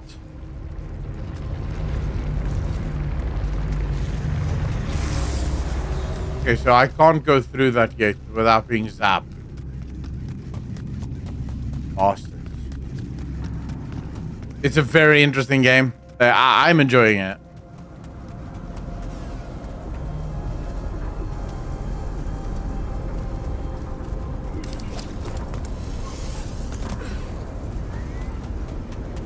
But I do think it's sort of... I don't think it's for everyone. I think there'll be a lot of people who sort of don't care for it. Like, if you like stories, you like this. Come see me. I'd like to draw your attention to something. Sure, why not? Looks like I'm done. Should I go there next? Yeah. Everybody's there. I'm not gonna come see you yet. I need to...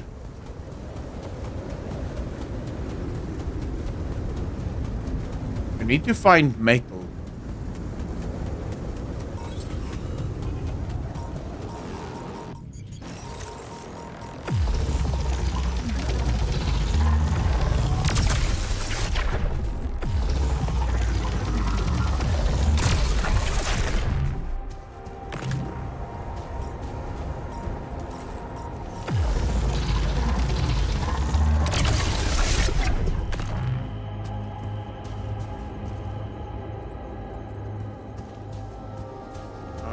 Okay.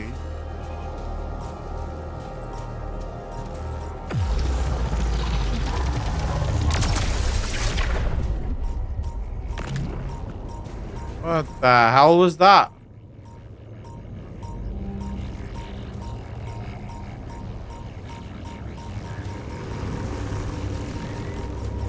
Whoa. This anomaly. I haven't seen them behave like this. What is this?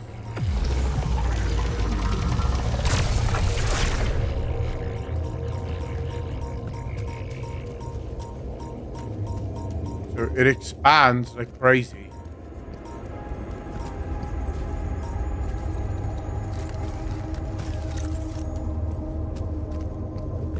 Very interesting. Very interesting.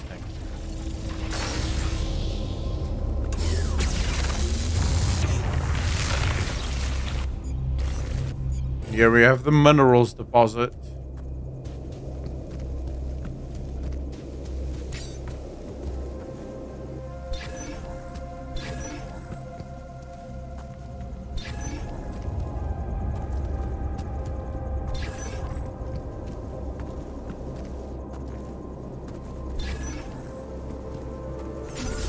Wow, not even a little raid. It's gonna be up there, innit? Could it be in here?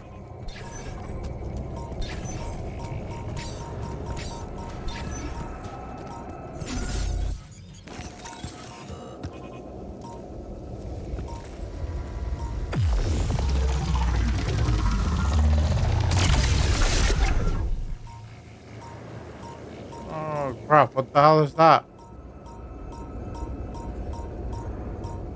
Another one of those expanding ones? Dude, this entire area is so weird.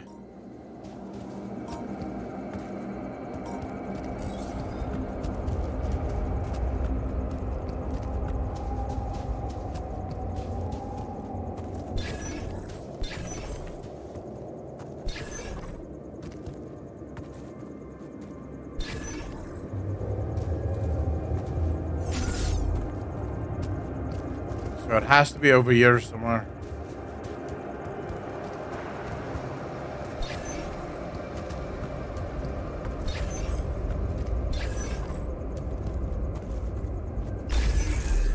Right. Thank you.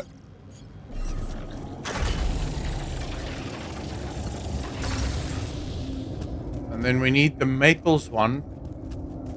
But that's back there. And we don't really have that much time. We have to get back before radiation starts.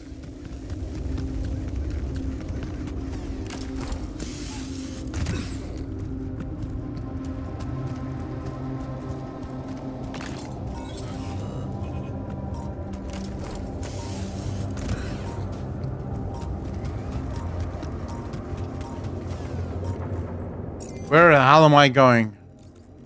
Not the right way. Dude, is it just me, or is this maybe the most confusing place I've been to yet?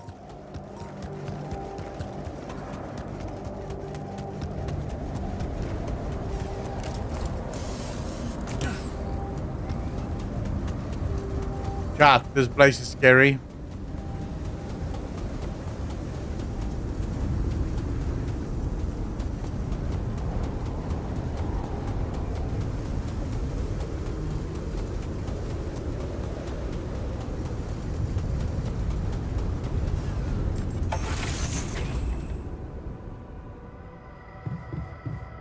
Okay, where's Jan?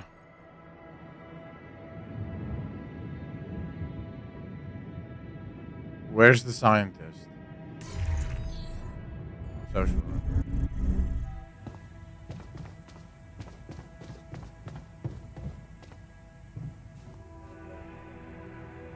I was going to say, insane amount of fiddling. Yeah, it's definitely not an action game. It is more. It's more social, talking, and sort of story-driven. I discovered something new. An anomaly that seemed to be pulsating. Pulsating, as in shrinking and expanding. Yeah, and it seemed to have 2 cores inside. Very interesting. Thank you for bringing this observation to me. I suppose destroying it will be easier if you time your movement accordingly to the pattern in which it pulsates? Ah, I'll keep that in mind. Thanks. Hey, are you done with the post-mortem? Did you find Molly's cause of death? Yes and no. Don't you just love science? I know the direct cause of death, and it wasn't food poisoning. No? No, it was a severe brain hemorrhage. Oh, shit. What? Why? That's the tricky part. Her brain looked changed. Part of it was covered with a strange, transparent film, like mutated tissue of some sort. Where did it come from? Are you talking about a tumor? I didn't know it caused the hemorrhage. Any ideas where this tissue came from? I don't know. Jan, I'm not a neurosurgeon, and I'm certainly not a veterinarian. A basic autopsy on a human being is all I'm trained to do. I ran a sample through our standard lab tests, and it doesn't fit any known results. So all I can tell you is this isn't any condition I could put a name on. Nothing more we can do, case closed. This is not satisfactory.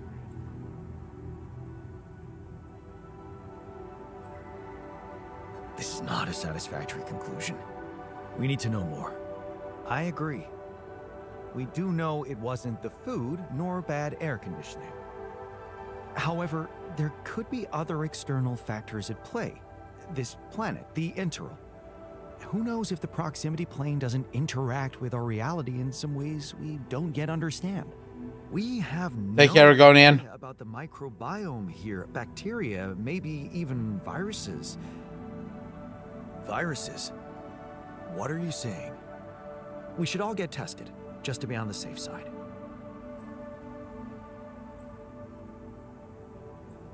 So, the technician was right when he urged us to examine the sheep. And we were right to listen to it. Now let's follow through. Okay. How do you want to proceed? MRI scanning. A simple procedure that will give us the first crucial answer. Is anything affecting our brains too? All I need from you is a simple upgrade of our infirmary. Think you can handle that?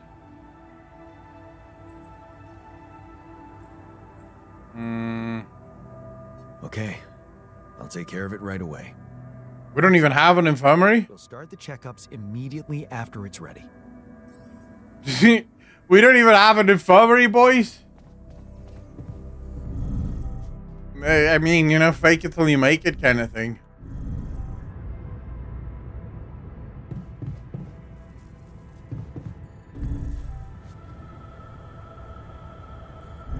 But it was super duper. Yeah. The second it's built, it'll be amazing. See, here you go. Don't even have one. And I'm not close to building one either. Oh, gee. But then he also wants an upgrade to the simple infirmary. But I don't have upgrades to infirmaries.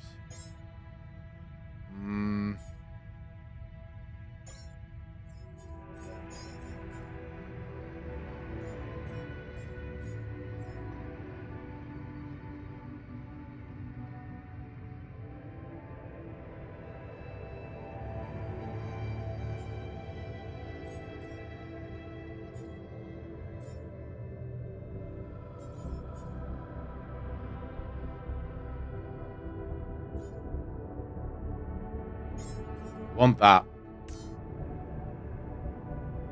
If you don't have an infirmary, how are we doing the autopsy? On the ping pong table?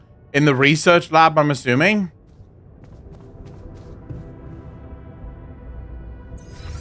That's my assumption.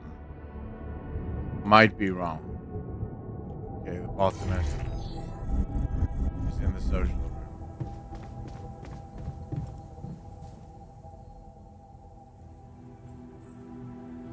Hey, I found this. I brought it on this mission, but thought that maybe it could mean something to you too. Oh, look at that photo. I'm surprised you took it. They told us to take things that bring back happy memories. I guess I hoped this memory would cheer me up in hard times. I remember the day this picture was taken. I already had a massive crush on Lena. Thanks, man. That's a lovely gift. You're very welcome, sir. I love the fact that I still don't have anything set up.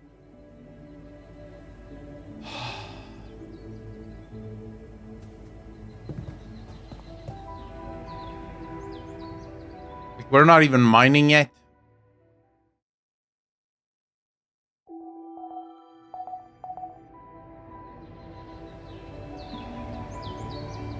Place the gravity center on the top of the canyon. My bro, I am trying.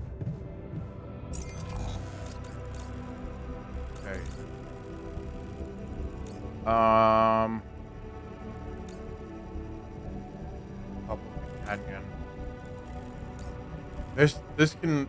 No, that's the top of the canyon, but I don't know how the hell we get there.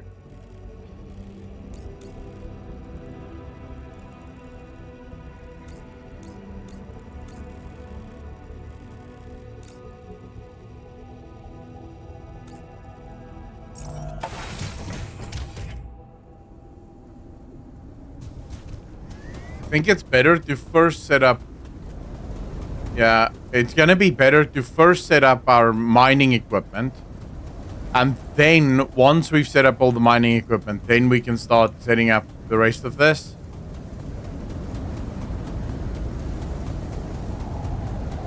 Because right now, I have no mining equipment. At least none that...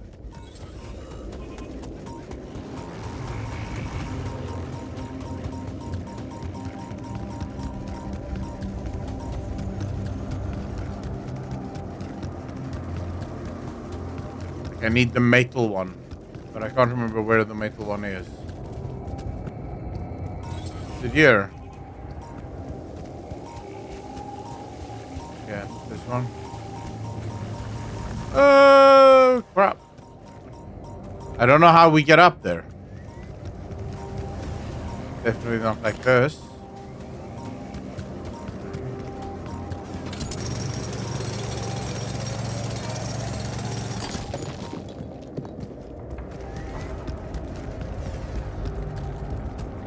Now, is this gonna drain my suit again? Bastard.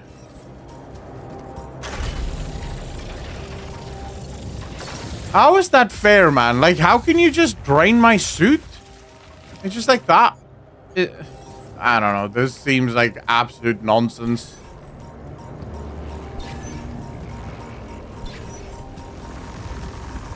Holy crap. Almost ran into another one there.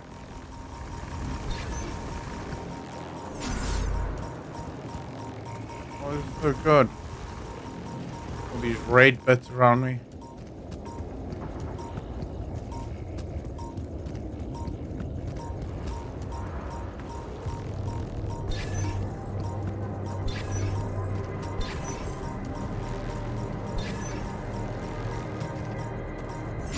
Dude, where in the hell is this thing?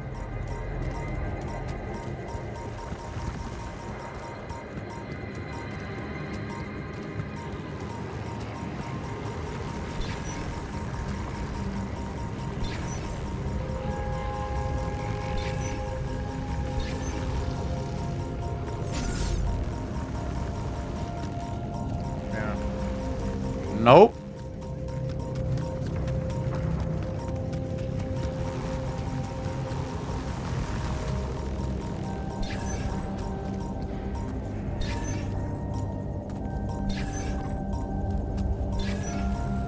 Give me one raid bet, man. Yeah, I know where your raid bets are. I see through you, bastard.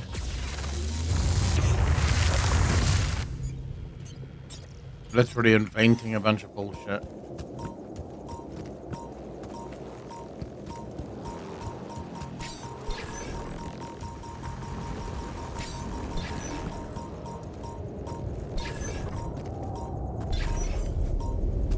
Oh, it's not here. What? What about here?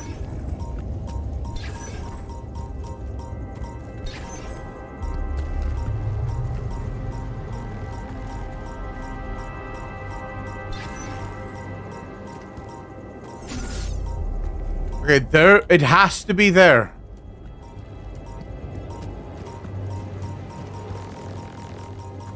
Not that I can really... Oh, you know what? Just go into it. It's fine.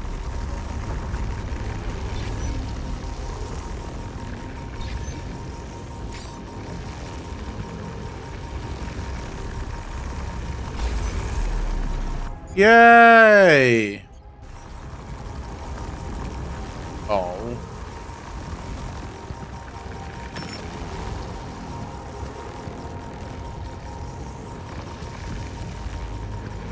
So I can't do anything until I fix this.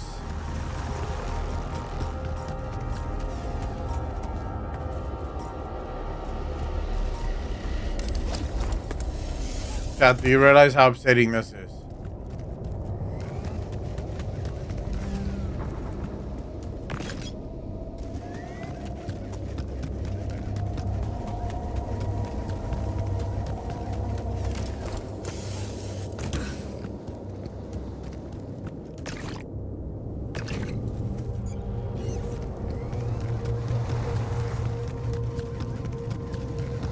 I think this is the organics. Yeah, we're close to the organics one.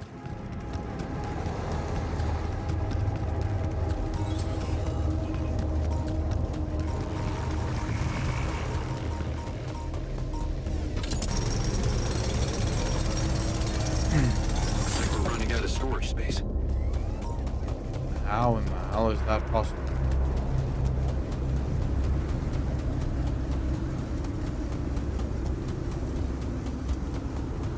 like, how actually is that possible? Oh, I know how this is possible.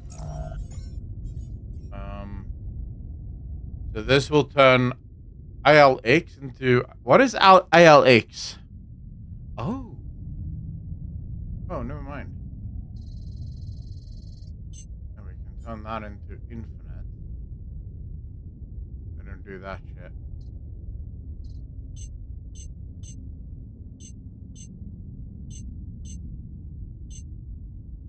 Actually, we could probably turn this into infinite as well. It's not like we always have this. You catch a sneeze.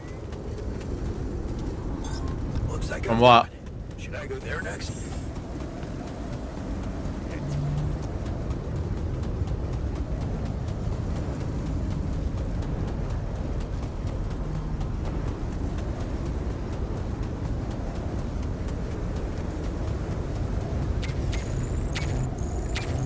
There is a 0% chance that this is a good idea.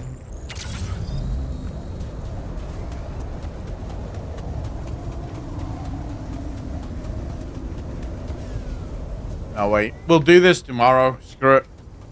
Tomorrow night, though. It's already late.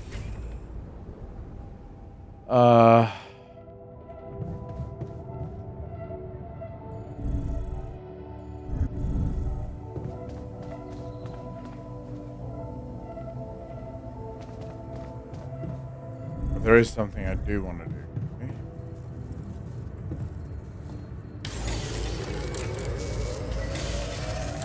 Before you head out.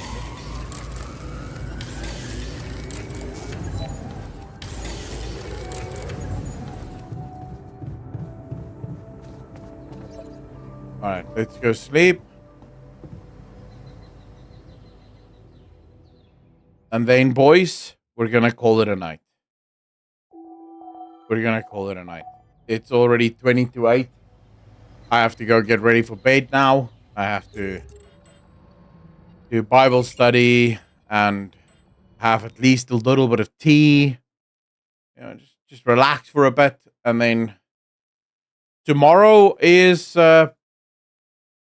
podcast day. So I'm going to spend quite a bit of time doing the podcast and editing the podcast and all the rest of it. So I will be back after, well, I will be here late tomorrow. Probably around 6 o'clock. Thanks for the stream, brother. It's my absolute pleasure.